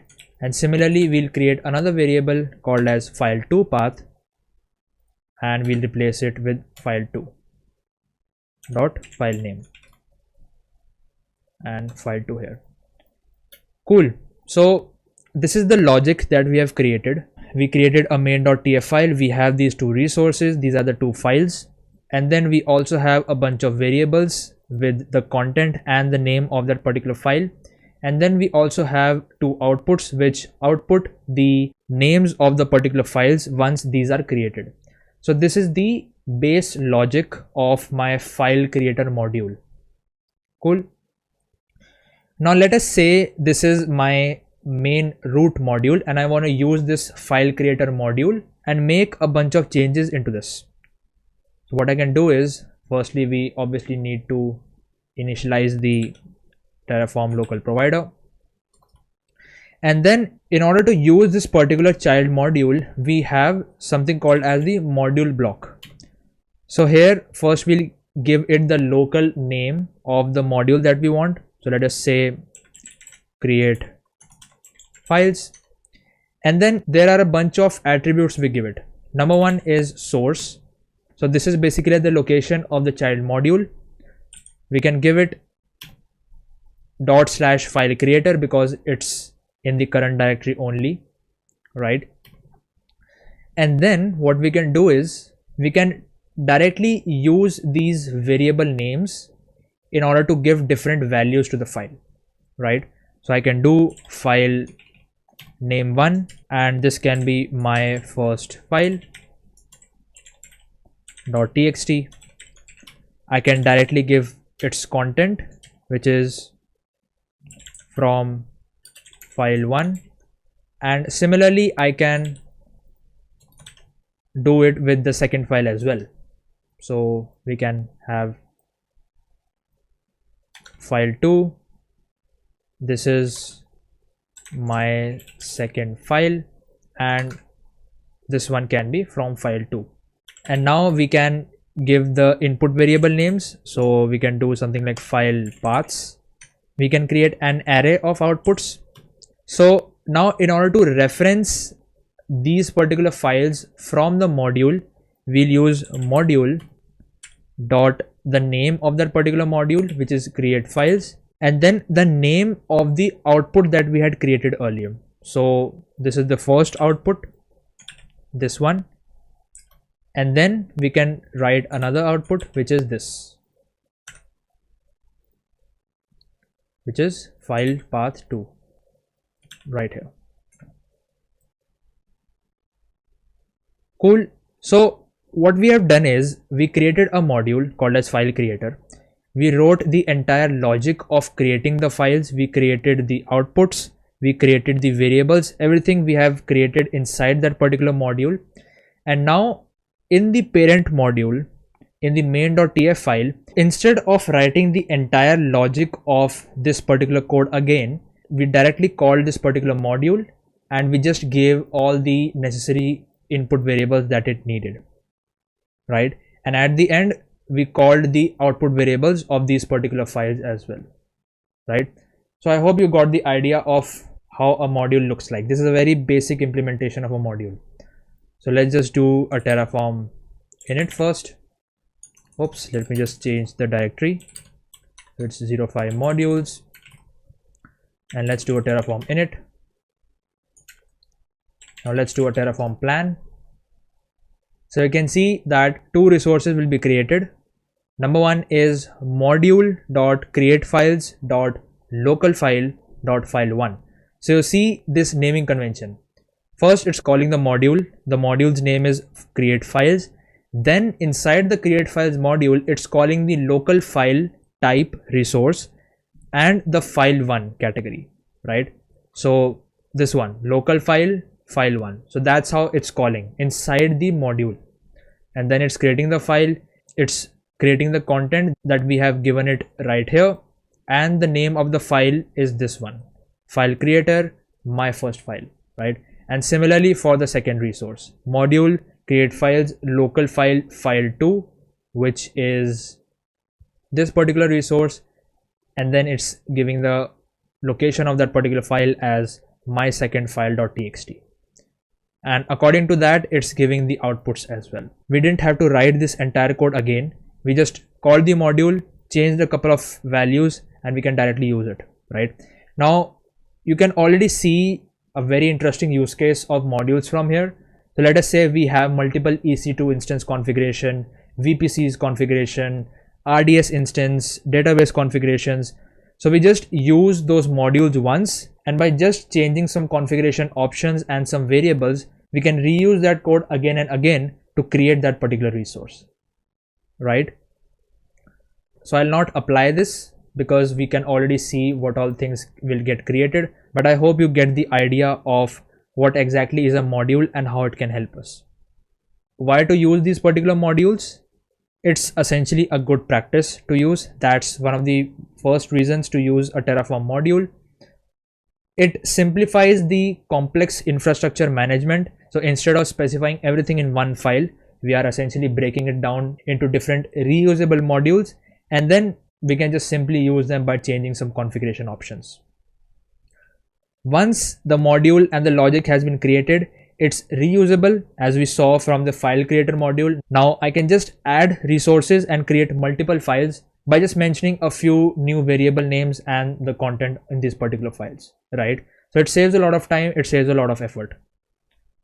And again, using the modules will ensure consistency across different environments. So let us say I want to use this file creator module to create files specific to the dev environment, the staging environment, and the production environment. I can simply reuse it again and again. I just have to change a few variables here, and I can do that very efficiently, right? And maybe I can also add a few variables here, and then I can just give the values of those variables and it would do the work automatically for me again and again. I only have to write the logic once, and I can just change a few configuration options to use this particular module again, and this would actually maintain consistency across different environments in which I'm using this module, because the code is same, right? And lastly, it enables collaboration, so you can easily share these particular modules with different people across your team, and it would ensure that there is consistency maintained across different environments of your particular infrastructure. Cool. And you might have a question, how can we share these modules with our team members? So it's easy. You can publish these modules. So basically, publishing modules means you can store it in Git. You can version control these modules, and that's how you can easily share them with your team members. And this is something similar to how these modules are structured. So if we go ahead to any particular module, let us say AWS VPC. So these, you can see they have the link to the source code, right? If we visit one of the modules, So this is basically the Terraform AWS VPC module. They have given everything which you need to know about this particular module and the way to use it. So you can see this is how you can use the VPC module. You mentioned the source, the name, the CIDR block, and all of these different configurations. They have given all the different configurations that you can use with this particular module, the different options that you can use. And if you see their file structure, if you head over to modules, you can see that they have followed the same pattern. So they have a main.tf file, then they have an outputs file, then they have also created a bunch of variables for us to use. The bottom line is that you don't need to worry about creating all of this code again and again. You can just simply fetch this particular module and use everything which is pre-created and just populate the values that you want, right? So this will basically make your code much more readable and reusable at the same time. Cool. So I hope now you have a fair amount of understanding of what is a Terraform module and how do you create a module. This is sort of generally the last thing that you do when you have defined all of your entire infrastructure. Let us say you want to implement Terraform into your project.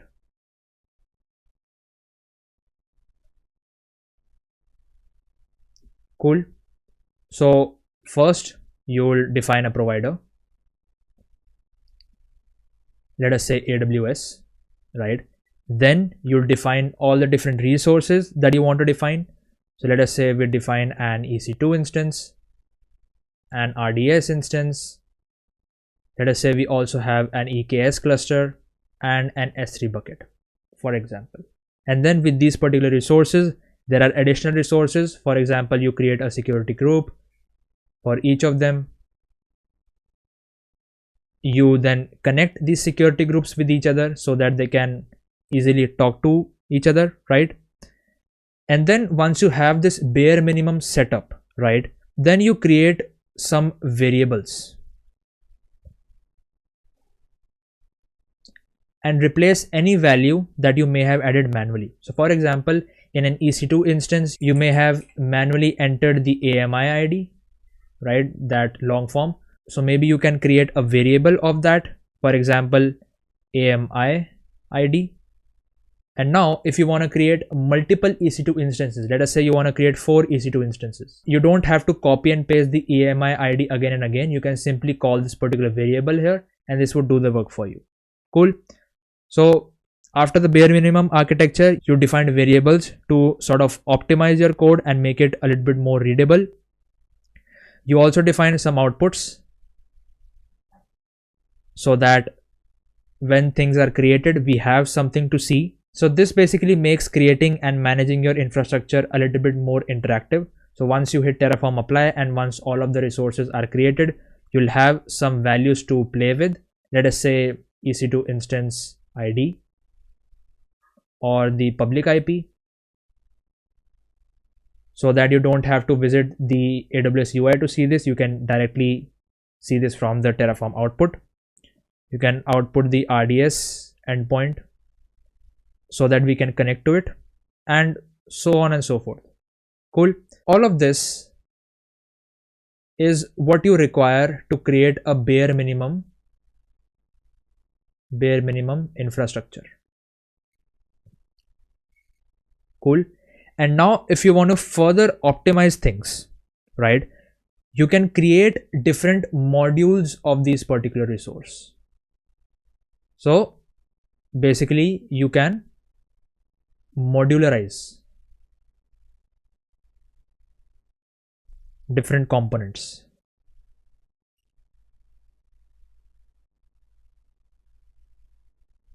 So instead of writing all the configuration of the EC2 and writing that code again and again, we can just simply write Terraform EC2 module. There you go. And this would have everything you need to create an EC2 instances. So you just have to fetch this particular module right here and then just give it some configuration options and your EC2 instance would be up and running, right? You don't have to write the code for it.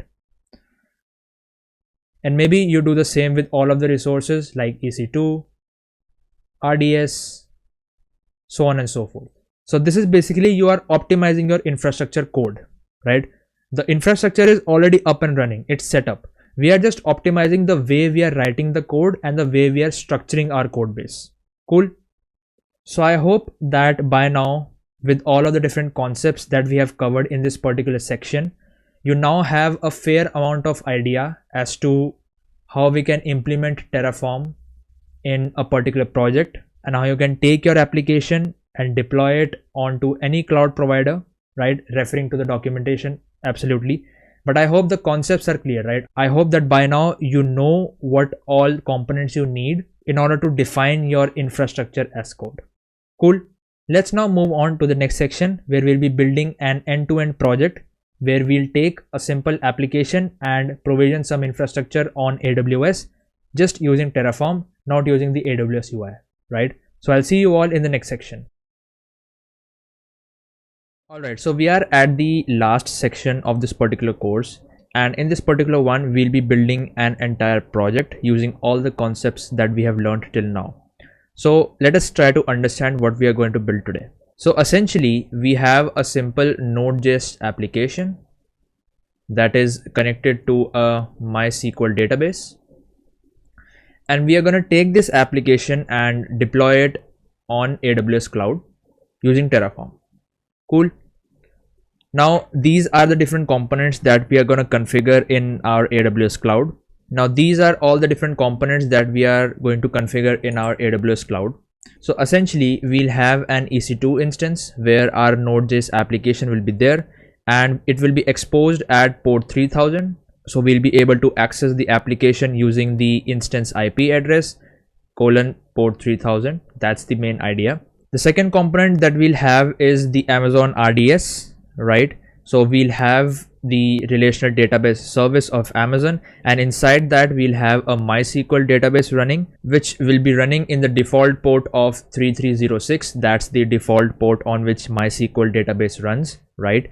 And our EC2 instance and the RDS instance will be connected using two separate security groups, and it will be connected on port 3000.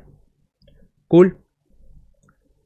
The third component that we'll have is an Amazon S3 bucket, which we'll be using to store some static files. So our Node.js application would have some images to store. So we'll configure our S3 bucket to separately store those particular images, and then we'll connect our instance with that particular S3 bucket. Cool. And all of this would be done in the default VPC. We'll not go ahead and create our own VPC because that involves a lot of different concepts such as routing table, creating our own subnets, and all of those things. I just want to solely focus on provisioning everything using Terraform and using all of the concepts that we have learned till now, not dwelling into the complex cloud concepts. Cool. And yeah, everything we are going to write is using Terraform, and we'll not use the AWS UI. So essentially this is the project that we're going to build in this particular section. It's pretty simple because I just want to solely focus on the concepts that we have learned till now and put them into practice and show you how Terraform looks in real life when you are provisioning an infrastructure on any cloud provider. In this example, I'm taking AWS, but you can use these principles to take your project and provision any infrastructure on any other cloud provider as well. Cool. Also, while building this project, we'll also learn some new things about Terraform, which I have not covered throughout this particular course. So I'm pretty excited for that as well. But yeah, I hope that now you have a clear idea of what we are going to build. Now, one thing which I would want to mention is if you're someone who's very new to AWS cloud, don't worry at all. The different AWS services that we are going to use in this particular project are fairly simple to understand, and I'll try my best to explain those as we'll go along creating them using Terraform. Cool. Now let's get started building this.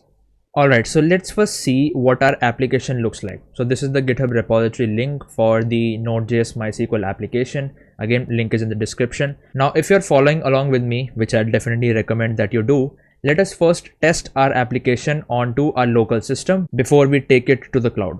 Cool. So I'll just simply clone this application in my system. So I'll go to my desktop and I'll do a git clone and the repository. I'll cd into the application and I'll open this in my VS Code. So the application is pretty simple. Firstly, we'll need to set a few environment variables to run this application. So let me first create a .env file. and I'll simply copy and paste the environment variables here,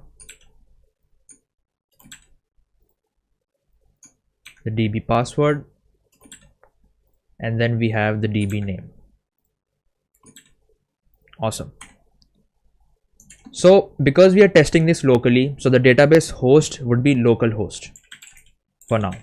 And you don't need to worry about the nitty-gritties of the Node.js application. Just try to follow the steps which I'm mentioning here. This is just necessary for us to understand how does a Node.js application works, because we'll eventually need to set these environment variables in our EC2 instance as well. So don't worry at all if you are not familiar with Node.js. Just follow the steps that I'm going through in order to run your application. For the user, we'll have the root user. The password is Kunal123. And as the database name, we'll have, let us name it as Kunal demo. Cool. So we have set these environment variables, and now let us install all of these different packages that we need in order to run this application. So I'll do an npm I. We have express.env,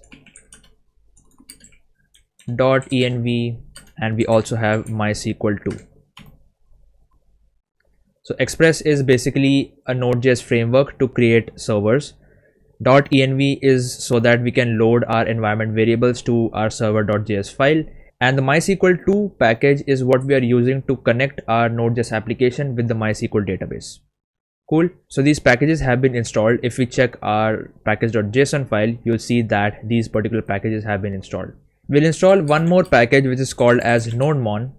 And this is just a utility package which will help us to run the application, but this is not necessary at all. Now there are a few things we need to do before running this particular application. Number one is we need to create this particular database in our MySQL instance. Yes, this has to be created first, and in the future when we'll create an RDS instance, we'll also specify the database name so that it automatically creates a database. But for now, we'll have to create manually in our MySQL instance.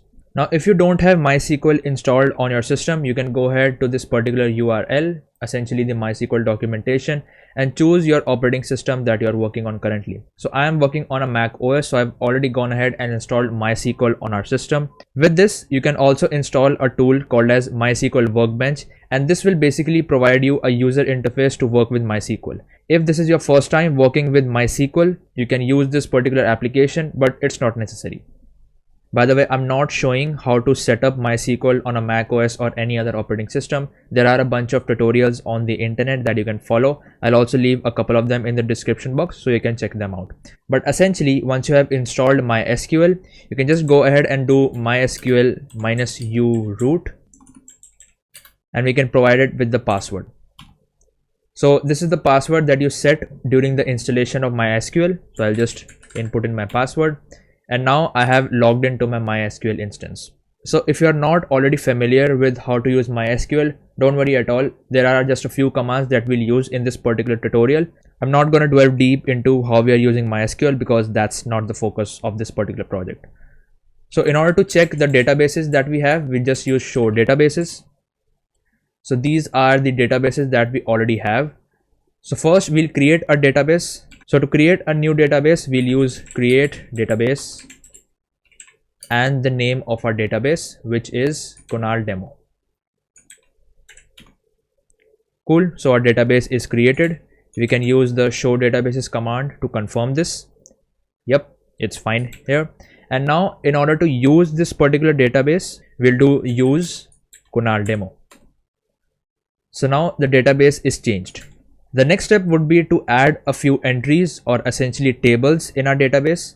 So for that, I've already provided a few example commands in this particular file here. You'll again find this in the repository. So first we'll create a new table called as users, and in that we'll have three fields. One is the ID, which is sort of the primary key of the table. The next is the name and an email address. Cool. So we'll copy this command, paste it here. And now the user table is created in our Kunal demo database. And now we'll add these two example entries. So we'll just copy and paste this. Entry 1 is added, and now we can add an entry 2 as well. Cool. Now in order to view all of the entries in our table, we can do select star from users. And this essentially means that we want to select all the fields that are present in the users table and we want it to display that. As you can see, we have a table inside our database which has an ID, name, email, and these are the entries that we have initially. So now our database has some values which we should potentially be able to view through our Node.js application as well, if everything works correctly. Okay, so one more environment variable that is needed in order to run the application is the table name, which is users in this case. And this is where we are basically using this particular environment variable. Cool. So we'll set it to the name of the table that we have created, and in this case it's user. So now if we run npm run dev and go to localhost 3000, and this is basically the interface of our application, and you can see we have the table entries here.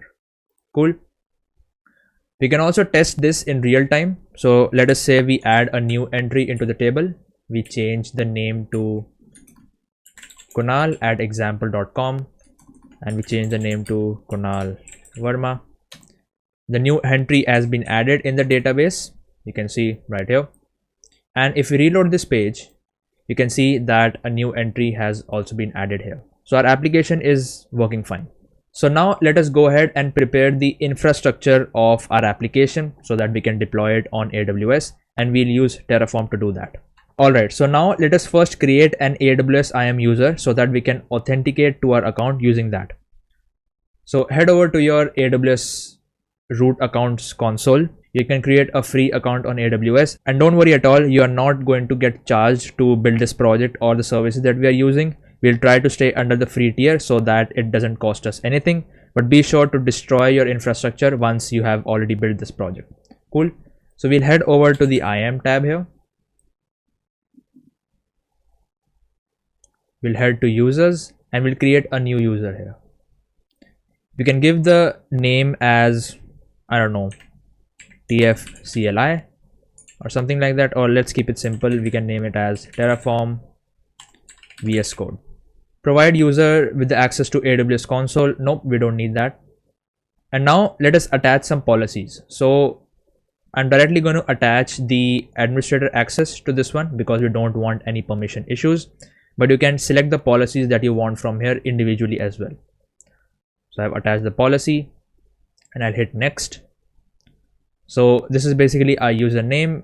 We don't need any password for this because we won't log in to this particular user. This is the administrator access. We don't need a new tags, and then we'll just hit create user. So our user is created.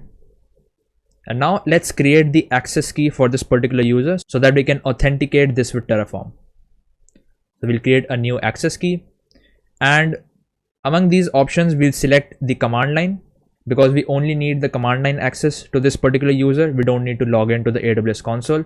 So we'll just select the command line interface and I confirm to proceed and hit next. We don't need to give any tags. And here we have the access key and the secret access key of the user. Cool. So now what we can do is we can directly configure this IAM user in the VS Code. So if you don't already have, you can install an extension called as AWS. So this is the AWS toolkit. You can just click on install here and you can install this. I've already got this installed. And once it is installed, you'll have this particular AWS tab here. Just click on it. So in my case, it says here that it's already connected to an AWS account, but let's set up a new connection. So we can hit the three dots here and we can say connect to AWS and add a new connection. And as a sign-in option, we'll use the IAM credentials. Hit continue. And here we'll provide with the name of the profile that we want. So the name of the profile is Terraform VS Code. Terraform VS Code. This is the name of the profile. And then we'll provide it with the access key and the secret access key. Here you go. And I'll just quit the terminal for now.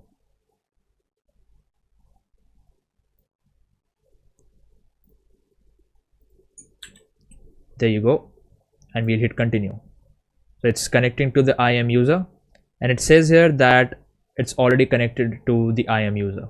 If in your VS Code this newly created profile doesn't show up here, you can just either click on a reload, or you can go ahead and click on connect to AWS, and here you can select the name of that particular profile that you want to use. In this case, for me, it's Terraform VS Code. So that's what I want to use. So now we have successfully connected to our AWS account using an IAM user. Cool. So now what we'll do is, let us create a new folder called as Terraform. And here we'll store all our Terraform files. And I can create a new file called as providers.tf. And here let's initialize the AWS provider first. So we can type AWS Terraform provider. And let's open the documentation. And from here, let's copy the provider configuration and paste it here. So again, this is the required providers block. And here we are configuring the AWS provider. The source is given and the version is given right here. Now with the AWS provider, we need some additional configurations to set up. So you can view the documentation and see the list of examples that they have given here, right? But for our case, the number one thing we need is to specify a certain region. So we'll do a region, and we can do US East 1 for this tutorial. You can select any region that you want, but for now I'm selecting the US East 1. Now, in order to authenticate our IAM user with Terraform, we can either provide it directly with the access key and the secret access key. I won't recommend to do this. So instead of doing this, we'll directly feed in the path to our AWS credentials file. And if we just scroll down here, there you go. So we have this shared credentials file attribute that we can use. What I can do is I can copy this entire thing. I can paste it here, and we'll just change the location to my credentials file. My AWS credentials file is located in this particular location. So it's nothing but the root directory of your operating system, and in there you'll have a .aws folder, and in there you'll have a credentials file. So this would be the typical location if you are using macOS like me, but if you are on Windows, you can just give it the name of the root folder here and the .aws directory. In addition to this, we'll also use this profile argument to give the name of the profile that we want to use. So if I go and type profile, and the name of our profile is this one right here, which is Terraform-VS Code. So I'll just type it here, Terraform VS Code, and that's how Terraform will be able to authenticate to our AWS account. So this is essentially everything we need in order to authenticate to our AWS account. And now we can do a Terraform init. So it's fetching the AWS plugin, it's installing the AWS provider. And once it's installed, it would give us the message that Terraform has been successfully initialized. So you can see we have this .terraform directory, and in that we have a folder called as providers. And here we have the AWS provider for the Darwin architecture. So if we take a look at our project architecture, essentially we need to provision or create 3 components in our AWS infrastructure. Number one is an EC2 instance, then we have an RDS instance for our database, and then we have an S3 bucket to store our static files. So let us first focus on creating the S3 bucket, because that's the simplest thing to create. So what I'll do is, to keep things simple, I'll create a new file called as s3.tf, where we'll write all the configuration related to our S3 bucket. So in order to provision an S3 bucket, there are 2 things involved. Number one is creating that bucket, and number 2 is adding an object into that bucket. So if you see in a typical AWS UI, if I go ahead and type S3, so this will open the S3 console if we hit buckets. And if we see what all things are needed to create a bucket. So here it's saying that you need a bucket name.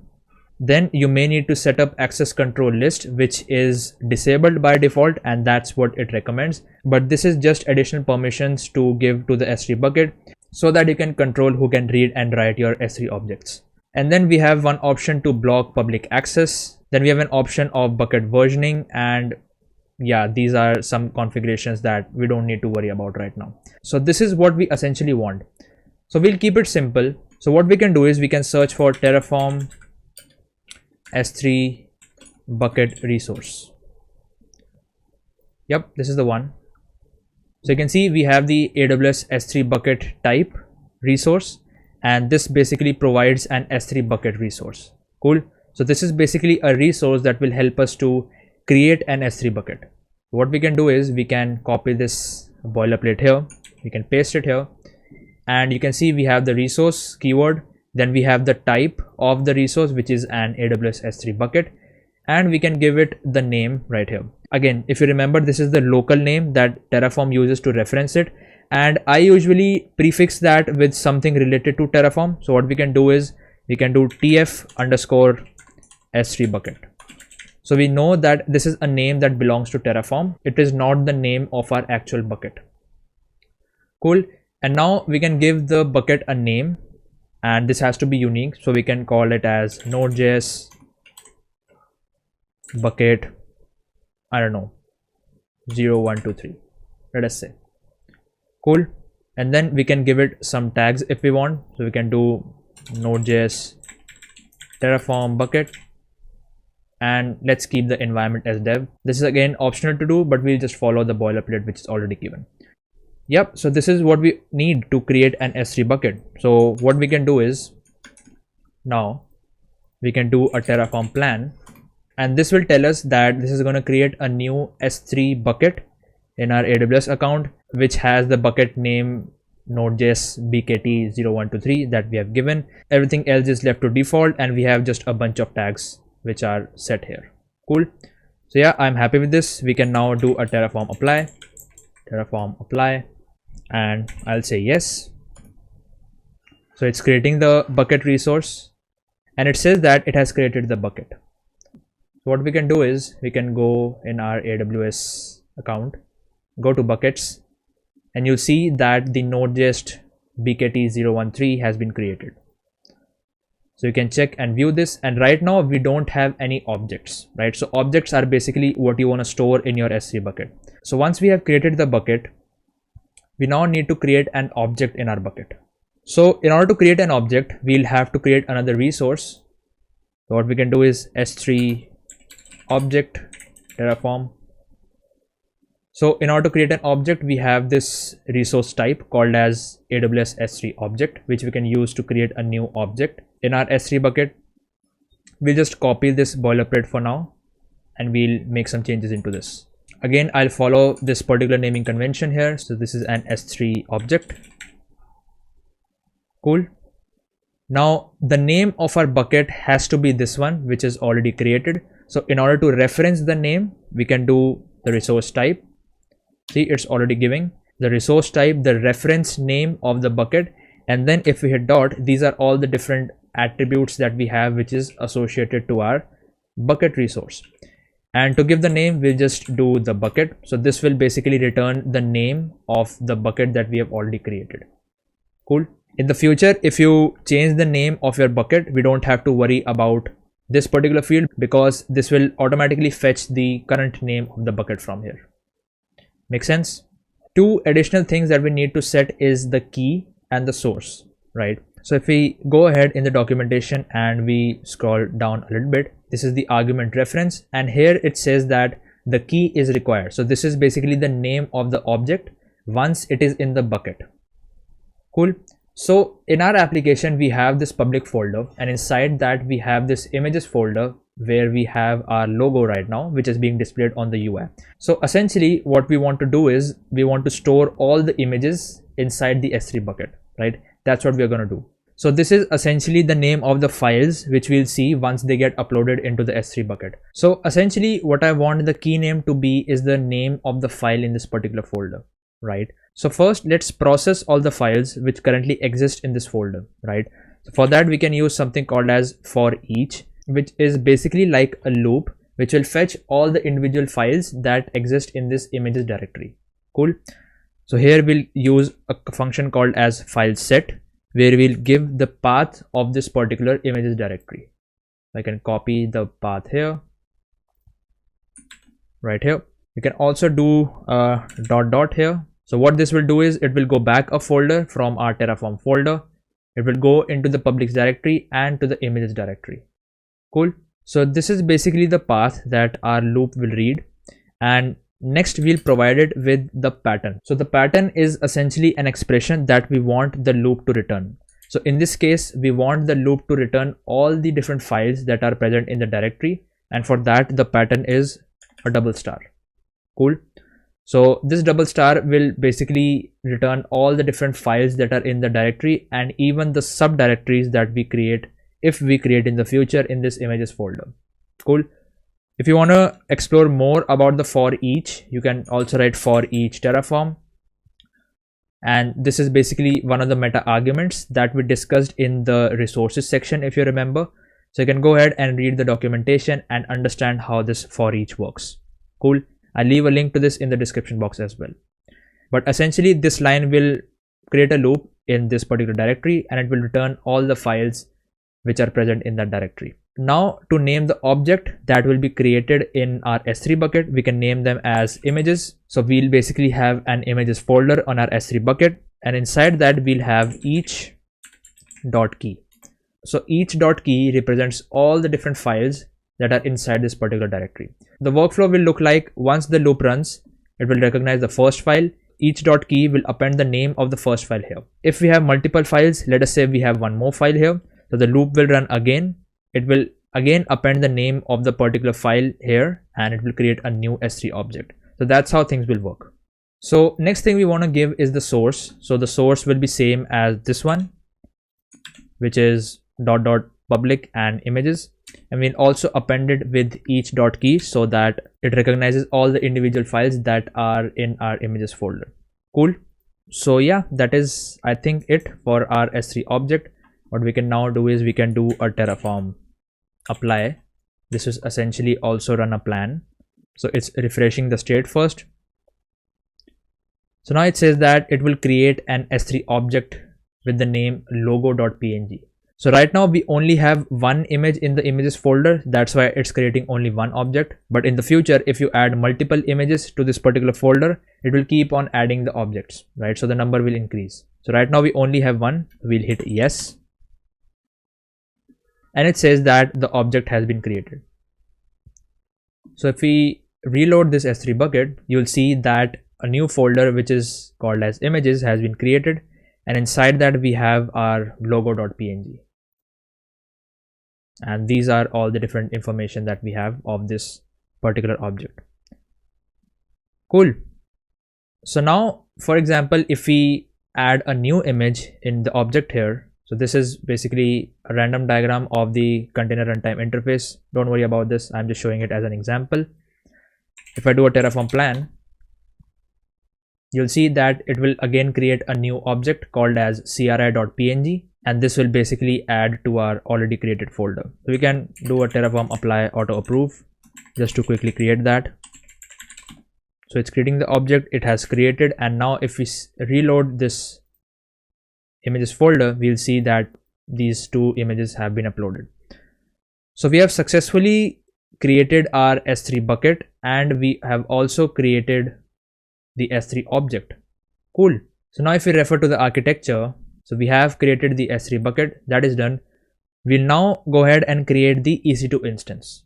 Cool. And then we'll connect it with the S3 bucket. So what we can do is we can create a new file called as ec2.terraform. You can go ahead and create everything in a main.tf file, but just to break everything down, I'm creating individual files so that you are able to understand it clearly. So there are a couple of things that we need to do in order to configure our EC2 instance. So maybe I can comment here. So this is how you can write multi-line comments. So the number one is we need to create an EC2 instance resource itself, EC2 instance resource. Then we also need to create a new security group.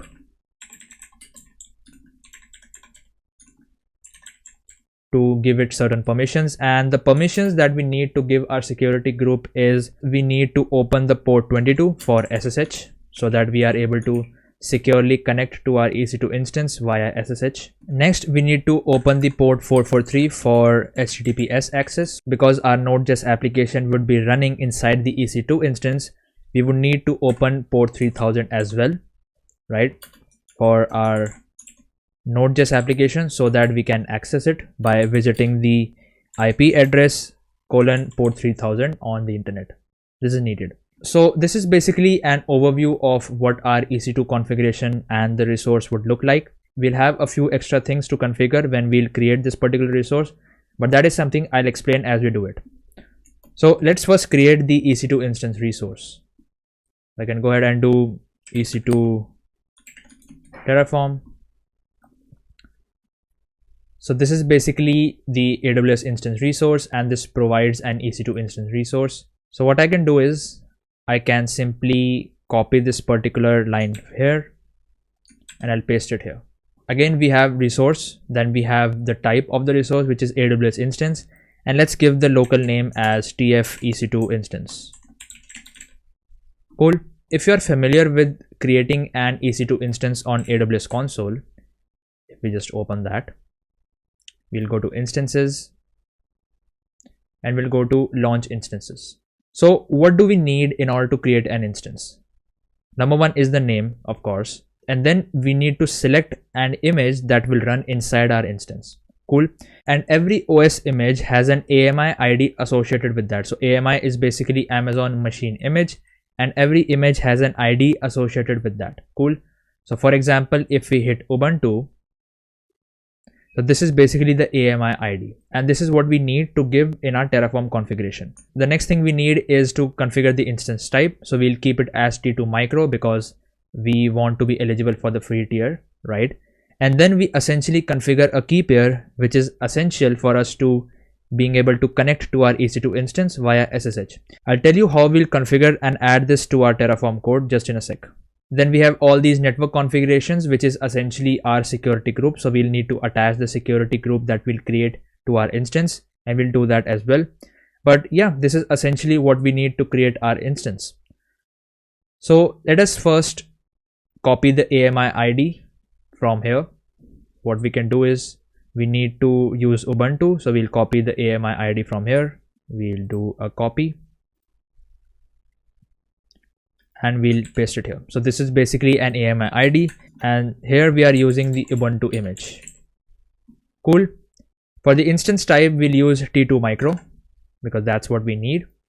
And then what we can look for are some more arguments to use. So if I go to argument reference, so these are the different arguments that we can use with our resource. So what else do we want? Associate public IP address, whether to associate a public IP address with the instance. Yes, we would want that. So what I can do is I can do associate public IP address, and this is a Boolean type. So I'll do true. So this will basically give a public IP address to our instance so that we can access it publicly. So in order to connect to our instance, we would want to associate the SSH key name to our instance, right? So I'm just trying to find that particular field. Yep, there you go. So we have an argument called as key name, which is again optional. And this is basically the name of the key pair to use with the instance. Cool. So I'll just copy it for now. And you'll say, hey Kunal, what is the name of the key that we're going to give here? We haven't created a key yet. And that's actually true. So there are two options that you can use to create a new key pair. Number one is using this particular resource. So there is a resource called as AWS key pair. So essentially you can use this particular resource to create a new key pair that you can then use with your EC2 instance, right? So here you can see that the resource type is AWS key pair. We give the local name, and here you would need to provide it with the data for your SSH key. So essentially you would first need to create a new SSH key. You provide the data here, and then you can associate this with your EC2 instance. Right now I'm going to simplify the process a bit, and we'll just directly create a new key pair using the AWS UI, and then we'll just give the name of the key pair right here. Cool. So what I can do is I can go ahead to the key pairs tab and let us create a new key pair. So I'll name it as Terraform EC2. We'll keep the key pair type as RSA and the private key file as .pem. And now let's create the key pair. So the key pair is created. If I open a new terminal and I do cd downloads, you can see that we have this Terraform EC2.pem file, which is essentially the private key. So now what we can do is we can move this private key to our SSH folder, which is essentially present in the root directory. So what we'll do is we'll do move Terraform, and the location of the SSH folder is the root folder and inside the .ssh folder. Cool. So we'll move it right there, and if we'll ls to the SSH folder, we'll have this Terraform EC2.pem file. Now one more step is required, is to give the correct permissions to this particular file so that we can use it. So what I'll do is I'll do chmod 400 and I'll give the location of the file, which is .ssh, and Terraform EC2. Cool, and we are all set. So I'll copy the name from here and I'll paste the name of the key pair here.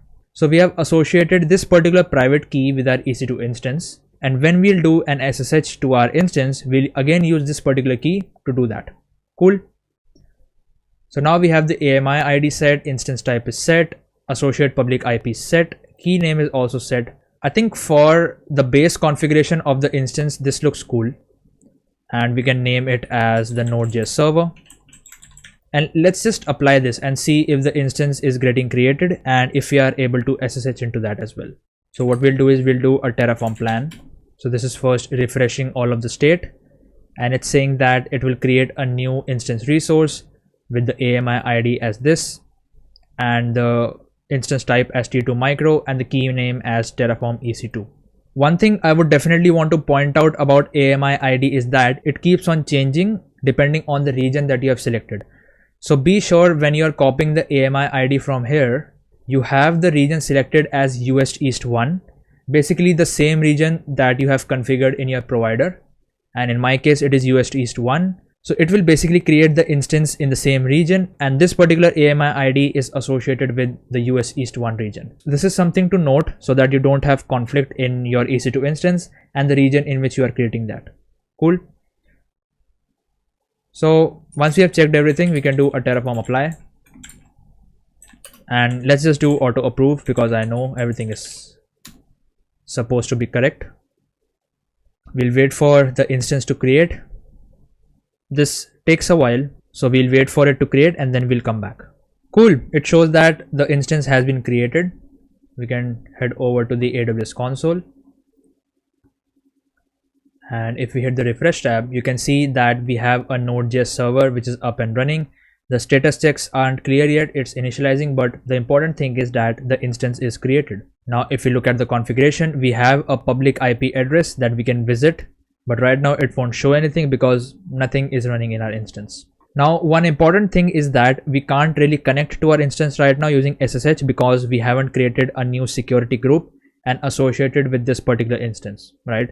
So we need to do that. In order to create the security group, we have to create a new resource, and this is basically AWS security group. This is the resource that we'll use. So I'll just quickly copy and paste the different configurations in the security group, and I'll just walk you through what all we need. So this is basically how the security group would look like. The type is AWS security group. Again, we are using this particular resource type. The name we can change to Terraform EC2 security group. This is the local name, by the way, and we can also change the name to EC2 or Node.js server security group. Cool. And the description can be anything. Let's just leave it like that only. And this is basically the VPC IDs. So we have to tell our security group that within which VPC we are going to allow all of this traffic. So right now I am just using the default VPC ID, which you can get from here. So if I open this in the new tab, you can go ahead into VPC right here. And if you head over to your VPCs, this is basically the default VPC that comes with every AWS account. So that is what we are using. We are not going to create a new VPC. If you want, you can do that as well. You can write AWS VPC Terraform, and this will basically give you the AWS VPC resource, which you can use to create your new VPC. But in this, you would definitely need to create a lot more resources. You would need to create a route table. You would need to create subnets. I'm not going to go into that particular route because this will complicate things a bit. So we are just going to directly use the default VPC. You can copy the ID from here and just paste it over here. Cool. And now these are the different things that we want. So if you are familiar with the concept of security groups in AWS, right? We often need to configure two things here. Number one is the inbound rules, and number two is the outbound rules. So inbound rules is basically all the different traffic that is allowed to travel inside your EC2 instance, right? From outside to inside. So in here, we would want to open the port 22 for SSH, port 3000 for our application. Cool. And outbound is basically exposing your particular instance, right? So the traffic which is flowing from inside your instance to outside. And because we want our instance to be accessible on the internet, we'll just open all of the ports here, right? So that would mean our instance would be easily accessible over the internet. Now in Terraform, the inbound rules are called as ingress, and the outbound rules are called as egress. Cool. The concept is same, just the terminology is different. So in the ingress rule, first we are allowing the HTTPS access so that our connection is secure. Then we are allowing the port 22 of SSH. So we are essentially specifying the target port and the destination port, then the protocol to use, and then the CIDR block. So essentially the CIDR block is basically the IP address where you want these particular ports to be opened, right? Right now it's open to all, right? So it's publicly accessible on the internet, but to make it more secure, I can simply add my own IP address here so that the port 22 will be only accessible on my IP address, right? This particular machine's IP address. Let's leave it right now. Again, this is not a best practice, but we are not talking about the best practices of cloud. We just simply want Terraform to just create this particular resource. Cool. And lastly, as part of the ingress, we are also opening the port 3000, and the traffic is from anywhere, right? So it's totally exposed on the internet, and this is for our Node.js application. And at last, we give it the egress or the outbound rules, which is again open from all of the ports. So everything is open. It is publicly accessible on the internet, which is again not secure, but we are not talking about any best practices to follow right now. Cool. So this should be it. Now the security group is created, right? And if you want to read about all these different options, and in the future, if you want to configure more options, you can again refer to the Terraform documentation right here of the AWS security group, and go ahead in the argument reference where you'll find all the different information and all the different arguments that you can set. Cool. So now that we have our security group in place, we just need to associate this with the instance, right? So for that, we have a field called as VPC security groups, which is essentially an array of strings, because it might be the case that you may have multiple security groups associated with one instance, right? But right now we only have one security group, and we'll just reference it using this. So we'll do AWS security group, which is the type dot the reference name of that, and then we'll do a dot ID. So this would return the ID of this particular security group once it's created, and it would associate that with our instance. Make sense? So that is done. And now what we can do is we can do a Terraform apply. So it will do two things. One is it would create a new security group, and then it would do an update in place for our EC2 instance. So it will not delete our instance. It will sort of reload our instance and associate the security group ID that we have given it. Cool. So this is one thing. And the second thing is that it will create this security group. And these are all the options that we have given it. So we can do yes. And now let's wait for it to modify our instance. Okay, that was fast. So it has added one resource and it has changed one resource. So it has changed the EC2 instance. That means it has modified the instance to add our security group. And then it has added the security group to our infrastructure. And what we can do is we can reload this particular page. If we select this instance and go ahead in the security tab, you would see that a new security group is associated with our instance, which is the Node.js server security group that we created just now. And these are all the different inbound and the outbound rules. So in the inbound rules, we have port 3000, 443 and port 22 open from anywhere, right? And in the outbound rules, we have all the ports open and from anywhere on the internet. Cool. So with this in place, we should now be able to SSH into our instance. So let us do SSH -i, and we give it the location of the file, which is, I think it was Terraform. Yep, this one. And now we'll do Ubuntu and the IP address of our instance, which is this particular one right here. We hit enter and it says that, do you want to continue? Yes, I want to. And this is basically adding our IP address to the list of known hosts. And now you can see we are successfully inside our EC2 instance. Cool, super awesome. We can exit that. So till now what we have is we have our EC2 instance up and running. Now we would want to do two things. Number one is to associate this S3 bucket to our instance, and then we would need to have the Node.js application configured inside our instance. Cool. So to attach our S3 bucket to our instance, we can use a meta argument called as depends on.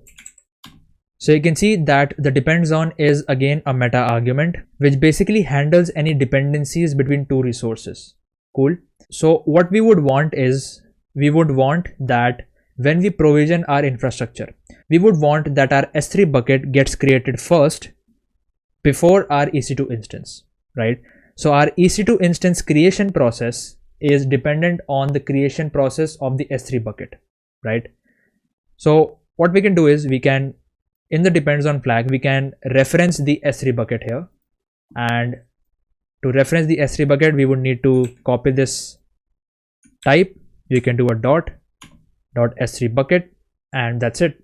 So essentially what we are doing is, we are creating a dependency between our EC2 instance resource and our S3 bucket, so that in future, if we provision our infrastructure, our S3 bucket would get created first. Only after that our EC2 instance would be allowed to get created. Cool. So in a way, this is how we are attaching our S3 bucket to our instance. And now the second thing we would want is to configure our Node.js application. And in a way, we would want to automate that particular process, right? So we would want that on EC2 creation,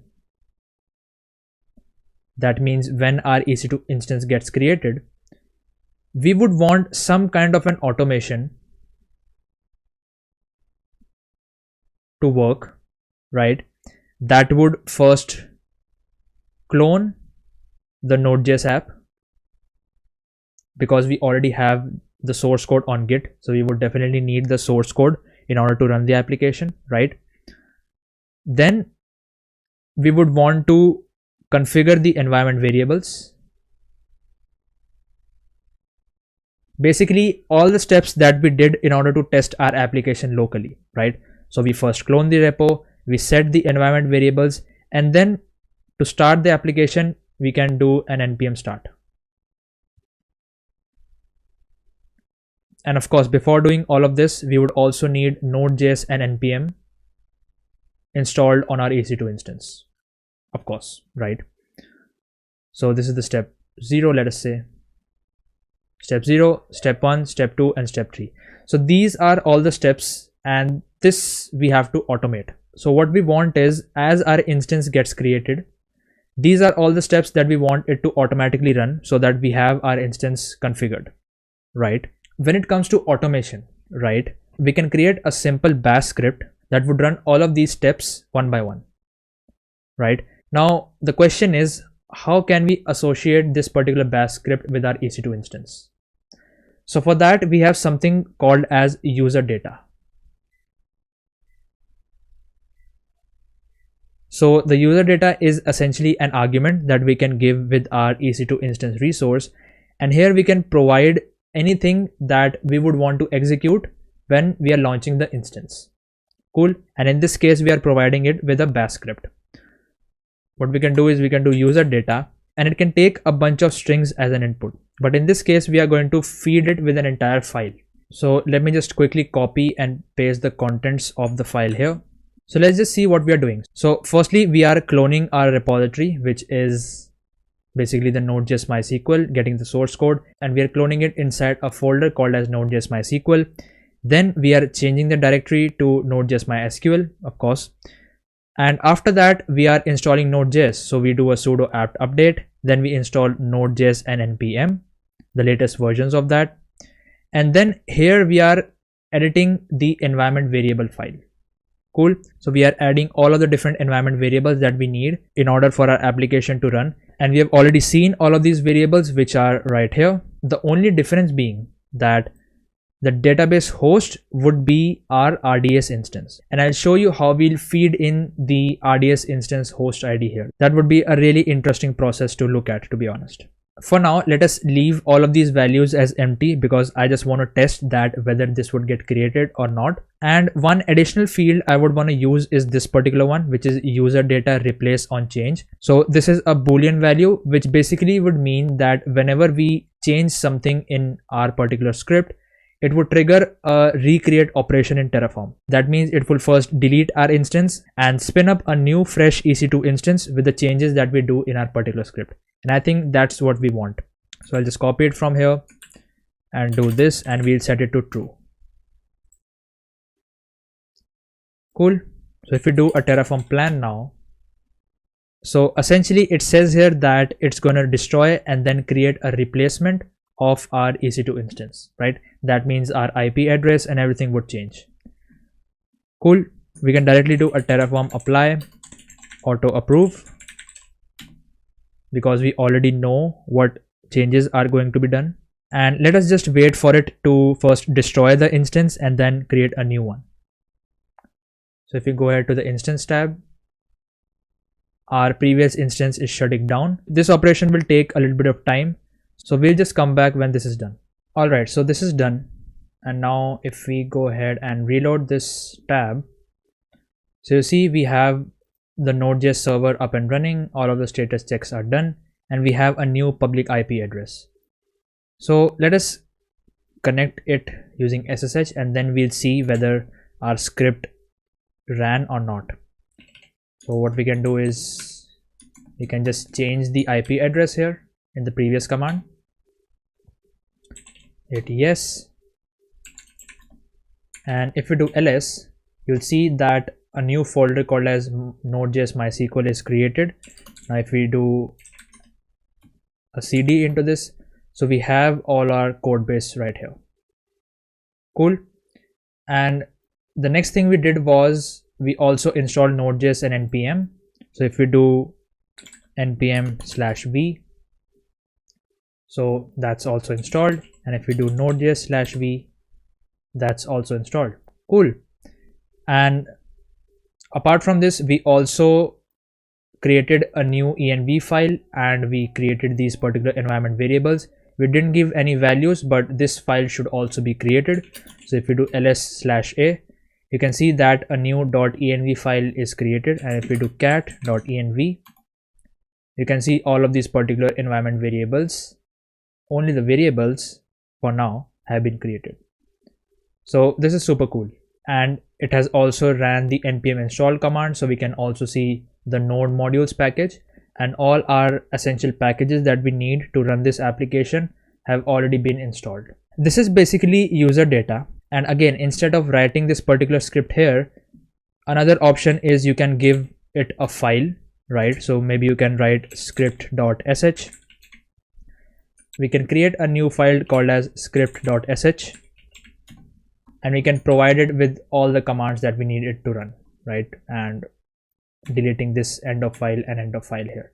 So this would also work, but in our case, I am intentionally feeding the entire script here because we want these environment variables to dynamically change according to our resources, right? According to our RDS instance. And I'll show you how we'll input different values of our RDS instance here when we'll create that particular resource. But for now, let us delete this particular script.sh file.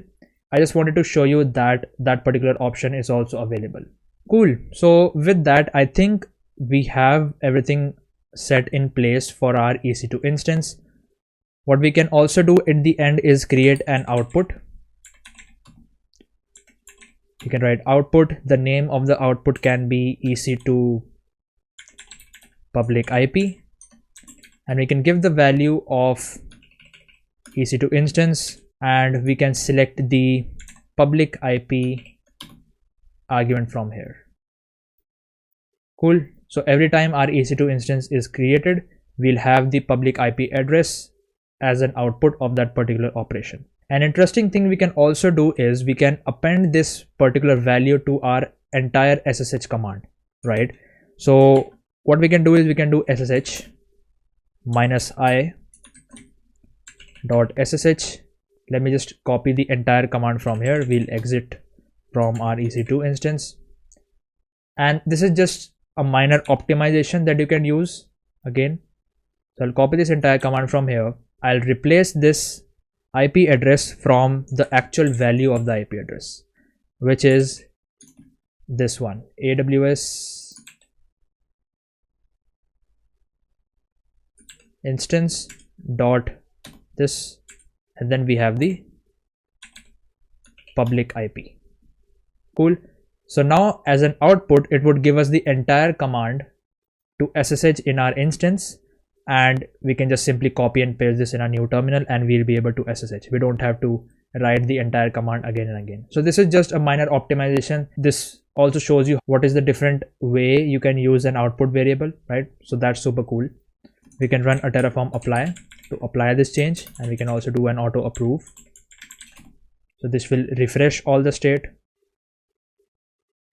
and you can see it has added the output and it's giving us the entire command that we can use to SSH in our instance, which is cool. So we have done everything for our EC2 instance, and our EC2 instance is ready to go. So if we refer to our architecture now, we have our EC2 instance running. We have our Node.js application in our EC2 instance, which is not running yet because it is dependent on the database. And we also have the S3 bucket, which is connected to our instance. Cool. Now let us configure the RDS instance. So what I can do is, let us create a new file, which is rds.tf, and the configuration of the RDS instance is pretty similar to how we configured the EC2 instance. So first we'll need to create an RDS resource, RDS Terraform resource, and then we'll need to create the security group of that security group, in which we'll only open two ports, which is the port 3306, and in this we'll do some custom configurations.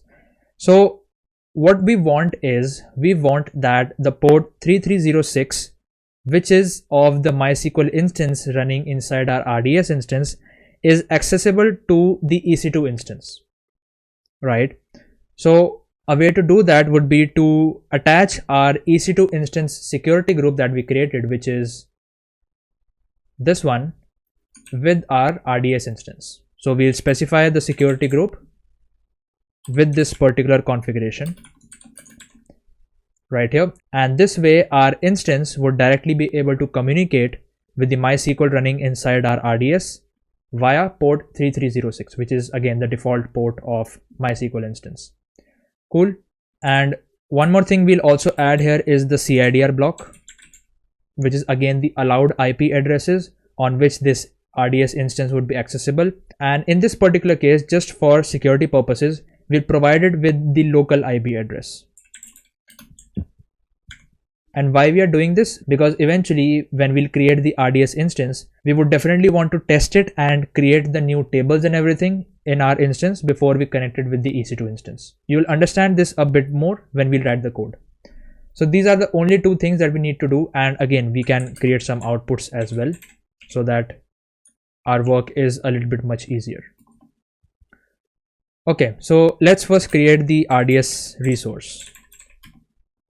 So what I can do is I can type RDS Terraform resource. So this is basically the resource, which is AWS DB instance.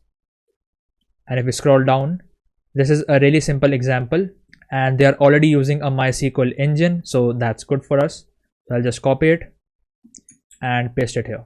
We have our allocated storage as 10 gigabytes, which is completely fine. So the database name is basically the database which will get created inside our MySQL.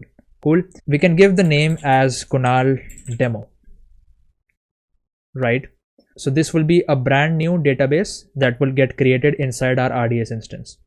The engine is MySQL, engine version is cool. This I think is the base class, which is included in the free tier.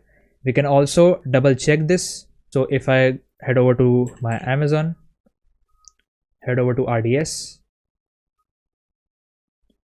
we can go to databases, and let's just create a new database here and see what are the configurations we need.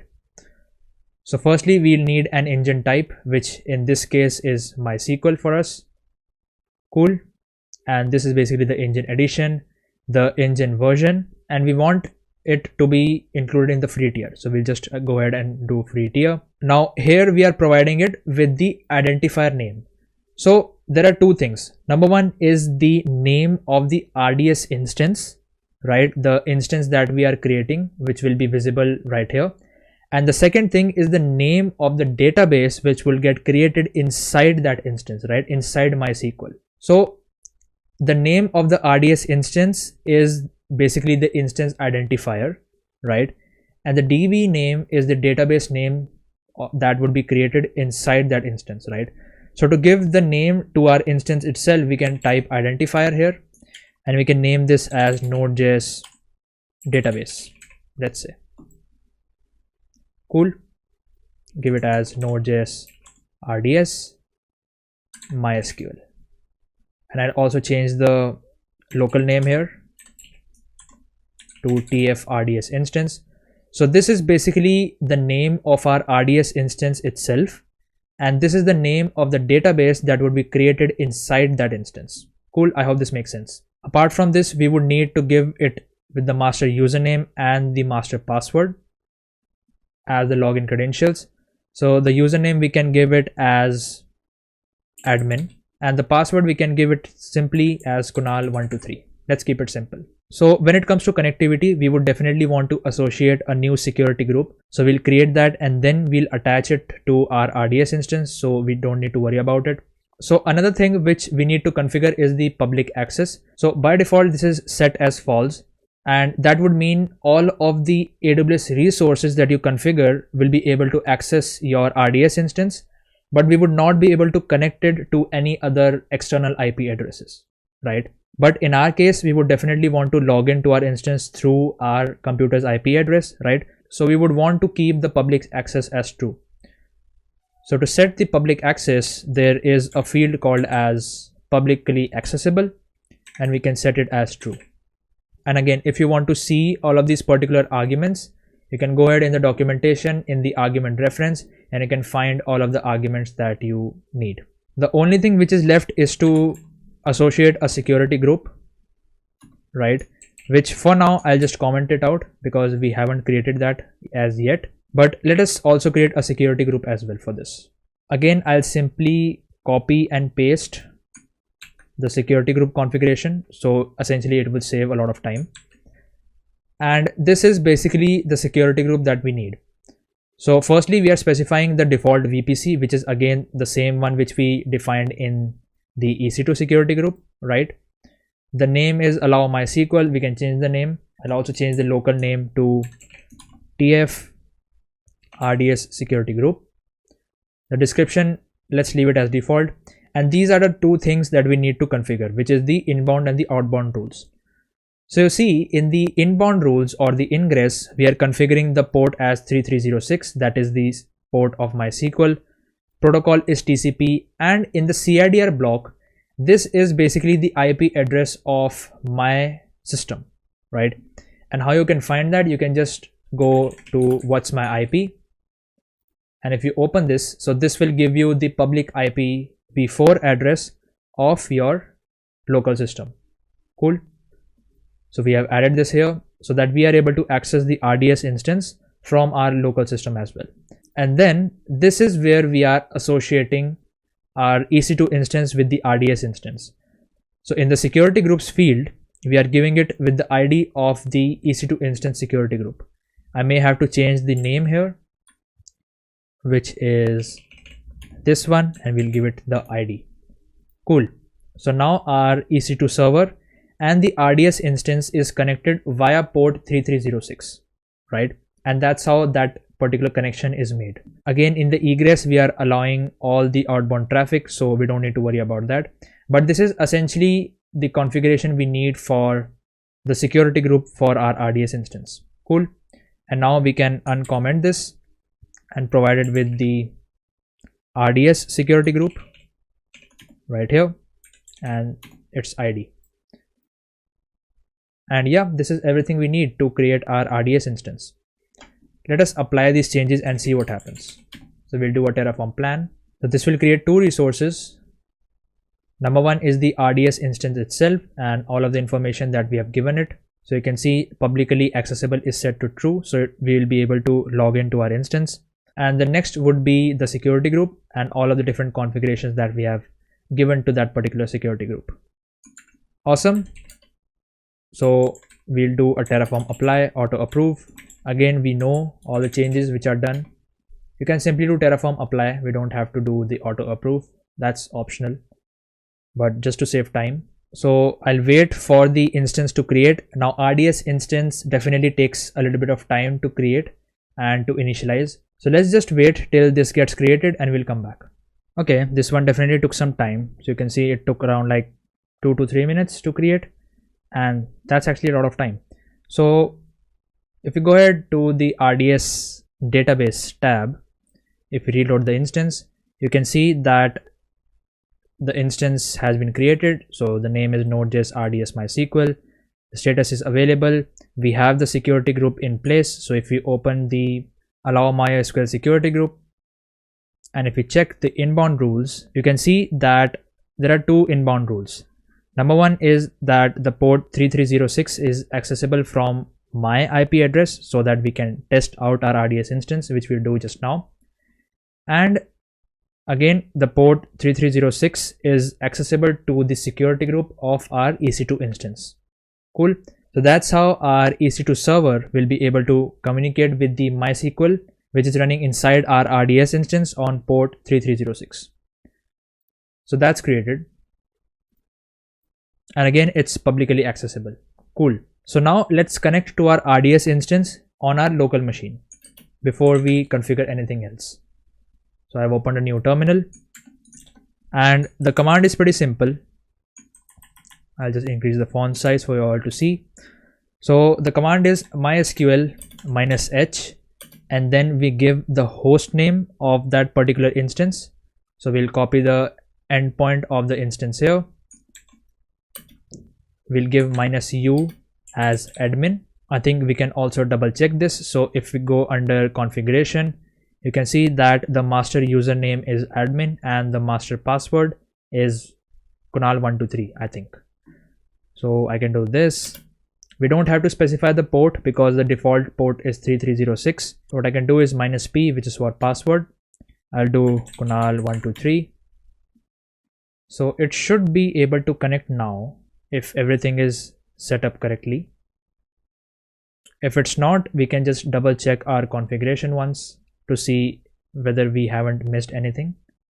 It shouldn't take this much time. So let me just check if everything is set up. Maybe I can check my IP address once if that's correct. 45.127.45.216. Whoops. So yeah, I anticipated that. So the IP address is wrong. That's why we are not able to connect to our instance. Let me just cut this out. And I've updated my local IP address. We can always allow traffic from anywhere, but just for security purposes and just to show you that this is also an option which is available, I am using my own IP address. So what I'll do is I'll hit a Terraform plan again, and this would tell me that it would update the security group.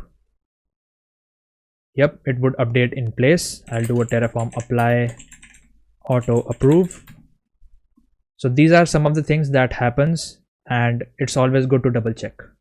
So it's modifying the security group and it has already modified it. Cool. So now we can double check our security group. If we go ahead to the security groups tab, we'll hit a quick refresh. And we have this security group called as allow MySQL.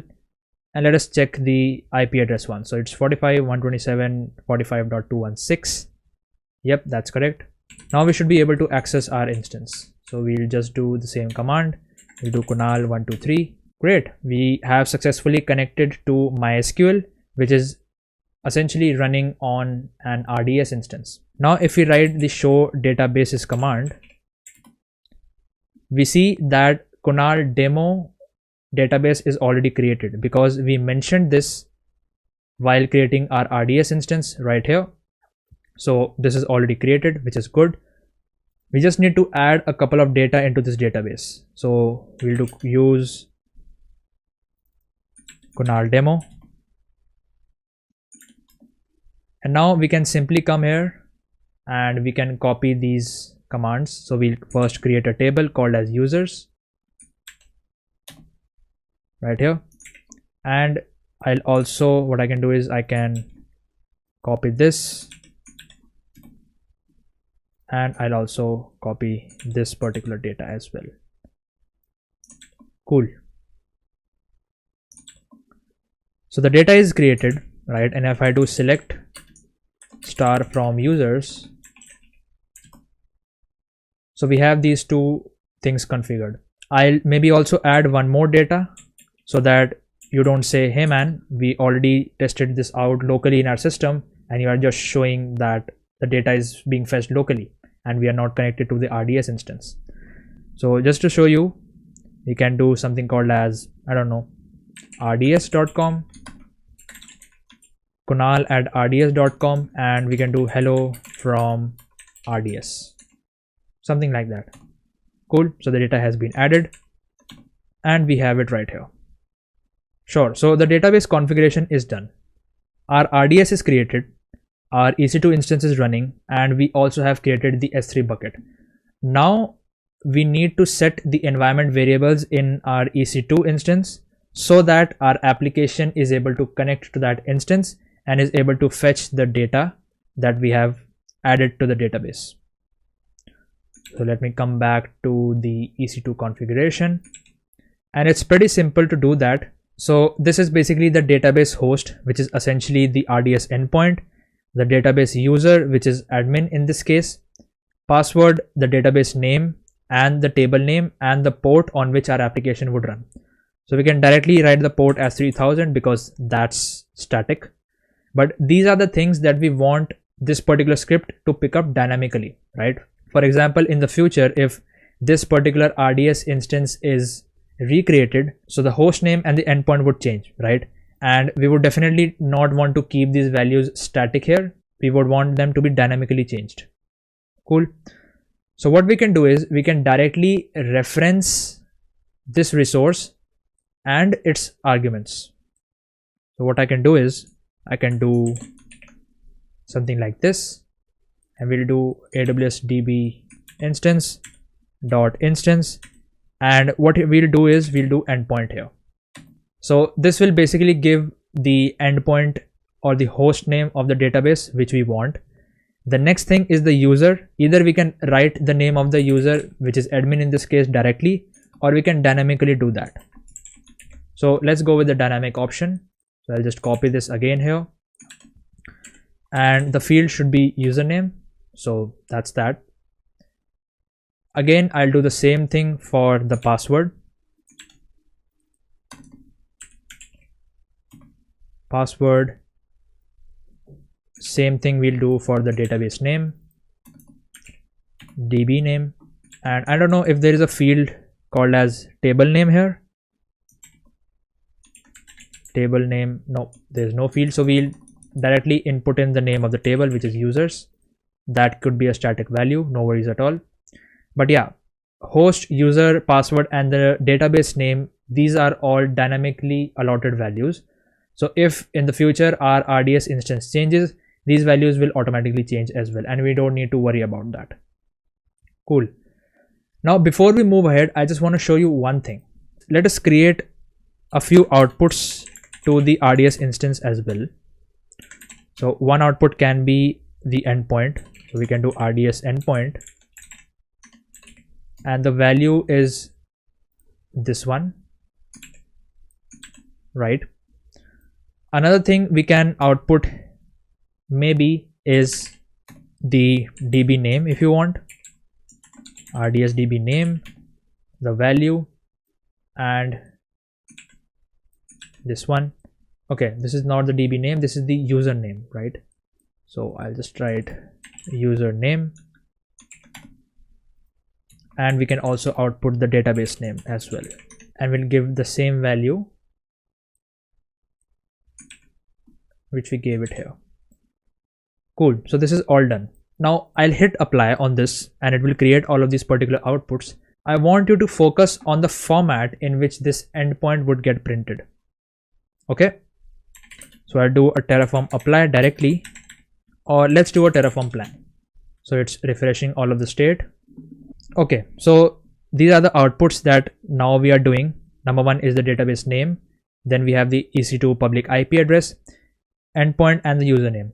Now notice the format in which the endpoint is structured. First we have the host name, and then we have the port which is appended to the endpoint. In our Node.js application, we only want the host name to be here, right? Because the port 3306, it is the default port. In our application, that is configured by default, right? So in this DB host environment variable, we only want the host name to be there. So essentially, we would want to remove this appended port name here. Now there is no such argument that we can use to do this. But if you remember, we learned a concept of local variables, right? So we can perform some operation on this particular value and basically split the host name and the port from here. And we can create a local variable for that. And then everywhere we can use that particular local variable. So let me show you how we can do this. So we'll create a local. This is a very nice use case of local variables that you are seeing right now. So I can do RDS endpoint, and what I'll do is I'll perform this particular operation right here. So essentially it's splitting this host name from this port through this colon symbol, right? That's what it's doing. Simple as that. So it's essentially splitting these two values. Cool. So the value of that we have stored in this local variable called as RDS endpoint.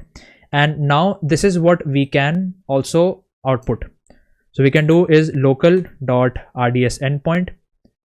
And now if we do a Terraform plan, you can see that in the RDS endpoint, it is just giving us the name of the host without the port being appended to it, right? And that's exactly what we want. So this is basically a minor modification that we did. We could have done this particular operation directly in the output variable, but this is just a cleaner way to use the local variables. I hope that now you understand how we can use the local variable in this particular format. Cool. And we can use the same local variable with our environment variable as well. So I'll add this local.rds endpoint, and now everything is good. Everything is configured. So with this, we have successfully set up our RDS instance. We have the data in our RDS instance. We have our S3 bucket. We also have our EC2 instance in which our Node.js application is there. And now we have also set the required environment variables so that our Node.js application can run, right? So let me just apply everything. Terraform apply. We'll just also confirm what all things will get created, because essentially the EC2 instance will also get recreated because we have changed the script, right? So in this case, you are seeing that the EC2 instance will get replaced. So it will get recreated and it would essentially create these particular outputs as well. So I'll hit yes. And let's wait for the Terraform operation to get completed.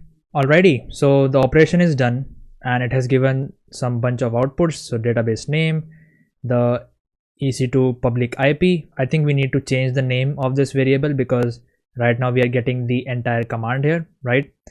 RDS endpoint and the username that we are going to use. Cool. So let us first SSH into our instance and see whether things have been created or not. We'll hit a yes. CD to Node.js MySQL, and let's just do a vim. Let's just do a cat.env. You can see that it has added all of the values that we needed. So in the database host, this is the RDS instance endpoint. User is admin, password is what we had set, and this is the database name, the table name, and the port. Cool. Now let us run the application. So we can simply do npm start. And this will basically run our application inside the EC2 instance. So it says that server is running on port 3000 and it's connected to the database, which is essentially RDS now, not our local MySQL instance. So if everything is working fine, let's go to our instance. We should now be able to connect to our Node.js application using the IP address and the port 3000. Are you ready? Are you ready? Fingers crossed. Let's see if this works. And voila, it works. Cool. So you can see that this is, by the way, from the RDS instance, because we have added this particular value from the RDS instance, right? And we can also test this live right now. So what I can do is I can also, again, this is connected to my RDS instance, as you can see right here. So we can add one more table here, or let's just say google.com, and we'll do kubesimplify.com, and we can do hello from kubesimplify. Or what we can do is subscribe to kubesimplify, which if you haven't done already, what are you waiting for? Just hit that subscribe button. So a new entry has been added, and if I reload this, amazing. So it says subscribe to kubesimplify. So with this, we have successfully provisioned, managed, and automated our infrastructure on AWS using Terraform. We didn't use AWS for a single thing. We just used the AWS UI for checking on stuff and whether they are running or not. But everything we configured through writing code, right? Which is pretty cool. And by now, I hope that you have got a better idea on how Terraform works, how you can use different things in Terraform to configure your infrastructure. Something you can also do is you can do a Terraform state list, and this basically lists all the resources that have been created.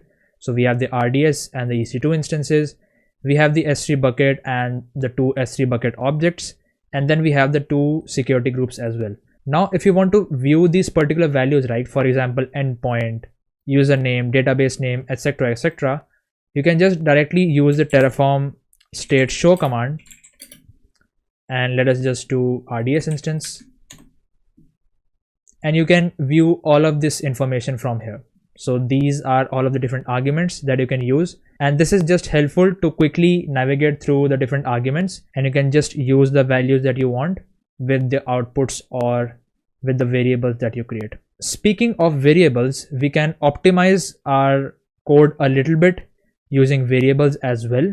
I mean, one example could be, let's create a variable.tf file, and we'll also create a terraform.tf-vars file. Cool. So what all things we can do with variables? At each place where we have essentially typed that particular value, we can assign a variable to that. So let us say we do a variable for AMI. So I'll create an AMI ID. The type is string. We can also write a description. This is the AMI ID. And now we can give the default value as this one, right? Either we can give this a default value, or if you want to change the value, you can directly go ahead and give the value from here as well, right? For example, a good use case of this would be, so we can use this AMI ID here. So I'll just write var.ami ID. So that is done. And now for the instance type, we can use two things. Number one, let us first create a new variable definition, which is important. So we can do an instance type. The type is string. We don't have to always give the type, it's optional, but just for the good practice, we can do that. And as a default value, we can type T2 micro. Cool. And now we can reference this particular variable here. Okay, so if we don't specify anything, right, it would just take the default value, which is T2 micro. But let's say we want to give a new value to the instance type. So we can directly go ahead and add this in the terraform.tf vars, and we can give the value that we want. So let us say we want T3 micro, and we already know, according to the variable precedence, Terraform will give highest importance to the value which is set in the tf vars file. So now if let's say I do a Terraform plan, it should take this particular value of T3 micro, right, and it should tell me to recreate that particular instance. See, so it's saying that it will not recreate the instance, which is fine. It's gonna update in place and will update the instance type from T2 micro to T3 micro, the value which we have given in the tf vars file. Cool. But right now I don't want to do that, so let's just stick with the default value, which is T2 micro, which is right here. We can maybe add a new variable called as app name, and we can give the default value as this one, which is Node.js server, and we can directly use this variable here. So name is var dot app name. Similarly, we can also do this with the VPC ID. You can create a new variable. So what we can do is we can do variable VPC ID, the default value. The default value here, we can give the default VPC value right here, and we can then reference it var dot VPC ID. So this will basically capture the default value of the VPC, which is right here. But in the future, if you are creating a new VPC, you can come here, you can write the value of that new VPC ID that you'll create, and it will automatically take the newer value. Cool. So again, the core of the project is done, right? We have already created the infrastructure. This is like an optimization stage where you can create a bunch of variables and sort of optimize the way in which you have written code and remove any redundant values that you have manually mentioned, right? So this is just optional, but it's always recommended. I just wanted to show you because we have learned the concept of variables and outputs. So I just wanted to show you how this looks like, and I hope that by now you have a fair amount of idea. Alright, so as a last step, I would definitely want to show you how we use a Terraform module to make our code a little bit more readable. Cool. For this particular example, I just quickly want to show you how we can replace an existing resource and use module instead to write some less code. Essentially, we'll just use a module to create the security group for our EC2 instance, right? So all of the configuration that we have used to create our EC2 instance using the default Terraform resource, we'll replace that with the AWS security group module. Cool. So what I can do is, let me just comment all of this out, and this will give you a good idea of how do we use modules. I don't want to complicate things, so that's why I'm just showing one way of using modules. But if you wish to explore more, you can also use the concept of modules to modularize other resources in your infrastructure. The concepts are essentially the same. Cool. So what I'll do is I'll search for AWS security group Terraform module. Okay, so this is basically the official module to create the AWS security group resources. As I mentioned in the concept of modules, right? A module is essentially a group of similar resources that are working together. Cool. In this particular module, we also have some sub modules as well, which we'll have a look at shortly. But right now, let's just initialize the module by using this particular definition: EC2 security group module. Cool. And we'll just paste the module here. So again, we are using the module keyword, and then this is the local name of the module, which we can specify. So I'll write tf module EC2 security group, something like that. Cool. Then we specify the source of the module and the version of the module that we are using. And now we have to write the configuration options. So our aim is that our module should be able to create a security group with these particular configuration options. Okay. So a way to see what all different configuration options are available and how we can actually use a module, the GitHub repository of that module is the best place to do that. So if you go ahead to the GitHub repo of the security group module, here you'll find all the different options that you can use with this particular module in order to configure that.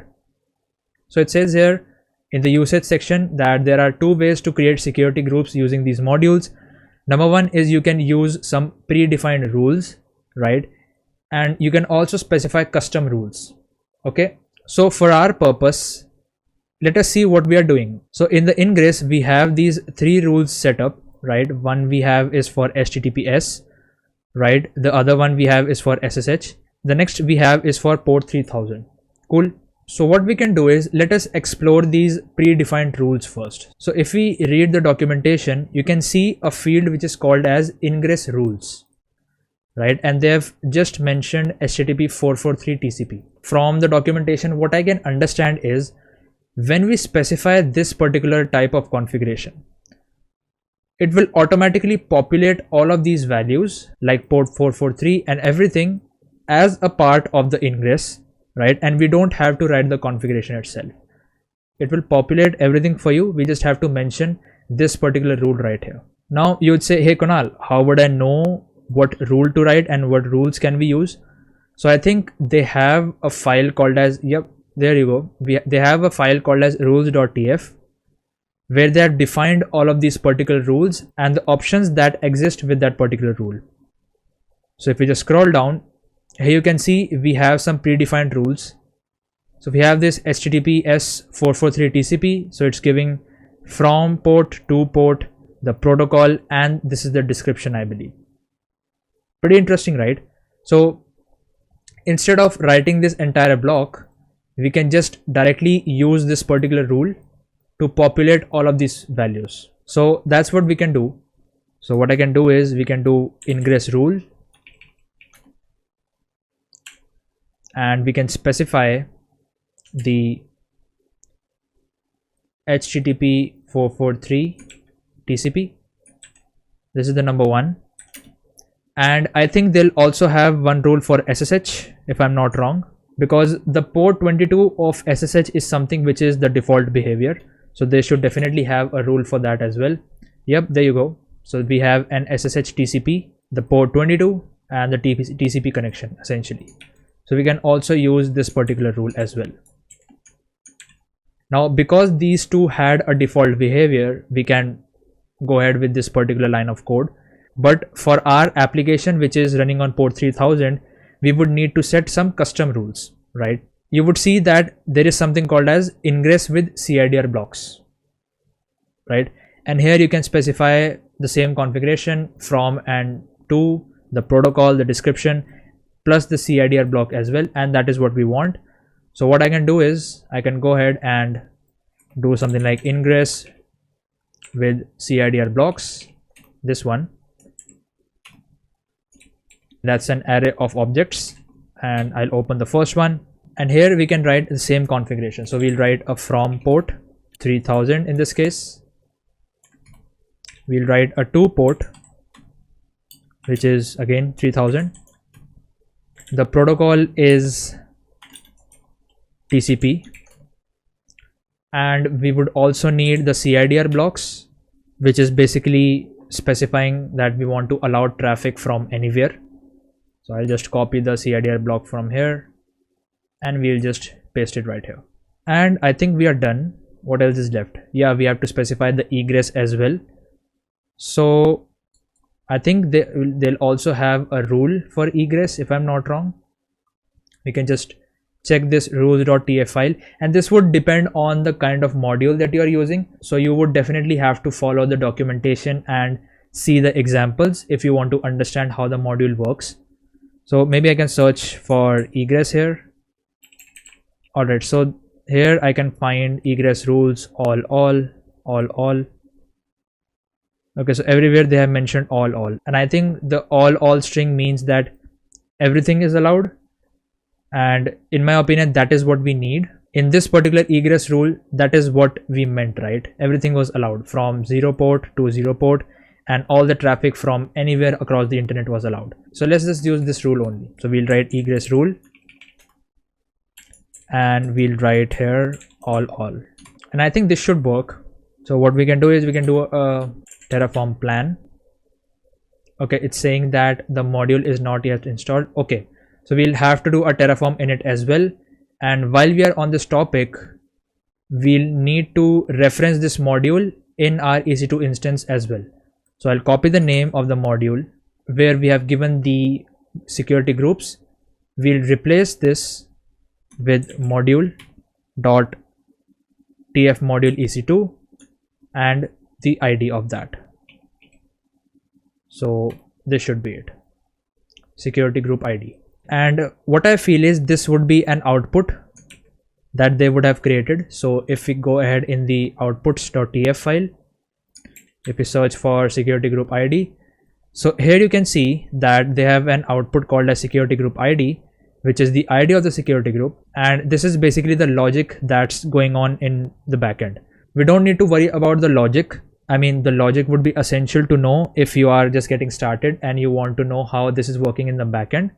But just for now, we know that this is an output, and when we are referencing this output here, it would essentially give us the ID of this particular security group that we have created. Cool. I'm just trying my best to not complicate things, and I hope that you're following along with me. So this is done. Let me hit Terraform init first. So it will initialize the modules. It's fetching the module from this particular location, that is the source we have mentioned, and it's initialized the module successfully. So now we can do a Terraform plan. Okay, something is up. CIDR blocks string required.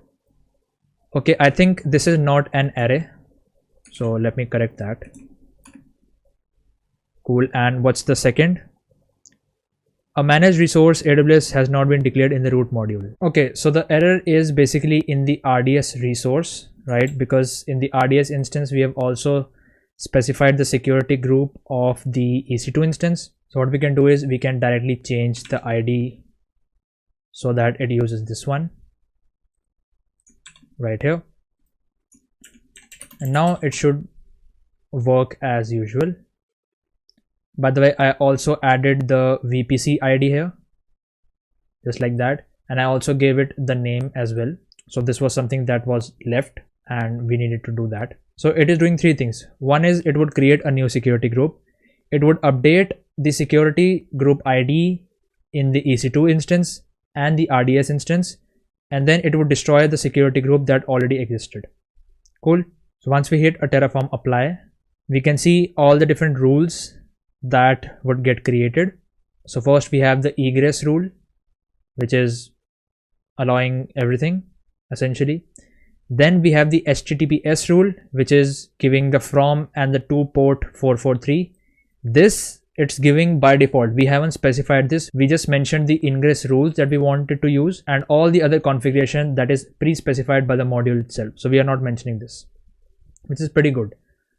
And the same is happening with the SSH as well, which is port 22 from 22 TCP and everything else. And this is basically the custom ingress rule that we wrote. Cool. We are good with this. I just have one doubt whether this particular security group would work. I don't think right now we'll be able to use SSH, and I don't think we'll right now be able to access our instance on the internet.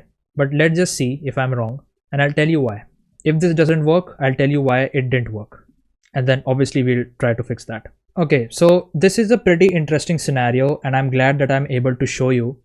So sometimes it might be the case that one resource is dependent on the other, right?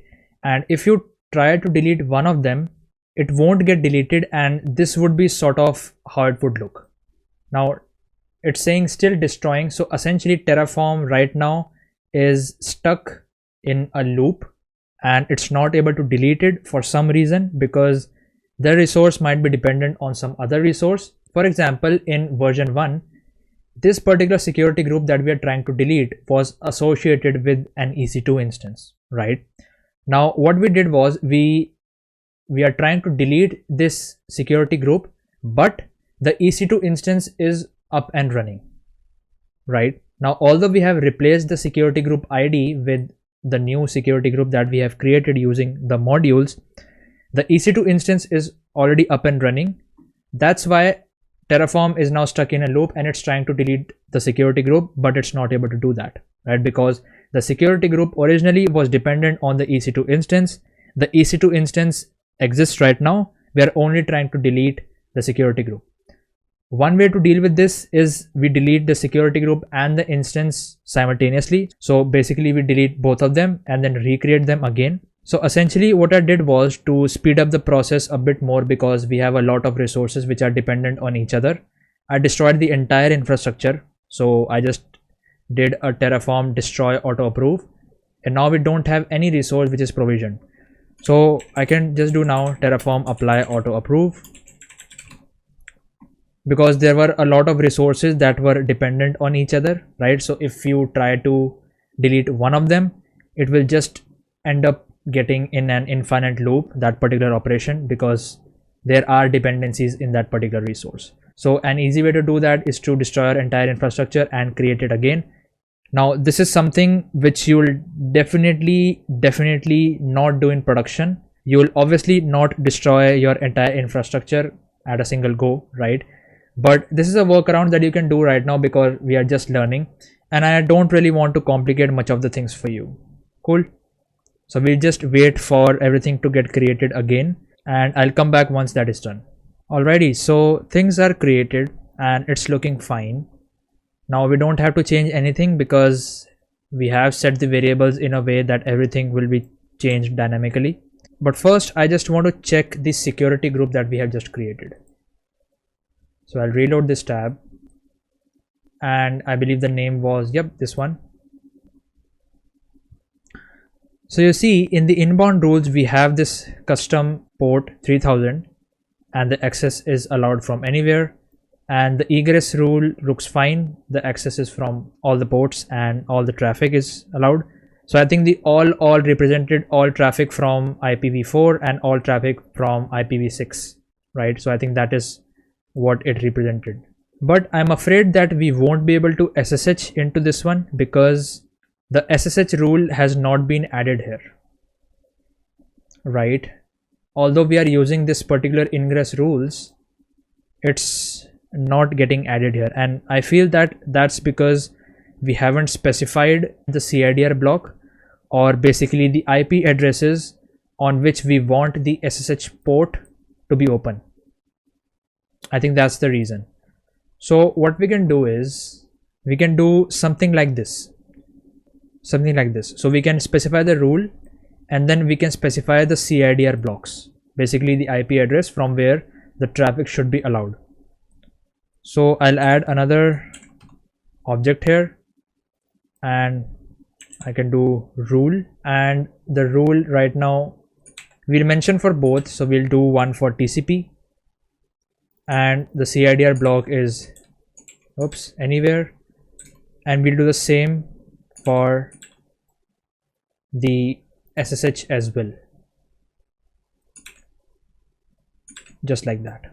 And I don't think that we need this particular line now, so let's just do a plan. And again, it totally depends on how that particular module is working, so you will definitely have to refer the documentation of the module that you are using. So it's basically destroying the HTTPS ingress rule and the one for the SSH as well, and now it's directly adding that to the ingress with the CIDR block. Cool, because we have specified the CIDR as well. So we'll do a Terraform apply auto approve, and this should update our security group. Cool, so the security group rules has been updated. If we reload this particular tab, you'll now see that the rules have been successfully added like it should be. So we have one for SSH port 22, then we also have one for the port 443, which is for HTTPS. So now we should be able to access our instance using SSH. So I'll just do SSH this. Yep, we are able to do that. And if I do ls, we have our Node.js application. So we'll cd into that. If I do a cat.env, so it has automatically updated the RDS instance hostname because that is something that was recreated again. and everything else is also updated. But I don't think right now we would have any data on this instance because we haven't added any data. I can open another terminal. Let's just do this quickly, right? I'll open another terminal, MySQL -h host name, -u is admin, and password is Kunal123. Yep. Show databases, use Kunal demo, and we'll quickly create the table. We'll do this.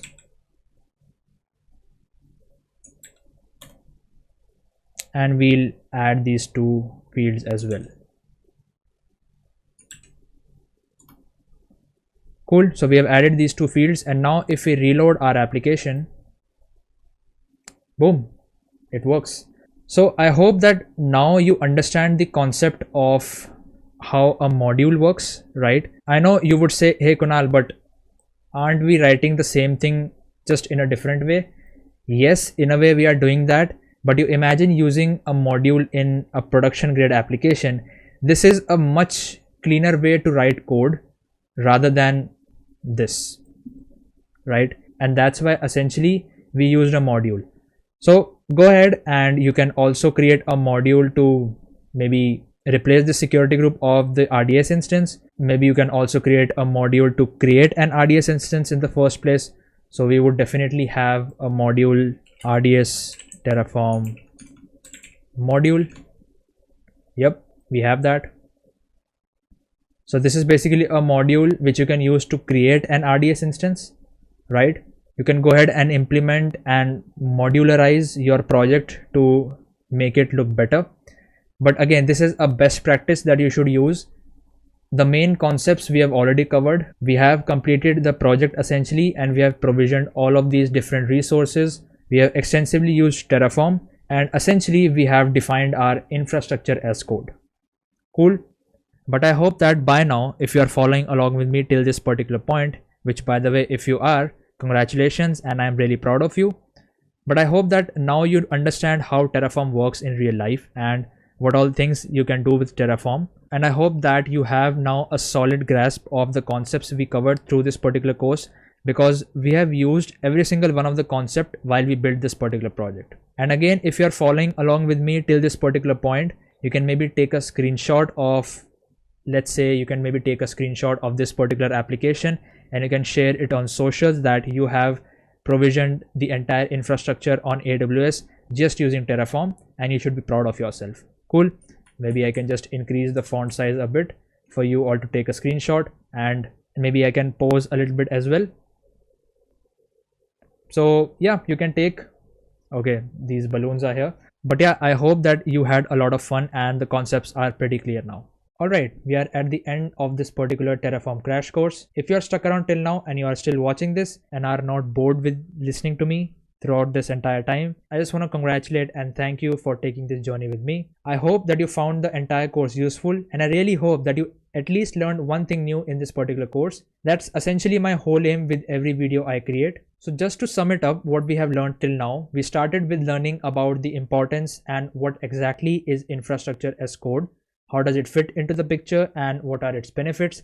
We then delved into what exactly is Terraform and how does it fit into the infrastructure as code picture. We then took a look at some of the absolute essentials of Terraform, which I think essentially is the biggest section of this particular course and one of the most important ones as well. We then brought all the concepts together and built an entire project where we took a simple Node.js application, deployed it onto AWS, and manage all the resources using Terraform. With this particular course, my aim was to get you from 0 to 1 in Terraform. If you believe that I was able to do that, you can comment down below saying, hey, I went from 0 to 1 in Terraform, and that would mean a lot to me. Something to remember is that there is a lot to learn when it comes to Terraform, but I feel that this particular course gave you a good start, and now you can start implementing Terraform into your projects and start building some complex infrastructure, understanding some real-world use cases of Terraform along the way. All the links to the important resources will be in the description box down below, so make sure to check them out. and the timestamps to all the different sections of this particular course are also linked below, so you can easily navigate through the different lessons of this particular course. If you have enjoyed taking this journey with me and learned at least one thing new, make sure to hit that like button and click that subscribe button as well. It really helps us out. If you have any questions, suggestions and feedback about this particular course, make sure to leave those in the comments and I'll be happy to read them. But yeah, that's it from me today, and I'll see you in the next one.